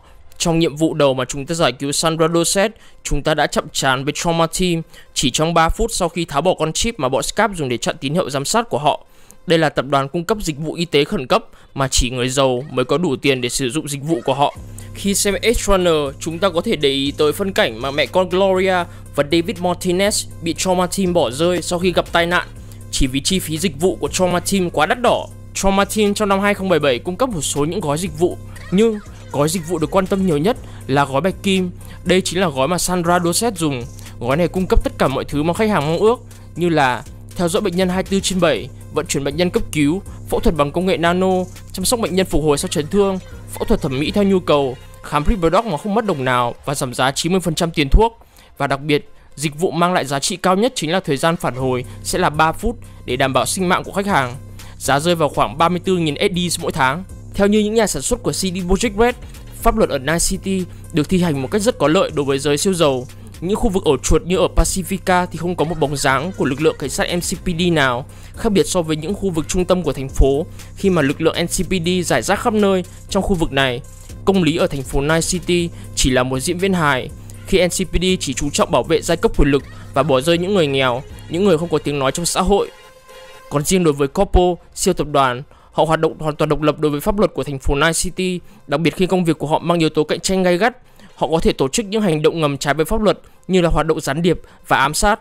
Với việc các siêu tập đoàn càng trở nên quân sự hóa, sức mạnh của họ có thể đè bẹp chính quyền, cho phép họ hoạt động ngoài vòng pháp luật. Ngoài việc khi làm cho tập đoàn, bạn sẽ có gói bảo hiểm sức khỏe cực kỳ tốt. Còn riêng đối với những người có địa vị và quyền lực trong tập đoàn, đặc biệt là thành viên của hội đồng quản trị, họ hoàn toàn không cần bảo hiểm sức khỏe. Người sáng lập và là chủ sở hữu của tập đoàn hay cổ đông lớn thường di chuyển quanh thành phố với lực lượng bảo vệ trang bị đến tận răng. Còn khi nhắc tới tập đoàn, có thể sẽ là một điều tốt nhất khi bạn được làm việc cho họ. Bạn chỉ cần nắm giữ chức vụ nhân viên điều hành cấp dưới thôi là sẽ có thể kiếm được khoản tiền mà bạn chỉ có thể mơ ước mới có được. Trừ khi bạn là giám đốc điều hành, lương của bạn sẽ cao hơn, dù sẽ bị hơi đau đầu một chút. Nói chung, Night City là sân chơi của giới siêu giàu, là một câu lạc bộ mà bạn ước cũng không tham gia được. Trong video này tôi sẽ kể cho các bạn về câu chuyện về một tập đoàn có sức ảnh hưởng lớn nhất trong thế giới của Cyberpunk, đó chính là Arasaka. Một trong những siêu tập đoàn lớn nhất và có sức ảnh hưởng lớn nhất trong thế giới của Cyberpunk chính là Arasaka. Tập đoàn này đóng một vai trò cực kỳ quan trọng trong câu chuyện của Cyberpunk 2077. Vì vậy, để hiểu rõ game, bạn cần biết về lịch sử của Arasaka, hiểu được rõ những nhân vật quan trọng đóng góp cho lịch sử của tập đoàn này, làm sao mà từ một công ty sản xuất đơn giản mà có thể trở thành một đế chế thống trị cả thế giới.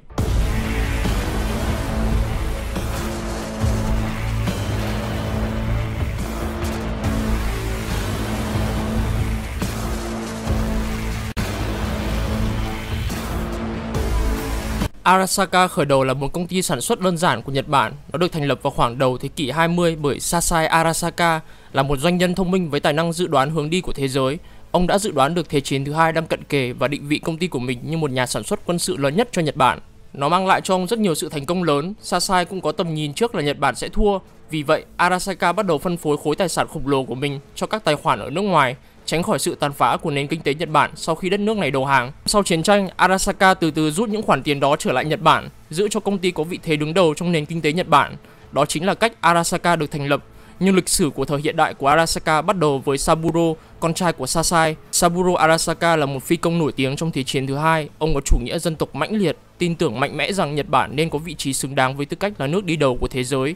Sự đầu hàng của Nhật Bản vào cuối Thế chiến thứ hai là một đòn giáng mạnh đối với Saburo. Ông tính đến chuyện tự sát, nhưng giống với cha mình, ông ta có tầm nhìn xa trông rộng, có ước mơ và nhiều hoài bão nên đã gác chuyện tự sát sang một bên. Saburo đã nhìn thấy trước con đường của kinh tế toàn cầu mà thế giới đang đi và biết rằng trong khi Nhật Bản thất bại về mặt quân sự thì nước này có thể thành công về mặt thương mại. Nhờ hành động của cha mình, Arasaka tiếp tục phát triển mạnh mẽ và tích lũy được khối tài sản khổng lồ sau chiến tranh. Vì vậy, Saburo đã chuẩn bị và chờ đợi cho đến khi cha ông ta qua đời vào năm 1960 để nắm quyền kiểm soát hoàn toàn Arasaka. Đã đến lúc Saburo chuẩn bị cho kế hoạch lâu dài mà ông đã ấp ủ bấy lâu nay dành cho tập đoàn Arasaka. Vậy mục tiêu cuối cùng của lão là gì? Đó là đưa Nhật Bản trở lại thời hoàng kim, trở lại thành một đế quốc siêu cường về kinh tế và kiểm soát chính trị toàn thế giới. Bước đầu tiên của Saburo là thành lập và mở rộng ngân hàng Arasaka. Ngân hàng đóng vai trò trụ cột đáng tin cậy của công ty, luôn mang lại thu nhập tốt nhờ các quyết định kinh doanh thông minh của Saburo. Điều này cho phép Arasaka sự tự do cho việc đầu tư vào các dự án liên doanh khác như là dịch vụ an ninh chất lượng cao, nơi cung cấp các tiêu chuẩn cao nhất về an ninh số hóa, cũng như nguồn nhân lực như lính canh có vũ trang. Đến năm 1990, Arasaka Security là công ty an ninh được tôn trọng nhất trên thế giới, với hàng nghìn doanh nghiệp sử dụng dịch vụ của họ. Và sau đó, khủng hoảng kinh tế đã xảy ra. Với tài năng có thể nhìn xa trông rộng, Saburo đã dự đoán được trước về sự sụp đổ của kinh tế và chuẩn bị trước một số mánh khóe để kiếm lợi từ sự tàn phá kinh tế. Arasaka thoát khỏi cuộc khủng hoảng kinh tế với tư cách là một trong những tập đoàn lớn nhất thế giới. Đã đến lúc kế hoạch của Saburo ấp ủ bấy lâu nay chín mùi. Dịch vụ an ninh chất lượng cao của Arasaka tạo ra một trong những đội quân tập đoàn đầu tiên. Saburo tiếp tục đẩy nhanh tiến độ về kế hoạch phát triển của Arasaka, một mặt mua lại các doanh nghiệp có giá trị với ngân hàng Arasaka, một mặt hủy diệt sự cạnh tranh bằng sức mạnh của quân đội tập đoàn. Đến năm 2020, chức CEO của Arasaka được chuyển cho con trai cả của Saburo, Kei Arasaka, nhưng Kei chỉ là một kẻ bù nhìn và quyền lực thực sự cũng như việc đưa ra quyết định quan trọng vẫn nằm trong tay của Saburo.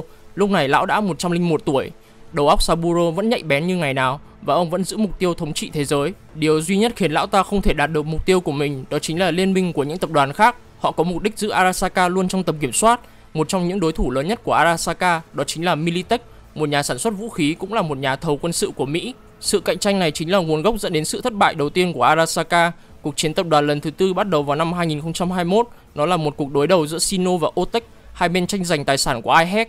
Để đạt được sự ưu thế, cả hai đều thuê các megacorp lớn để đầu tư cho nguồn lực quân sự. Otech thuê Militech, trong đó Sino thuê Arasaka. Hai tập đoàn lớn đã đối đầu với nhau trong nhiều năm và đây là cái cớ hoàn hảo mà họ tìm kiếm để bắt đầu một cuộc chiến tranh ủy nhiệm. Và giống như nhiều cuộc chiến tranh ủy nhiệm khác, nó không còn xoay quanh việc tranh chấp tài sản của một công ty đã bị phá sản. Trên thực tế vào năm 2022, Sino và Otech đã giải quyết xong xung đột của họ, nhưng cuộc chiến giữa Arasaka và Militech mới chỉ bắt đầu và căng thẳng nhanh chóng leo thang. Nhiều tổ chức và quốc gia trên toàn cầu đã bị lôi kéo vào cuộc xung đột của họ, bao gồm cả Hoa Kỳ và Nhật Bản. Cả hai đều có nền kinh tế phụ thuộc nhiều vào Militech và Arasaka. Mọi thứ nhanh chóng vượt khỏi tầm kiểm soát và sự xung đột giữa hai tập đoàn này khiến thế giới bùng cháy. Cuối cùng Arasaka bắt đầu mất chỗ đứng của mình ở Hoa Kỳ với trụ sở chính cuối cùng ở Night City. Tất cả điều này đã dẫn đến một trong những khoảnh khắc quan trọng nhất trong thế giới cyberpunk. Militech đã cử một số đội tấn công gồm lính đánh thuê xâm nhập vào tòa nhà Arasaka. Một trong số đó được dẫn dắt bởi huyền thoại Morgan Blackhand và Johnny Silverhand. Một thiết bị hạt nhân đã được phát nổ dẫn đến sự tàn phá của thành phố Night City và dẫn đến cái chết của hơn nửa triệu người ở sự kiện được gọi là cuộc đại thảm sát của thành phố Night City. Arasaka bị đổ lỗi và Tổng thống Hoa Kỳ Elizabeth Crest đã sử dụng sự kiện này để quốc hữu hóa Militech và trục xuất Arasaka khỏi Hoa Kỳ. Những xung đột nhỏ tiếp tục kéo dài thêm 2 năm nhưng tại thời điểm này Arasaka đã mất giám đốc điều hành Kei Arasaka, con trai cả của Saburo. Lão tự sát vào năm 2025, chính thức đưa cuộc chiến tranh tập đoàn lần thứ tư kết thúc. Hậu quả của cuộc chiến này đã khiến Arasaka bị thiệt hại nặng nề. Tất cả tài sản ở nước ngoài đã bị nhiều chính phủ tịch thu và đã bị tống ra khỏi hầu hết ở mọi nơi. Chính phủ Nhật Bản, vốn có mối quan hệ đối đầu với Arasaka từ lâu, đã vô cùng sợ hãi trước sự trả đũa tiềm tàng từ các quốc gia khác. Mặc dù không tham gia trực tiếp đến cuộc chiến, nhưng chính phủ Nhật Bản vẫn cần Arasaka do ảnh hưởng lớn của tập đoàn này đối với nền kinh tế Nhật Bản. Vì vậy, chính phủ đã quốc hữu hóa tất cả tài sản của Arasaka và Arasaka trở thành công ty của Nhật Bản trong thập kỷ tiếp theo. Với việc mất đi CEO, một cuộc tranh giành quyền lực nội bộ đã diễn ra trong Arasaka. Có 3 phe chính. Đầu tiên là Kiji do Hanako Arasaka, con gái út của Saburo, lãnh đạo. Hanako là một người phụ nữ thông minh và tốt bụng. Cô ấy muốn sống một cuộc sống độc lập hơn là một con tốt trong trò chơi tập đoàn của cha mình. Đó có lẽ là lý do tại sao cô ấy dẫn đầu một nhóm để giành lấy quyền lực cho mình. Tiếp theo là phe Hato do Michiko Arasaka, con gái út của cố CEO Kei, lãnh đạo. cô ấy là một công dân Hoa Kỳ và được sự hậu thuẫn của chính phủ Hoa Kỳ. Nhóm cuối cùng là một phe nổi dậy, Taka, dẫn đầu bởi Yorinobu Arasaka, một người con khác của Saburo. Yorinobu cho đến nay là một người thú vị nhất trong 3 người. Khi cha anh nói về mục đích thực sự của tập đoàn Arasaka, Yorinobu rời bỏ gia đình trong sự kinh tởm. Anh trở thành một rocker boy nổi tiếng, Johnny Silverhand của Nhật Bản, với một tinh thần siêu nổi loạn. Mỗi cái anh ấy không phải là một nghệ sĩ đích thực như Silverhand. Anh ta thành lập nhóm những con rồng thép Kotetsu no Ryu, một băng đảng mà anh ta sử dụng để tấn công Arasaka từ trong bóng tối. Yorinobu thậm chí còn tham gia vào các sự kiện dẫn đến vụ nổ hạt nhân của tòa nhà Arasaka. Tuy nhiên, cuộc xung đột cuối cùng đã được giải quyết và Arasaka đoàn tụ dưới một ngọn cờ một lần nữa. Arasaka đã dành phần lớn thời gian trong vài thập kỷ tiếp theo để xây dựng lại quyền lực và giành chỗ đứng bên ngoài Nhật Bản. Việc quay trở lại Mỹ rất khó khăn sau khi bị trục xuất vào năm 2023, nhưng một cơ hội đã đến cho Arasaka để quay trở lại. Tân chính phủ Mỹ vướng vào cuộc chiến thống nhất vào năm 2069, một nỗ lực của chính phủ để giành lại quyền kiểm soát của một loạt các bang thuộc phe bang độc lập mà bị ly khai khỏi Hoa Kỳ. Night City từ lâu đã có xung đột với Hoa Kỳ bởi vì Hoa Kỳ hoàn toàn bỏ rơi Night City sau vụ đánh bom nguyên tử vào trụ sở Arasaka. Night City tránh tham gia vào cuộc chiến cho đến khi liên bang Vịnh Coronado xâm lược vào thành phố, khiến họ không có lựa chọn nào khác ngoài hành động. Thị trưởng của thành phố Night City, Lucius Ryan, đã tìm đến Arasaka để nhờ sự giúp đỡ. Đây là cơ hội mà Arasaka đã tìm kiếm và họ đã xuất hiện vài ngày sau đó với một chiếc siêu tàu sân bay, khiến NUSA rút lui nhanh chóng. Sự tham gia đột ngột của Arasaka làm dấy lên lo ngại về một cuộc khủng hoảng cấp độ chiến tranh tập đoàn lần thứ tư khác, và do đó NUSA đã lùi bước và ký hiệp ước thống nhất, chấm dứt cuộc chiến tranh ngắn ngủi. Night City bây giờ là một thành phố, nhà nước độc lập, và cho đến ngày nay là năm 2077, Arasaka một lần nữa nắm quyền kiểm soát thành phố. Trong video này tôi sẽ bàn luận về một nhân vật khá là thú vị và không được nhắc đến nhiều, đó chính là Yorinobu Arasaka. Tôi có một ý kiến trái chiều rằng Yorinobu Arasaka là một người tốt. Yorinobu không giống như một con cừu đen trong gia đình của Arasaka. Người độc ác mới chính là anh trai của anh ta, Kei Arasaka, và em gái Hanako Arasaka. Hai người này độc ác không khác gì ông bố Saburo. Yorinobu đã cố tình giết cha mình, Saburo, vì anh ta biết rằng Saburo muốn sống mãi mãi bằng cách chiếm lấy cơ thể của anh ta, và Hanako cũng ủng hộ việc giết Yorinobu để cha mình chiếm lấy cơ thể của anh ta. Về bản chất, Yorinobu cũng thuộc dạng rocker boy chính hiệu. Anh ta thậm chí còn lập một băng đảng đường phố được gọi là Kotetsu no Ryu hoặc là Steel Dragon, có nghĩa là con rồng thép. Nếu bạn tự hỏi rằng mình đã nghe cái tên này ở đâu, Jackie Well đã có đề cập về việc Yorinobu ném đi tất cả tiền bạc và danh vọng và cũng như địa vị vì cảm thấy kinh tởm về lão Saburo cũng như là cả tập đoàn Arasaka để lập một băng đảng đường phố. Mục đích cho việc này là để Yorinobu có thể tấn công Arasaka từ trong bóng tối. Còn tốt hơn nữa, Yorinobu còn muốn tiết lộ toàn bộ bí mật của Arasaka để vạch trần tập đoàn này cho công chúng biết. Tin đồn này thực sự khiến Kei Arasaka thề sẽ giết em trai của mình để bịt đầu mối. Đặc biệt, trong cuộc chiến tập đoàn lần thứ tư, các chính phủ đang phải vật lộn để kiểm soát cả Miletech và Arasaka. Tuy nhiên, chính phủ Nhật Bản nhận được sự giúp đỡ không hề nhỏ từ Yorinobu. Vì những gì anh ta đã nói với chính phủ Nhật Bản, tập đoàn Arasaka buộc phải rút lui tất cả các hoạt động kinh doanh của họ khỏi khắp nơi trên thế giới và trở thành công ty duy nhất của Nhật Bản. Và đặc biệt, Yorinobu quyết định đánh cắp cái Relic Chip và quyết định bán cho Netwatch. Thoạt nhìn, điều này trông giống như một cử chỉ nổi loạn đơn giản hoặc có thể chỉ là một cách để tăng thêm sức mạnh, nhưng nó còn sâu hơn thế nhiều. Netwatch là một thế lực tốt trong thế giới cyberpunk. Họ không hoàn hảo, nhưng họ luôn có thiện ý muốn bảo vệ và giữ cho nhân loại được an toàn. Họ luôn muốn kiểm soát các mối đe dọa không hề nhỏ như là AI xấu và khủng bố. Họ không hề quan tâm đến tiền và họ không kiêu căng như NUSA. Họ có thiện ý giống hệt băng đảng The Mox, luôn có ý định giúp những người yếu thế trong xã hội. Yorinobu cố ý bán cái Relic Chip cho Netwatch với một lý do rất chính đáng. Các bạn đừng quên Netwatch cùng với OUT đã tạo ra bức tường đen hay còn gọi là Black Wall. Có lẽ Netwatch muốn ngăn không cho ai khác liên lạc được với OUT như cách Voodoo Boys làm trong game. Có lẽ Netwatch đang cố lấy Relic Chip cho OUT Cunningham. Đây là câu hỏi tôi cũng không có câu trả lời, nhưng nếu trong viễn cảnh mà Jackie với Vi không tham gia vụ heist thì Yorinobu đã thành công trong việc bán cho Netwatch Relic Chip. Thế giới sẽ tốt đẹp hơn nếu phi vụ này thành công. Trong video này tôi sẽ kể cho các bạn câu chuyện về một tập đoàn có dịch vụ y tế tốt nhất trên thế giới, không phải chỉ ở riêng Night City, đó chính là Trauma Team. Hãy thử đặt mình vào hoàn cảnh là một cư dân của Night City. Bạn đang chill chill đi bộ trên một con phố để tìm chỗ ăn thì đột nhiên bạn gặp một tên bị Cyber Psychosis tấn công bạn. Hắn ta nhảy vù vào bạn và sử dụng Mantis Blade đâm bạn một phát chí mạng rồi bỏ đi, để lại bạn nằm sấp mặt trên mặt đường, máu chảy không ngừng từ vết thương của bạn. Bạn chỉ có một thời gian ngắn để gọi ai đó đến cứu bạn. Đừng lo, với chỉ tầm hàng trăm hoặc là hàng nghìn SDs một tháng, bạn sẽ được cung cấp một dịch vụ y tế tốt nhất để chữa trị vết thương của bạn. Một biệt đội chỉ cần 7 phút là xuất hiện tại hiện trường khi bạn đang mất máu dần dần nhanh hơn. Điều đó phụ thuộc vào bạn chọn gói dịch vụ nào. Họ sẽ cứu bạn khỏi tình cảnh sắp lên chầu trời ngay lập tức. Biệt đội này chính là Trauma Team ở địa phương của bạn. Họ là một tập đoàn có thể cung cấp cho bạn dịch vụ y tế tốt nhất trên thế giới khi bạn cần. Vậy những con người đặc biệt thuộc Trauma Team mà tôi khen lấy khen để là ai? Điều gì mà khiến trình độ của họ hơn những bác sĩ thông thường? Họ đã thay đổi thế nào trong từng năm? Những giá trị gì mà họ có thể mang đến cho bạn? Trong video này, chúng ta sẽ khám phá một trong những tập đoàn y tế ở Night City. Đây là câu chuyện về Trauma Team.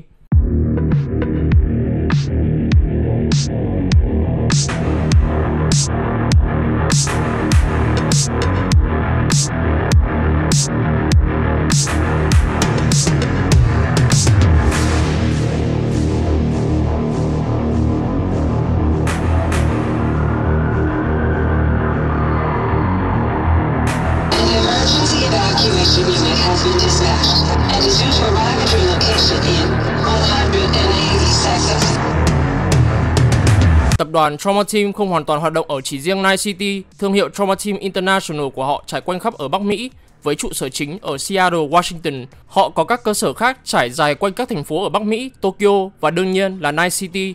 Họ ban đầu được thành lập ở Seattle trước năm 2020. Họ nhận thấy mình có một cơ hội rất lớn trên thị trường y tế mà không ai động tới, đó chính là dịch vụ hỗ trợ y tế cá nhân tại chỗ. Trong thời điểm hiện tại, nước Mỹ xảy ra tình trạng bạo lực, hỗn loạn triền miên, có rất nhiều lý do như là sự kiện Data Crash do Ray Batmos gây ra, xích mích giữa các băng nhóm trong thành phố và giữa các băng nhóm nomad ngoài thành phố. Và đặc biệt, nước Mỹ dính vào rất nhiều cuộc chiến tranh như là cuộc chiến tranh Trung Mỹ. Đây là một thời điểm hoàn hảo để họ có thể tấn công vào thị trường. Trauma Team International thành lập vào thời điểm mà tình trạng bạo lực và tội phạm tăng lên một cách đáng báo động ở Mỹ. Chính vì điều này, tập đoàn này đã trở thành tập đoàn quyền lực nhất ở Mỹ khi họ có được khách hàng mới trong từng giây. Do quá thành công ở Mỹ, họ quyết định mở rộng dịch vụ của mình sang Canada, châu Âu và cuối cùng là Nhật Bản. Đến năm 2020, một số lượng lớn các biệt đội Trauma Team được phái tới nhiều thành phố lớn để giải quyết những vụ việc gây ra thương tích và cái chết gây ra bởi tự nhiên. Điều này khá là hiếm. Phần lớn những khách hàng của họ ở thời điểm này đều dính vào các luồng đạn từ các băng đảng xô xích với nhau. Trauma Team rồi đến lúc xây dựng cơ sở của mình ở Night City, họ xây một bệnh viện rất lớn ở Little China trong quận Watson. Đây cũng là địa điểm của Encore, nơi mà các cư dân của thành phố được sử dụng phương tiện di chuyển công cộng lớn nhất của Night City. Những thành viên của Trauma Team là một trong những nhân viên y tế có trình độ tốt nhất mà tiền có thể mua được, nên tập đoàn này không bao giờ có chuyện thừa tiền khi họ đã đầu tư hết vào nhân sự của mình. Rất nhiều người có thái độ tôn trọng đối với họ khi bắt gặp họ trên đường phố. Tuy nhiên, nghe có vẻ như họ đã có một hệ thống y tế hoàn hảo nhất như chưa từng thấy. Dường như có vẻ ai cũng muốn sử dụng dịch vụ của họ mà không cần phải suy nghĩ nhiều. Nhưng Trauma Team không phát triển được đến như thời điểm hiện tại nếu họ không yêu cầu khách hàng của họ phải trả một khoản tiền kha khá. Trong năm 2020, mô hình kinh doanh của Trauma Team được chia ra thành 3 loại bảo hiểm. Loại thứ nhất là bảo hiểm toàn thân trọn đời. Gói này có giá 500 euro đô la đến 5.550 euro đô la với chiết khấu gói hàng năm. Trong trường hợp một biệt đội Trauma Team được điều động, khách hàng cũng phải trả 100 USD cho mỗi phút được vận chuyển đến bệnh viện của tập đoàn gần nhất. Khách hàng cũng phải thanh toán chi phí cho tất cả đạn dược mà Trauma Team sử dụng, tất nhiên bao gồm cả chi phí nhiên liệu và bất kỳ thiệt hại nào về thiết bị hoặc nhân sự. Nếu Trauma Team không thể đến vị trí của khách hàng trong 10 phút, khách hàng sẽ được giảm 50% chi phí đạn dược. Loại thứ hai là bảo hiểm cho lãnh đạo cấp cao và cán bộ tập đoàn. Gói bảo hiểm cán bộ tập đoàn có trị giá 1.500 euro đô la mỗi tháng hoặc 16.500 euro đô la với chiết khấu theo gói hàng năm. Gói bảo hiểm cho lãnh đạo cấp cao trị giá 12.000 euro đô la mỗi tháng hoặc 120.000 euro đô la với chiết khấu theo gói hàng năm. Gói này đảm bảo thời gian phản hồi sẽ là 7 phút. Khách hàng được đưa ngay đến trung tâm y tế của tập đoàn khi đón. Khách hàng vẫn phải trả chi phí cho những hư hỏng về thiết bị hoặc nhân sự. Loại thứ ba là loại bảo hiểm có ưu tiên cao. Gói này trị giá 34.000 euro đô la mỗi tháng và không có lãi suất hàng năm. Gói này đi kèm với thẻ Trauma Team, giống như loại Vi dùng khi làm cho tập đoàn Arasaka. Thời gian phản hồi nhanh nhất trong cả 3 gói chỉ với 3 đến 5 phút. Cũng giống như loại 2, khách hàng được đưa đến trung tâm y tế của tập đoàn và phải thanh toán mọi chi phí về hư hỏng về thiết bị hoặc nhân sự. Sự khác biệt của các loại bảo hiểm này nói chung chỉ có 2 yếu tố, thời gian phản ứng và vị trí mà khách hàng được đưa đến. Bạn trả càng nhiều thì tỷ lệ sống sót của bạn càng cao khi đang bị trọng thương và bạn sẽ được đưa đến trung tâm y tế tốt nhất thay vì những bệnh viện tầm thường để phục hồi. Vào năm 2022 và năm 2023, cuộc chiến tập đoàn lần thứ 4 nổ ra và đối với Trauma Team, đây là quãng thời gian mà họ bận nhất trong thời kỳ cao trào này mà họ từng trải nghiệm. Đây có thể là một điều tốt đẹp nếu xét về yếu tố tài chính, nhưng họ gặp khó khăn không nhỏ trong thời kỳ này vì nguồn lực của tập đoàn này có hạn. Với quá nhiều những cuộc gọi trong từng phút, tập đoàn này phải đổi chính sách để có thể phục vụ đúng đối tượng. Vì bản chất cuộc chiến này được gây ra bởi hai tập đoàn Arasaka và Militech, Trauma Team quyết định không phục vụ cả hai tập đoàn này vì họ muốn chứng tỏ theo phe trung gian trong cuộc chiến để cả hai tập đoàn này đều không gạch họ khỏi danh sách đối tác sau cuộc chiến. Điều này cho phép Trauma Team chỉ tập trung phục vụ cho dân thường, nhưng với một điều kiện phụ thuộc hoàn toàn vào tỷ lệ chiến đấu mà họ đặt ra. Nếu ai mà khai súng tầm nửa km quanh cơ sở của họ, người đấy sẽ phải trả thêm chi phí với giá rất là đắt đỏ. Mặc dù chính sách mới đổi sang hoàn toàn phục vụ dân thường, Trauma Team vẫn gặp vô số những khó khăn trong thời kỳ này vì nhu cầu sử dụng dịch vụ của họ quá là nhiều. Vào năm 2045, cuộc chiến tranh tập đoàn lần thứ tư đã kết thúc và may mắn thay, họ đã sống qua thời kỳ khó khăn này. Nhưng từ đó trở đi, họ chỉ có thể cung cấp dịch vụ cho một số khu vực, chứ không phải toàn thế giới như trước nữa. Bởi vì cuộc chiến này đã tàn phá nguồn lực của họ. Họ phải sửa sang lại phương tiện di chuyển của họ, cụ thể là chiếc AV4. Ngoài ra, họ phải bổ sung các thiết bị khác cũng như thuốc thang và nhân sự. Với càng nhiều bệnh viện và các cơ sở y tế khác sụp đổ bởi vì thiếu nguồn tài nguyên cũng như viện trợ về tài chính, những bệnh nhân vẫn ở trong tình trạng ốm yếu và trọng thương đều chuyển sang gói bảo hiểm thấp nhất của Trauma Team bởi vì họ không thể trang trải được những gói bảo hiểm cao hơn. Giá của các gói cao cấp này càng trở nên đắt đỏ hơn vì nhu cầu sử dụng dịch vụ của họ tăng ngất ngưởng. Dù vậy, có những trường hợp mà những Edge Runner chỉ mua một cái thẻ Trauma Team duy nhất xong rồi có thể phá nó đi với hy vọng có thể lừa được Trauma Team, coi họ là những thành viên được ưu tiên. Với những thành viên bị thương của họ được Trauma Team chăm sóc. Vì những sự kiện trong thời gian gần đây, Trauma Team phải đổi hình ảnh của họ bởi vì họ không có lựa chọn nào khác. Thế giới đã bước sang trang sử mới. Các biệt đội Trauma thay đổi đồng phục xanh nước biển và vàng đặc trưng của họ. Điều này từng thể hiện lòng thương xót đối với những con người khác, thành trang bị vũ khí đến tận răng để họ có thể đối phó với tất cả các vấn đề trong công việc của họ. Bây giờ các nhân viên của Trauma Team không khác gì những binh lính trên chiến trường. Họ trang bị giáp chiến đấu tối tân nhất và sử dụng phương tiện di chuyển xịn và đời mới nhất của họ, được gọi là TTI Medical AV4A. Đây là một phương tiện di chuyển cực kỳ nhẹ, họ có thể bay vào và bay ra những địa điểm chật chội một cách dễ dàng, và phương tiện này được trang bị giáp chiến đấu nặng để có thể chống lại hỏa lực của những vũ khí mạnh nhất. Các biệt đội này không hề ngao ngán để chiến đấu khi phương tiện của họ được trang bị một khẩu Gatling gun ở phía trước cũng như một khẩu súng máy sử dụng loại đạn 7.62 được gắn ở bên xe. Ngoài ra họ còn có xe tải chở dầu di động và trạm tiếp nhiên liệu ở trên mặt đất để làm dự phòng. Biệt đội ở thời điểm này bao gồm: thứ nhất là những cảnh vệ sẽ sử dụng những khẩu Gatling gun ở phía trước và khẩu súng máy ở bên xe để trông chừng những sự cố có thể xảy ra. Họ sẽ khai hỏa ngay lập tức nếu phát hiện những rủi ro về an ninh. Thứ hai chính là những chuyên gia y tế EMT chính sẽ đảm nhiệm công việc chính là cứu sống bệnh nhân tại chỗ và di chuyển những bệnh nhân này về phương tiện của họ. Những cảnh vệ thường mang theo súng và sẽ hộ tống những EMT. Bình thường đội cảnh vệ thường sẽ không sử dụng vũ khí của họ. Sự hiện diện của họ chỉ để thể hiện sự hăm dọa, nhưng họ sẵn sàng giết và làm trọng thương một ai đó nếu người này có ý định tấn công họ. Ở thời điểm này, Trauma Team không hề tuân thủ theo đạo đức của nghề y. Họ chỉ quan tâm đến khách hàng mà họ muốn cứu. Nếu họ phải giết những người không phải là bệnh nhân của họ mà gây sự với họ, họ sẽ giết ngay mà không cần phải suy nghĩ nhiều. Sự tôn trọng của những cư dân dành cho họ đã không còn. Hình ảnh thiết tha mà Trauma Team đã xây dựng lên đã bị sụp đổ. Thay vào đó là những nhân viên nhìn như binh lính, lúc nào cũng nổi nóng và thiếu tính kiên nhẫn vì làm việc quá nhiều. Họ không đối xử với mọi người một cách dịu dàng như trước nữa, cũng dễ hiểu thôi vì họ đã chứng kiến quá nhiều cảnh tượng bạo lực và đẫm máu. Trauma Team International đã bị giảm quy mô. Thương hiệu Trauma Team International đã đổi thành Trauma Team Bắc Mỹ, là một nhượng quyền độc lập. Giờ đây sẽ đi tuần khắp các thành phố ở Bắc Mỹ và được điều động đến để giải cứu khách hàng được bảo hiểm nếu cần. Do thay đổi mô hình kinh doanh, tập đoàn này không còn bắt bệnh nhân chi trả dịch vụ giá như trước nữa. Và ở năm 2015, họ chỉ còn hai loại gói bảo hiểm duy nhất. Thứ nhất, đối với các sĩ quan cảnh sát và những người làm trong tập đoàn, nhóm này sẽ được ưu tiên một cách riêng biệt, được sử dụng hết hoàn toàn các dịch vụ của Trauma Team. Đối với những người khác, họ có hai lựa chọn: bảo hiểm bạc và bảo hiểm cho những người điều hành. Gói bảo hiểm bạc có giá 500 euro mỗi tháng và được tính phí cho phẫu thuật bằng với chi phí được tính ở các bệnh viện chung. Nếu khách hàng không muốn trả thêm tiền cho việc điều trị tại bệnh viện, Trauma Team sẽ làm mọi thứ trong khả năng y tế của họ trước khi đưa thành viên đó đến bệnh viện. Bảo hiểm cho những người điều hành trị giá 1.000 euro mỗi tháng, bao gồm các lợi ích tương tự như bảo hiểm bạc, nhưng các phương pháp điều trị phẫu thuật được cung cấp miễn phí. Dù giá có thay đổi, nhưng sau chiến tranh, các cư dân vẫn không thể chi trả được dịch vụ của Trauma Team vì quá nhiều trong số họ đã trở thành vô gia cư. Nhưng còn một lý do nữa vì họ đã trở nên căm ghét Trauma Team vì tập đoàn này chỉ quan tâm tới tiền.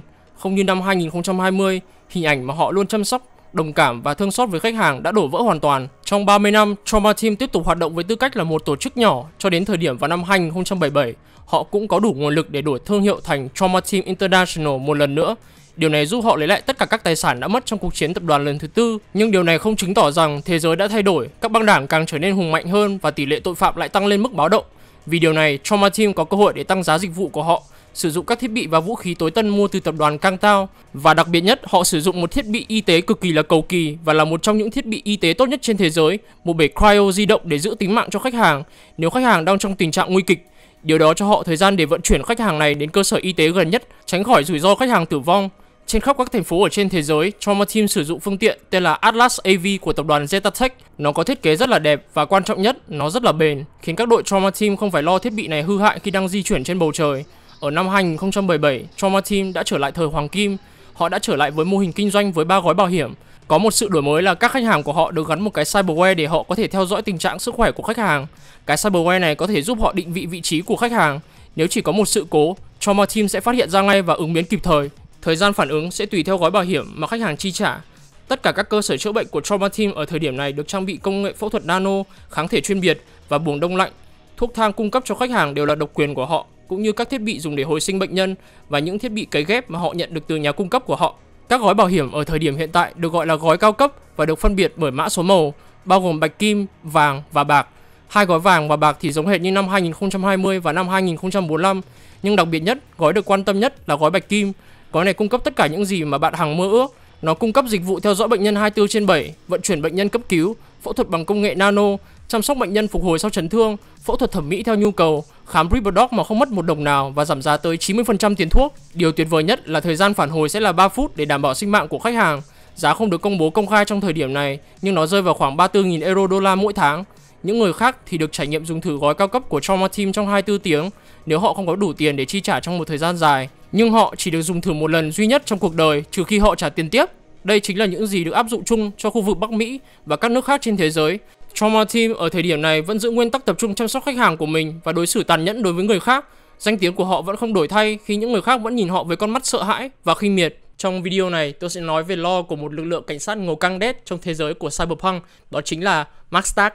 Chắc hẳn các bạn đã bắt gặp lực lượng cảnh sát này trong game, đặc biệt là trong DLC Phantom Liberty.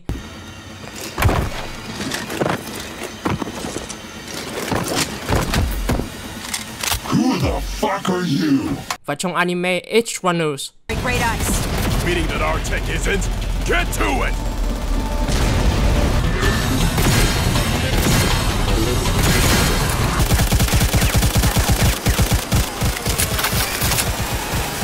Mark Stark là một đơn vị có hoạt động đặc biệt và tinh nhuệ của NCPD với mục tiêu duy nhất, đó chính là loại bỏ những kẻ bị Cyber Psychosis. Các sĩ quan Mark Stark thích thú với việc lựa chọn vũ khí cyberware tốt nhất cho mình, đặc biệt là các thiết bị mới vừa được ra lò. Họ được tự do thực hiện các nhiệm vụ của mình mà không cần ai giám sát và chỉ đạo. Nhưng bất chấp những đặc quyền này, không có ai mà có đầu óc tỉnh táo mà muốn tham gia lực lượng này. Khi Mark Stark đến hiện trường, chắc chắn sẽ có thương vong, trong khi mọi cuộc điều tra nội bộ chắc chắn sẽ bị hủy bỏ. Hơn nữa, hầu hết các sĩ quan Mark Stark đều có cá tính rất là kỳ quặc và lập dị. Họ có xu hướng trở thành những kẻ cô độc với một mục tiêu duy nhất trong cuộc sống: bắt càng nhiều kẻ bị Cyber Psychosis càng tốt. Ranh giới giữa họ và những kẻ bị Cyber Psychosis là một ranh giới mờ nhạt. Danh tiếng của họ thường bị bôi nhọ bởi những tin đồn rằng những kẻ bị Cyber Psychosis hiếm hoi bị bắt sống, được âm thầm cải tạo lại và được gia nhập lực lượng này. Vậy, sau đây tôi sẽ nói về nguồn gốc của lực lượng đặc biệt này. Khi bước ngoặt của thiên niên kỷ đã xảy ra và mọi thứ trên thế giới trở nên tốt hơn một chút sau khi cơn hoảng loạn đã kết thúc, sau những gì họ nghĩ sẽ xảy ra trong thời kỳ Y2K, nước Mỹ và phần còn lại của thế giới bắt đầu nắm bắt công nghệ mới từ Cybernetic. Chúng trở nên trending và xuất hiện dưới nhiều hình thức, từ cấy ghép ngoại hình cho đến vũ khí. Đã có một thời điểm mà mọi người đều yêu thích điều này vì nó cho phép họ khoe sự giàu có từ những cyberware trên cơ thể của họ, mà còn để thử nghiệm về việc trở nên tiến hóa như thế nào so với một con người bình thường. Tuy nhiên, quá trình cấy ghép cyberware là một quá trình khá khó khăn đối với nhiều người. Họ sẽ gặp trục trặc trong hệ thống của họ và sẽ không phục hồi được sau cuộc phẫu thuật họ đã trải qua. Một số sẽ tìm cách sửa chữa lại vấn đề này thông qua chợ đen.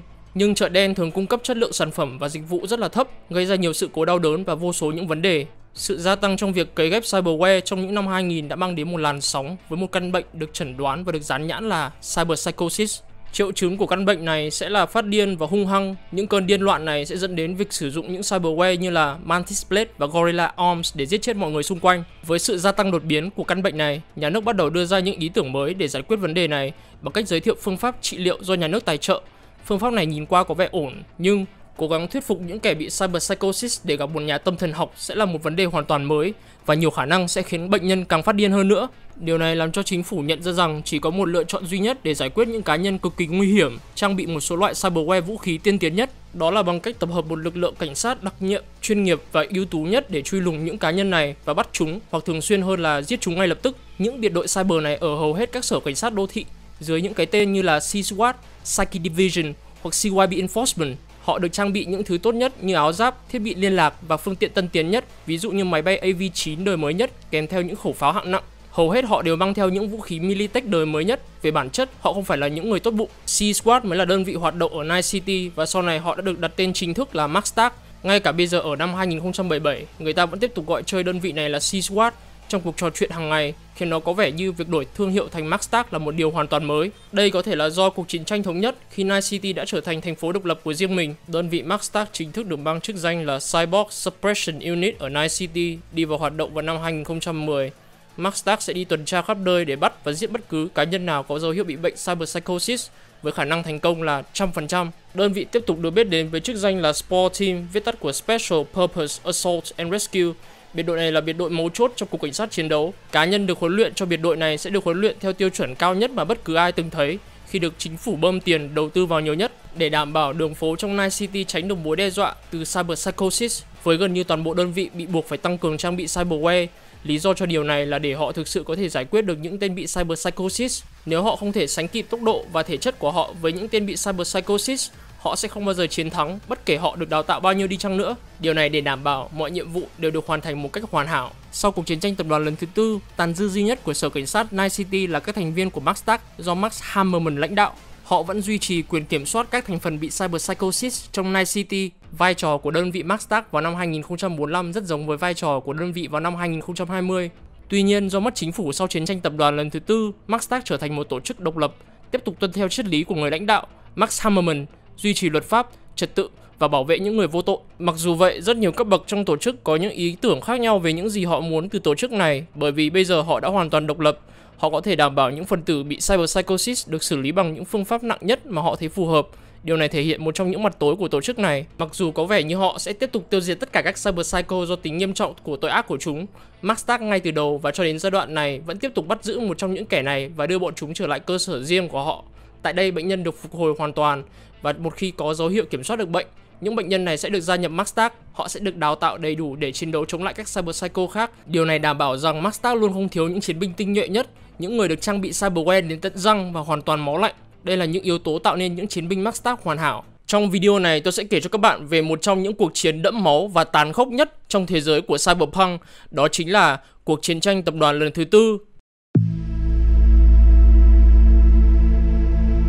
Khi thế giới bước sang năm 2021, một sự kiện rất quen thuộc lại xảy ra, điều mà nhiều người sẽ nhớ tới trong quá khứ. Sự kiện này liên quan tới siêu tập đoàn iHack, chuyên về vận chuyển dưới nước và công nghệ. Thật không may cho tập đoàn này, giống như TWA vào năm 2004, họ rơi vào tình thế phá sản hoàn toàn. Có hai tập đoàn muốn mua lại và lấy toàn bộ tài sản của iHack cho riêng mình. Tập đoàn thứ nhất là tập đoàn chuyên về hải dương học, tên là Sino đến từ Pháp, và tập đoàn thứ hai cũng chuyên về hải dương học, tên là Otech đến từ Mỹ. Tập đoàn này có trụ sở ở Hawaii.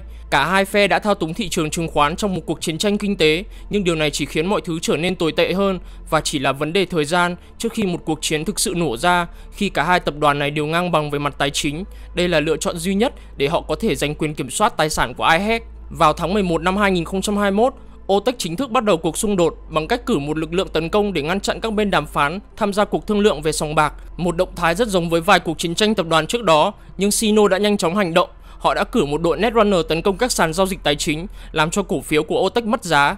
Khi cả hai bên càng trở nên thù địch với nhau hơn, cả hai đều không nhận ra rằng Eurobank là kẻ giật dây từ đằng sau hậu trường để thao túng cả hai tập đoàn. Kế hoạch của họ có mục tiêu khiến cả hai tập đoàn này rơi vào cảnh nợ nần, đẩy họ ra khỏi hoạt động kinh doanh và lấy tất cả tài sản của cả ba tập đoàn iHack, Sino và Otech. Họ có tầm nhìn biến châu Âu thành một cường quốc hàng hải và công nghệ. Khi cả hai tập đoàn Sino và Otech tiếp tục làm đối thủ của mình, càng trở nên mất giá trị. Phần còn lại của thế giới nhận ra rằng nếu tình trạng này tiếp tục xảy ra, một cuộc khủng hoảng toàn cầu sẽ nổ ra vì nhiều nền kinh tế phụ thuộc vào vận tải biển, sản xuất năng lượng và khoáng sản trên biển. Khi giao tranh tiếp tục diễn ra giữa hai tập đoàn lớn, rõ ràng cả hai bên đang ở thế bế tắc. Điều này khiến cả hai phải cân nhắc lựa chọn mới, dẫn đến cả hai bên đều cần sức mạnh quân sự của những tập đoàn khác để giúp họ giải quyết xung đột. Một sức mạnh quân sự bao gồm những vũ khí và thiết bị hiện đại nhất và có khả năng tham gia cuộc chiến với quy mô lớn để có thể tiêu diệt đối thủ của mình. Otech đã thuê Militech, một tập đoàn của Mỹ chuyên sản xuất vũ khí. Sino đã thuê Arasaka, một tập đoàn đến từ Nhật Bản và có sự ảnh hưởng lớn nhất trong thời kỳ hiện đại.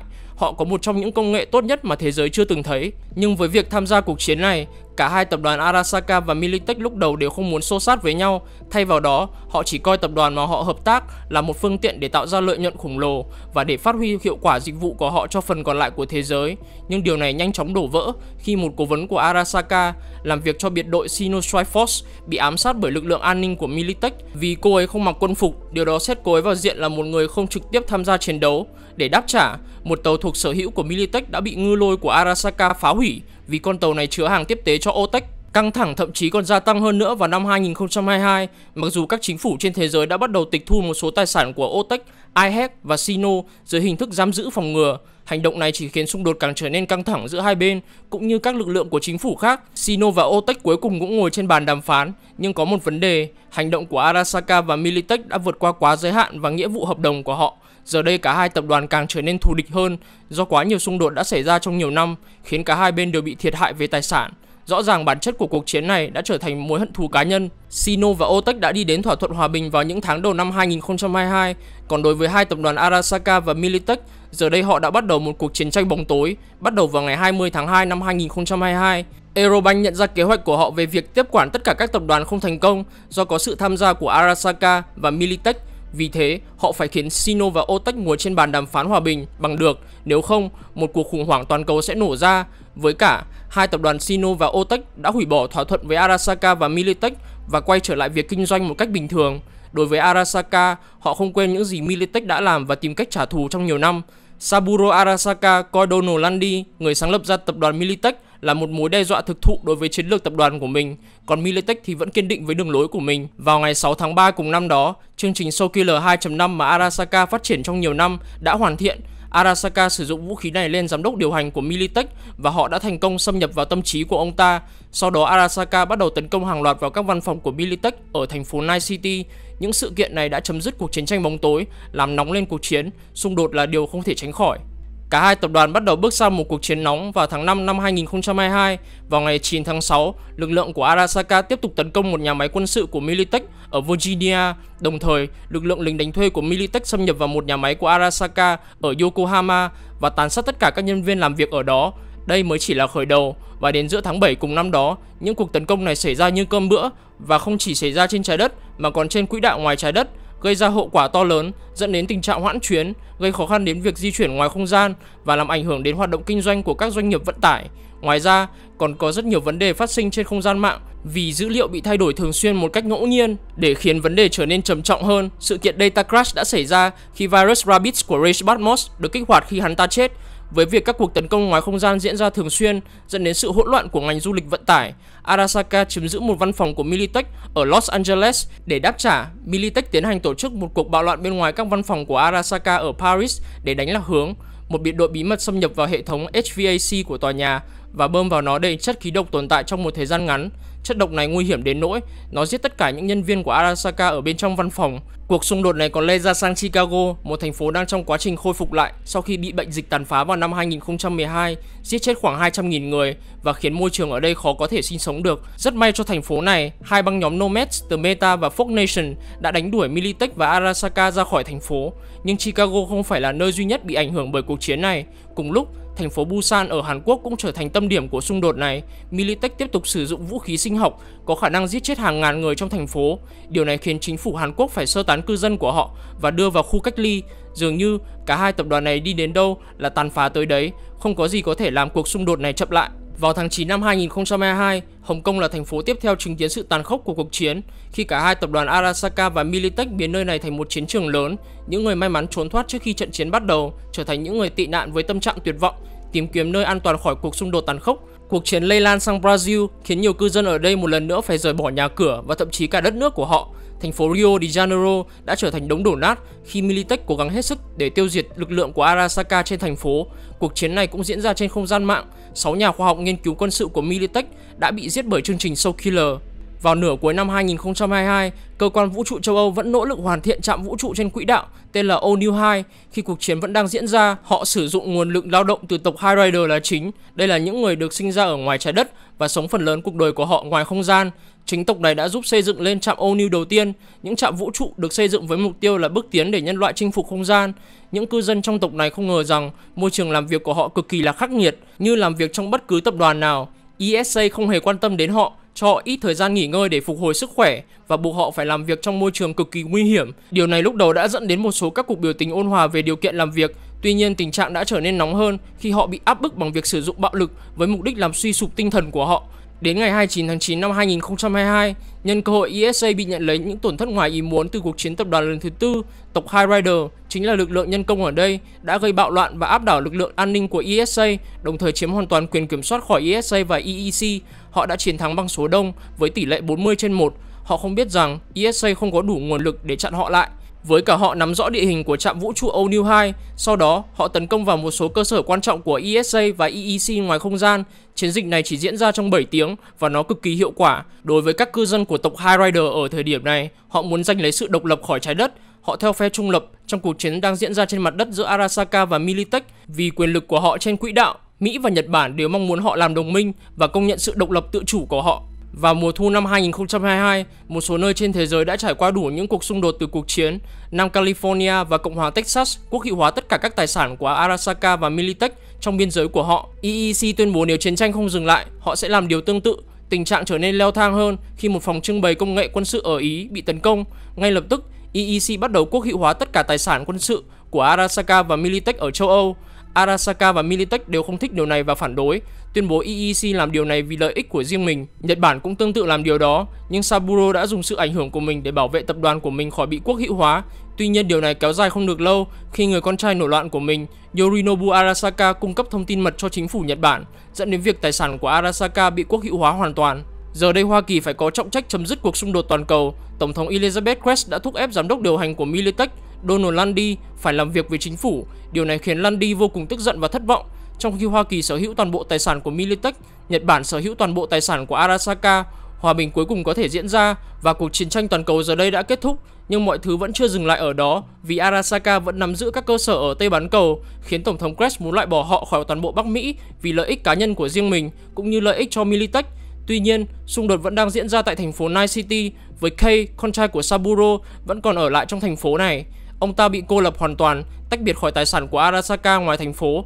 Và vì điều này, Arasaka điều động nguồn lực di chuyển vào thành phố Night City để củng cố tập đoàn, khiến Crest trở nên căng thẳng. Vào năm 2023, một số lãnh đạo cấp cao của Hoa Kỳ đã bị ám sát bởi Soul Killer trên không gian mạng vì Arasaka muốn thay đổi chính sách để có lợi ích cho riêng họ. Điều này khiến Militech rút lui khỏi thành phố Night City, coi điều này là sự thất bại thảm hại.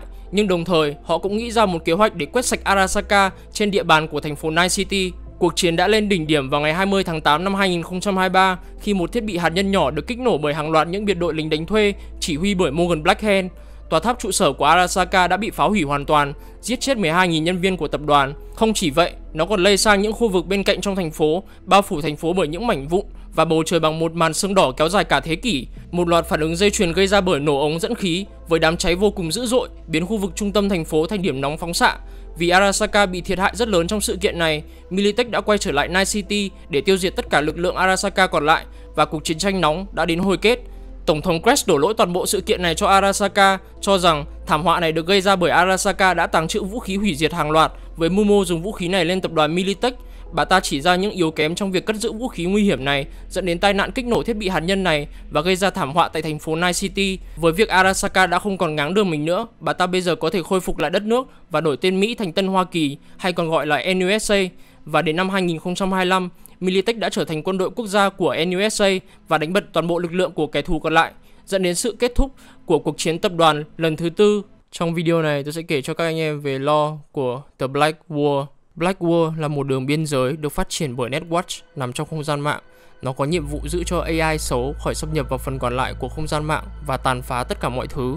Trong game Cyberpunk 2077, chúng ta lần đầu tiên tiếp xúc với Black Wall cùng với Alt Cunningham, hoặc ít nhất đây là một AI nắm giữ ngoại hình và engram của cô ấy. Với việc phát hành DLC Phantom Liberty, chúng ta thực sự đã được giới thiệu sâu hơn về Black Wall, nhưng nó chỉ mở ra thêm nhiều câu hỏi nữa. Khi nào và ở đâu là thời điểm bắt đầu của tất cả? Tại sao Black Wall lại là một kiến trúc cần thiết và đồng thời Netwatch đóng vai trò quan trọng như thế nào? Chúng ta hãy quay trở về năm 2022 giữa cuộc chiến tranh tập đoàn lần thứ tư, vào thời điểm mà nó vẫn được coi là chiến tranh bóng tối chứ không phải là cuộc đối đầu công khai như chiến tranh nóng. Militech với sự hỗ trợ của huyền thoại solo Morgan Blackhand và Netrunner Alt Cunningham đã thuyết phục được Netrunner huyền thoại Rage Batmos để giúp đỡ họ trong cuộc chiến chống lại Arasaka. Trong thâm tâm, Batmos không hề muốn giúp đỡ bất kỳ tập đoàn nào dưới mọi hình thức, nhưng với yêu cầu từ người bạn thân của anh ấy, Cunningham, anh ấy đã không thể từ chối. Mục tiêu là săn lùng chương trình Soul Killer 2.5 mà Arasaka nắm trong tay cũng là một đề xuất tuyệt vọng vì Militech thậm chí còn đồng ý hoàn toàn để yên cho Badmos, ngay cả trong pháo đài dữ liệu riêng của họ. Badmos thực sự có thể được coi là Netrunner Adam Smasher khi hắn ta rất vui khi gây ra thiệt hại ngoài ý muốn và sử dụng các program nguy hiểm đến chết người. Không mất quá nhiều thời gian để Badmos có thể truy tìm được chương trình Soul Killer, thực tế chỉ mất chưa đầy 1 tháng. Phấn khởi với thành quả của mình, Badmos đã tiến hành một cuộc tấn công tội phạm mạng toàn diện chống lại Arasaka và một số tập đoàn không liên quan khác. Chính vì những đòn tấn công liều lĩnh này, dấu vết của hắn ta đã bị lần ra và đột nhiên cả Militech và Arasaka đều biết vị trí của hắn ta. Arasaka ngay lập tức đã cử một đội tấn công tinh nhuệ đến vị trí của Badmos. Blackhand đã tuyệt vọng vì muốn cứu một tài sản và một người bạn. Ông ta đã cử lực lượng quân sự Militech phản ứng nhanh đến để bảo vệ hắn ta, với mục tiêu là giải cứu Badmos khỏi vị trí của hắn ta. Và cuối cùng, không điều nào trong số đó là đủ, vì vào cuối ngày khi thủy triều tượng trưng cho vận may của Militech dường như đã rút, Arasaka đã thả một tảng đá từ quỹ đạo vào vị trí của Badmos. Vào thời điểm trước khi chết, hắn ta đã mời Spider Murphy vào phòng trò chuyện riêng trong không gian mạng và thú nhận tình yêu của mình dành cho cô ấy. Và sau đó, hắn ta đã kích hoạt công tắc thả virus Rabbit ra mạng. Rabbit viết tắt của Roving Autonomous Badmos Interface Drones. Virus này được tạo ra như một hành động thách thức chính quyền và các tập đoàn. Nó sẽ bị kích hoạt trong trường hợp hắn ta qua đời. Nó được thiết kế để xâm phạm tất cả các pháo đài dữ liệu của các tập đoàn và giải phóng dữ liệu cho họ công khai để tất cả mọi người đều có thể truy cập được. Các loại virus mạnh được lây ra nhanh đã phá hủy mạng lưới cũ và lây nhiễm 78,2% trong số đó chỉ trong vài tháng. Đây gọi là sự kiện Data Crash. Lưu lượng truy cập mạng bị đình trệ, các tập đoàn mất hàng tỷ USD khi thị trường chứng khoán mất ổn định, một lượng lớn dữ liệu bị hỏng và vô số trí tuệ nhân tạo các quân sự đã bị giam giữ lại và biến thành những thực thể cực kỳ nguy hiểm sau sự sụp đổ của mạng lưới cũ. Vậy chúng ta sẽ chuyển sang phần về lịch sử về sự hình thành của Blackwall, hay còn được gọi là Blackwall Project. Vào thời điểm xảy ra sự cố dữ liệu trong cuộc chiến tranh tập đoàn lần thứ tư, thành phố đông dân cư của Hồng Kông đã trở thành nạn nhân của bệnh dịch được thiết kế tiến hóa theo một cách sinh học.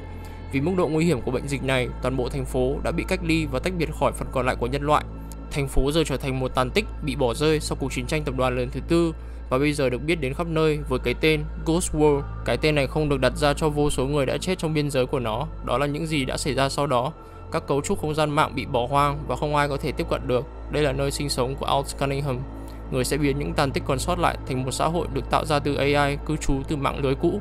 Chính bản chất không thể tiếp cận những khu vực như thế này đã khiến thế giới thắc mắc rằng mạng lưới cũ không thể bị đóng. Đặc biệt vì tất cả đồ công nghệ đều là một phần của mạng lưới trong Cyberpunk, tất cả các đống đồ công nghệ này sẽ phải làm cho ngừng hoạt động để bỏ mạng lưới cũ đi.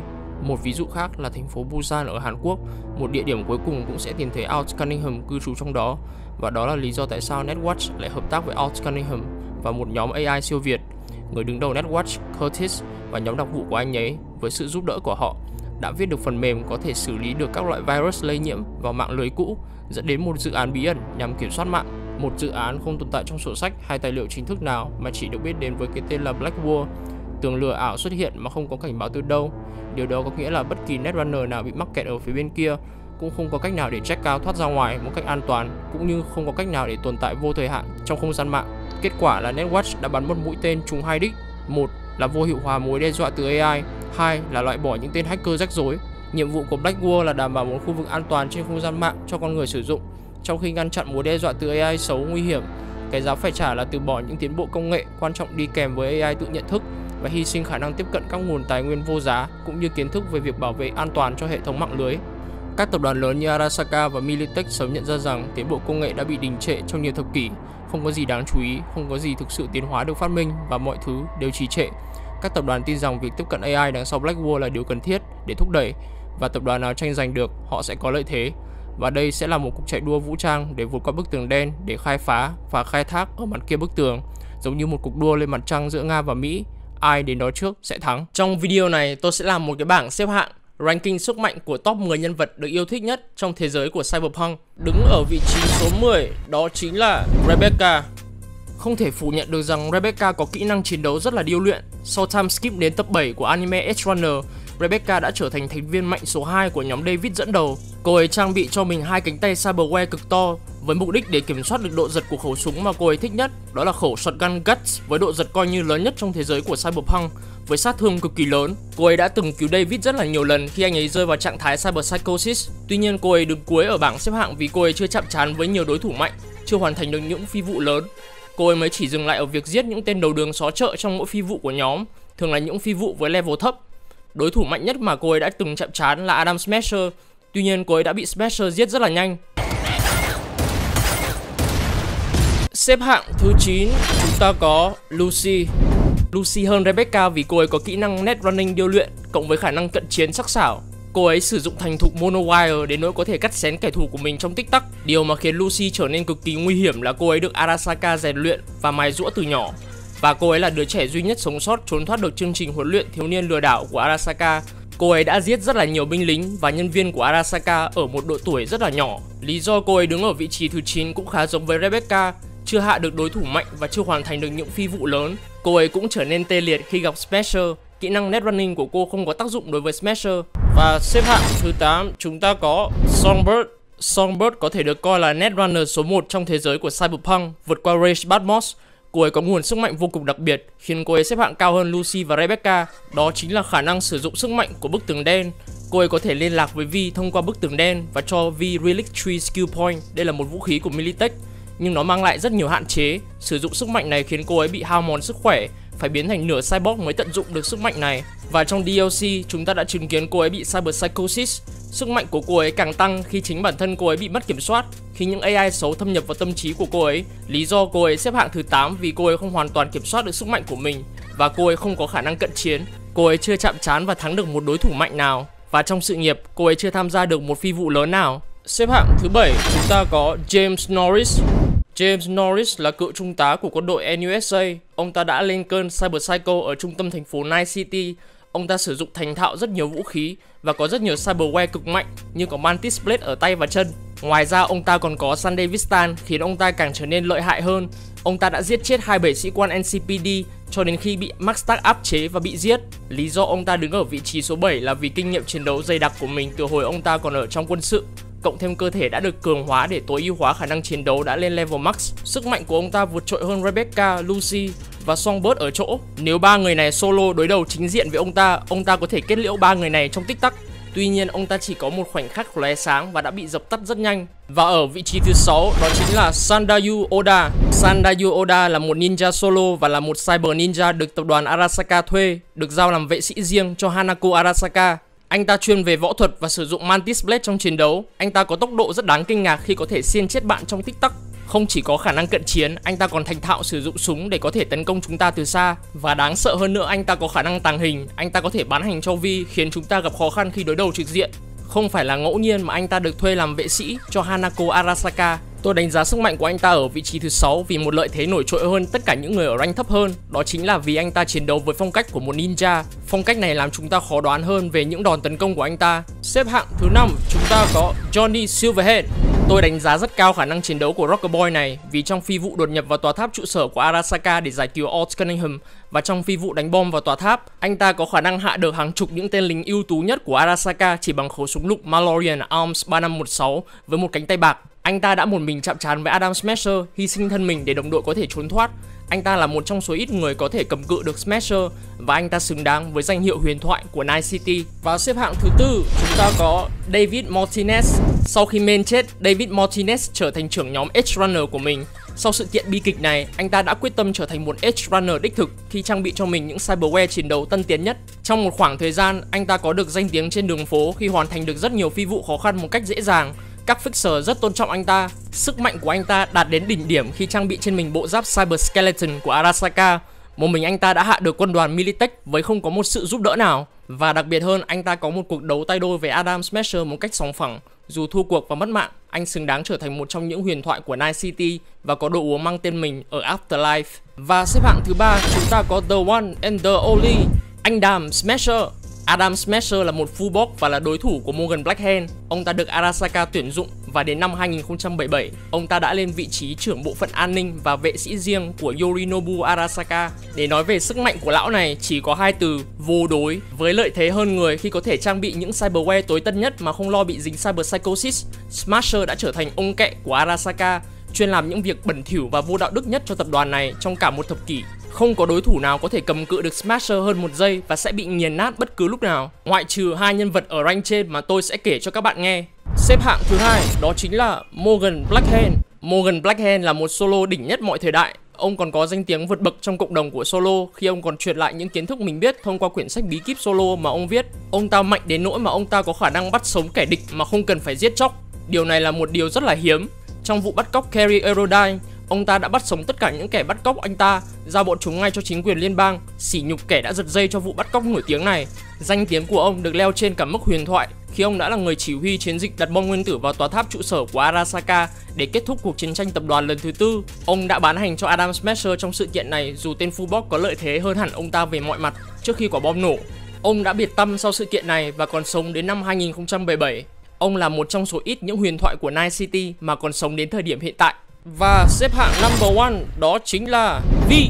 Tôi thích chơi Vi nữ nên tôi sẽ coi Vi là nữ, ahihi. Điều mà các bạn đã biết thừa là nhân vật mà chúng ta chơi, nhân vật mà chúng ta đắm mình theo từng bước chân của cô ấy là vô đối nhất trong vũ trụ của Cyberpunk. Vi là huyền thoại mạnh nhất của Night City, được biết đến trên mọi nẻo đường, mọi fixer coi Vi là chúa. Cô ấy đã sộc thẳng vào tòa tháp Arasaka đánh bại Adam Smasher. Trong DLC, Vi còn cứu được tổng thống của NUSA và giết Kurt Hansen, gã cầm đầu khu vực nguy hiểm nhất của Night City, Dogtown. Và điều đặc biệt là Vi làm được tất cả những điều này khi cô ấy đang ở cận kề với cái chết, với cái chip relic đang bào mòn não của mình, và gã Johnny Silverhand lúc nào cũng lảm nhảm trong đầu. Tôi có va phải hai cái side quest tên là I Fought the Law và Dream On mà tôi thấy khá là thú vị. Nếu tôi nói tên hai cái side quest đấy thì chưa chắc gì bạn đã nhớ đâu. Nói cho dễ hiểu thì cái side quest này là về thị trưởng của Night City, Perales, và vợ ông Elizabeth Perales. Thì tôi sẽ làm một clip deep dive về cái case này.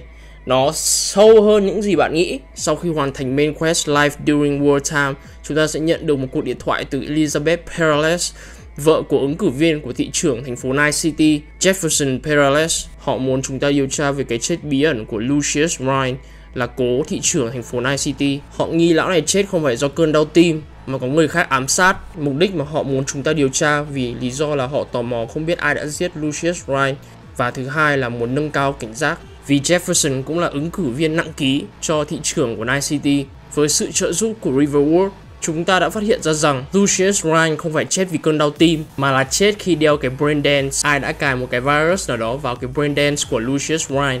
Và người bị đáng nghi nhất trong cái vụ này là Weldon Holt, phó thị trưởng.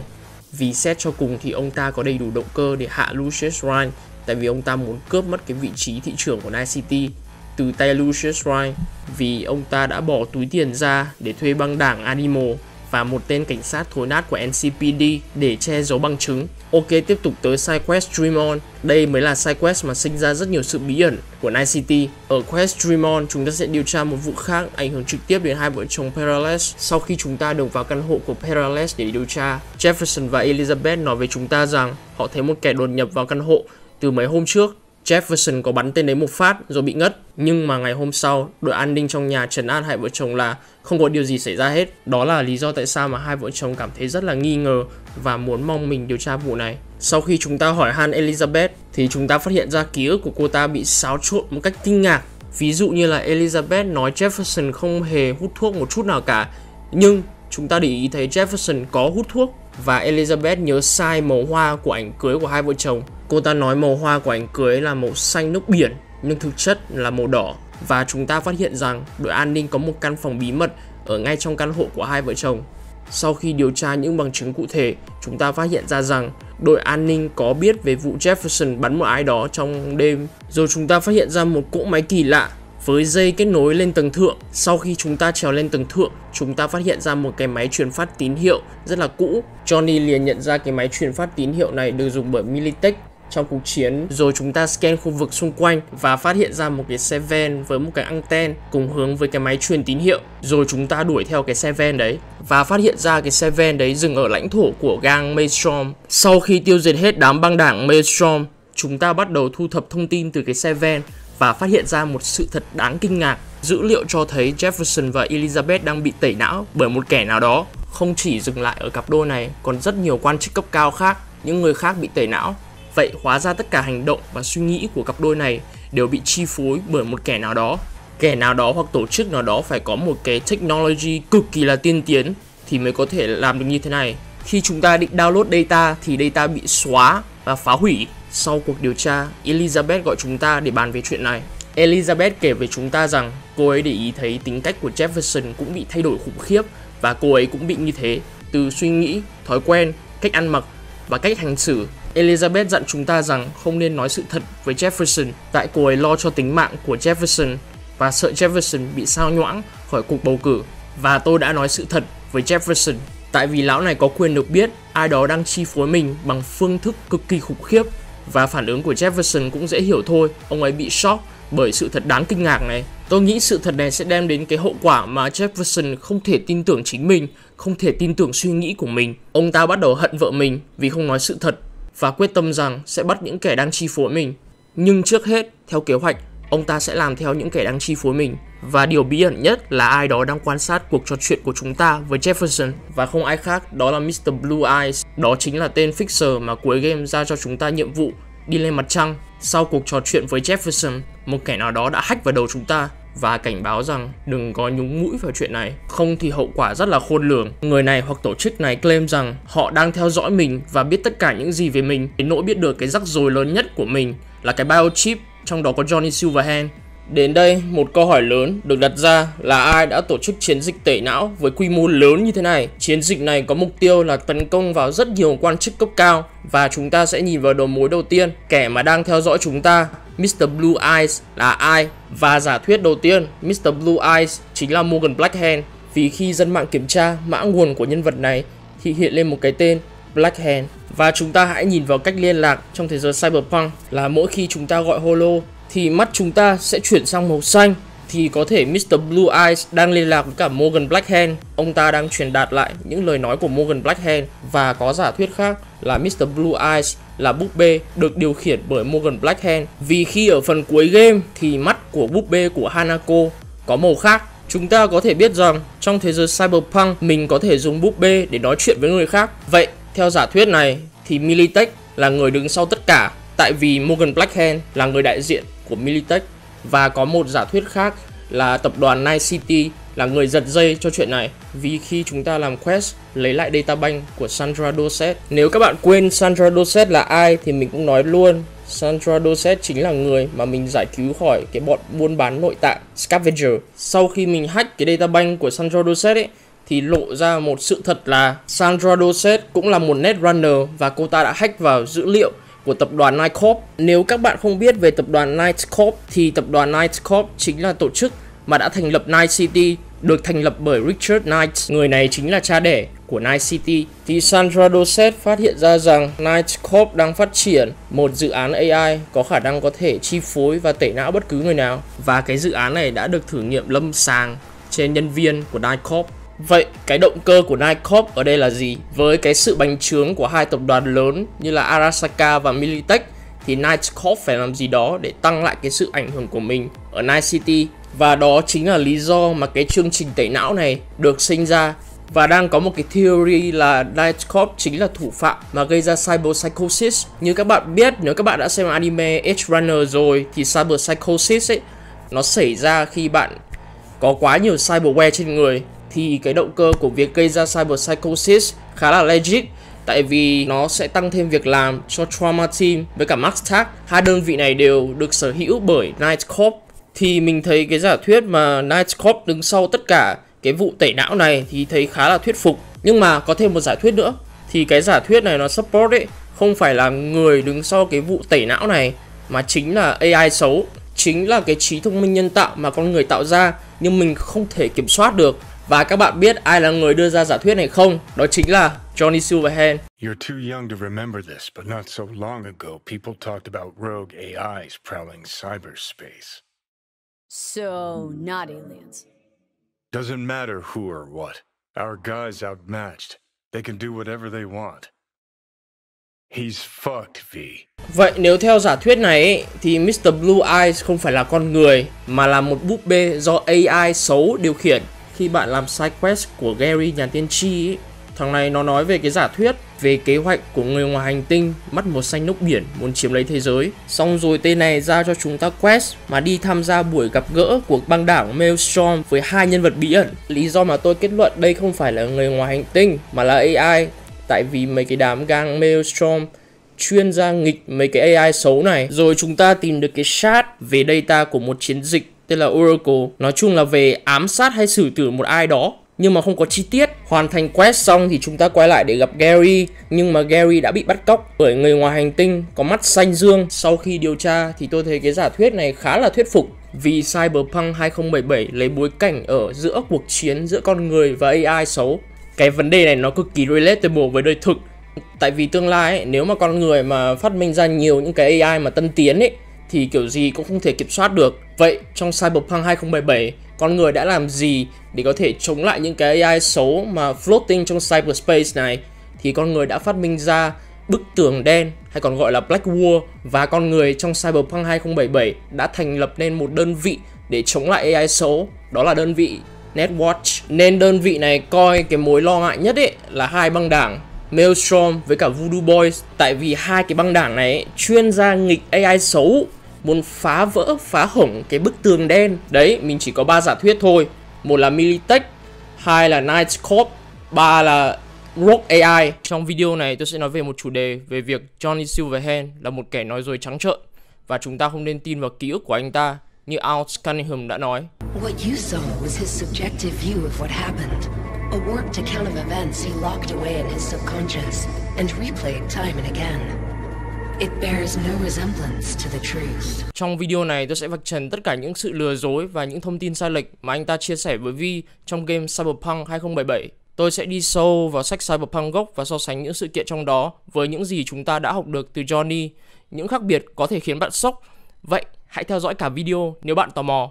Trong suốt hành trình của Cyberpunk 2077, chúng ta đã tìm hiểu nhiều về các sự kiện trong cuộc đời của Silverhand thông qua ký ức của anh ấy và qua những gì anh ấy nói. Nhưng hóa ra ký ức và lời kể của anh ấy về quá khứ không hoàn toàn trung thực. Có rất nhiều sự kiện anh ta nhớ sai. Hãy bắt đầu về tuyên bố lớn nhất của Johnny về vụ tấn công hạt nhân vào tòa tháp trụ sở Arasaka.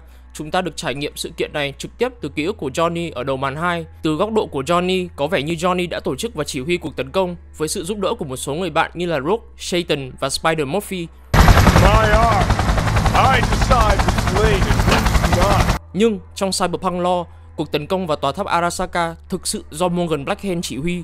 Silverhand có tham gia và có mặt trong cuộc tấn công. Anh ta ở trong đội Strike Team Alpha, nhưng vai trò lãnh đạo chung lại thuộc về Blackhand. Trong toàn bộ chuỗi ký ức này, chúng ta không thấy bóng dáng của Morgan Blackhand một chút nào. Một chi tiết khác mà Johnny cố tình bỏ qua đó là cuộc tấn công vào tòa tháp Arasaka được hỗ trợ bởi một tập đoàn đối thủ, Militech. Chính Militech đã thuê Morgan Blackhand và Johnny Silverhand đặt 2 quả bom nguyên tử mini bên trong tòa tháp với mục tiêu là kết thúc cuộc chiến tranh tập đoàn lần thứ 4 và tiêu diệt chương trình Soul Killer. Vì vậy trong khi Johnny cứ làm nhảm nói về việc một mình dám đứng lên chống lại các tập đoàn, anh ấy đã bỏ qua việc đề cập rằng dấu ấn lớn nhất của anh ta trong sử sách được tạo nên từ chính tiền của một tập đoàn. Và đoạn Johnny hồi tưởng về cuộc chạm trán cuối cùng của anh ấy với Adam Smasher, cái này cũng không chính xác. Đây là những gì chúng ta thấy từ ký ức của Johnny.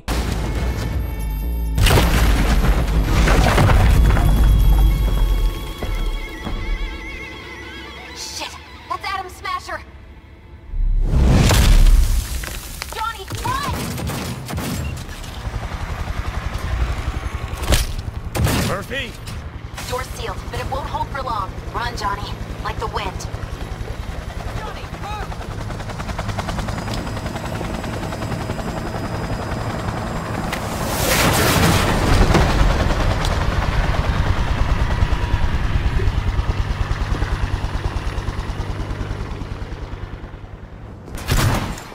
Smasher. Told you, Johnny boy. Told you I'd end you someday. Nhưng đây không phải là diễn biến thật sự của câu chuyện. Smasher thực sự đã giết Johnny bên trong tòa tháp Arasaka, thậm chí còn trước sự kiện đội của anh ấy đã trốn thoát lên tầng thượng của tòa tháp. Trong một hoàn cảnh hiểm nguy, khi đội của anh ta đã bị lính của Arasaka ghìm chặt trong một văn phòng, Johnny đã hy sinh bản thân mình để tạo cơ hội cho đồng đội của mình trốn thoát. Một lời nói dối khác xoay quanh phóng viên của giới truyền thông Thompson. Trong ký ức của Johnny, Thompson có đi theo Johnny trong nhiệm vụ để giải cứu Alt sau khi cô bị bắt cóc bởi Arasaka. Và sau khi phát hiện Alt đã chết, anh ta có ghi hình lại cảnh tượng này và bị Johnny đấm tơi bời. Johnny có nói rằng sau phi vụ đó, Johnny không làm việc với anh ta nữa. Thompson, what happened to him? Dunno, never worked together again. Maybe because you whooped his ass to make yourself feel better. Guy was a vulture, out to use Alt from the start. When Arasaka flatlined her, man, for him that was sprinkles, with the cherry on top. Đây cũng là một lời nói dối. Thompson đã ở đó tại tòa tháp Arasaka cùng với Rogue, Spider Murphy, Satan và Johnny. và anh ấy đã bị thương nặng ngay trước khi Johnny bị Adam Smasher giết. Và điều đặc biệt là sự kiện Johnny giải cứu Alt xảy ra trước sự kiện tấn công vào tòa tháp Arasaka. Còn có những sự kiện khác biệt khác như là trong game chúng ta thấy Satan bị bắn trọng thương bên trong trực thăng trước khi Johnny tiếp quản khẩu súng tiêu diệt tất cả kẻ thù của mình trên tầng thượng một cách rất là ngầu. Nhưng trong sách, sau khi Johnny bị giết bởi Adam Smasher, Satan đã cầm cự với Adam Smasher đủ thời gian để cho Rogue, Spider-Murphy và Thompson trốn vào thang máy. Và trận chiến trên tầng thượng mà Johnny nhớ với Smasher, sự kiện đó đã xảy ra ngoại trừ việc người chiến đấu với Smasher không phải là Johnny, mà người đã đấu tay đôi với Smasher chính là Morgan Blackhead. Vậy nguyên nhân chính là do đâu? Nguyên nhân thứ nhất, Johnny bị mắc chứng ái kỷ nặng, kiểu lúc nào cũng coi mình là ngôi sao của một TV show, là trung tâm của vũ trụ. Điều này được rõ ràng thể hiện nhất khi Alt Cunningham bị bắt cóc. Johnny tin chắc rằng Arasaka bị ám ảnh bởi việc hạ gục anh ta, trong khi thực tế Alt mới là mục tiêu thật sự, bởi vì họ muốn có được chương trình Soul Killer mà cô ấy viết. Alt's kidnapping, it's collateral shit. They swiped her to get at me. You even know what she does for a living? Girl's one of the best runners around. So, one of how many? No. Only link to Arasaka's the fact that Johnny Silverhand's boning her. Nguyên nhân thứ hai là Johnny bị sang chấn tâm lý sau những sự kiện tàn khốc mà anh ta phải trải nghiệm. Nguyên nhân thứ ba là Johnny đã bị Arasaka chỉnh sửa lại ký ức thông qua chương trình Soul Killer. Tôi mong giả thuyết này đúng vì tôi cũng là fanboy của Silverhand. Anh ta không nhận ra ký ức của mình đã bị thay đổi nên đã nói dối với chúng ta. Tôi xin end cái video của tôi ở đây. Cảm ơn các bạn đã đồng hành cùng tôi trong suốt chặng đường 2 năm tôi làm content về Cyberpunk. Sự ủng hộ và nhiệt tình của anh em luôn là động lực thúc đẩy tôi làm content về Cyberpunk. Nên cảm ơn anh em. Tôi thề với các bạn, tôi rất yêu các bạn.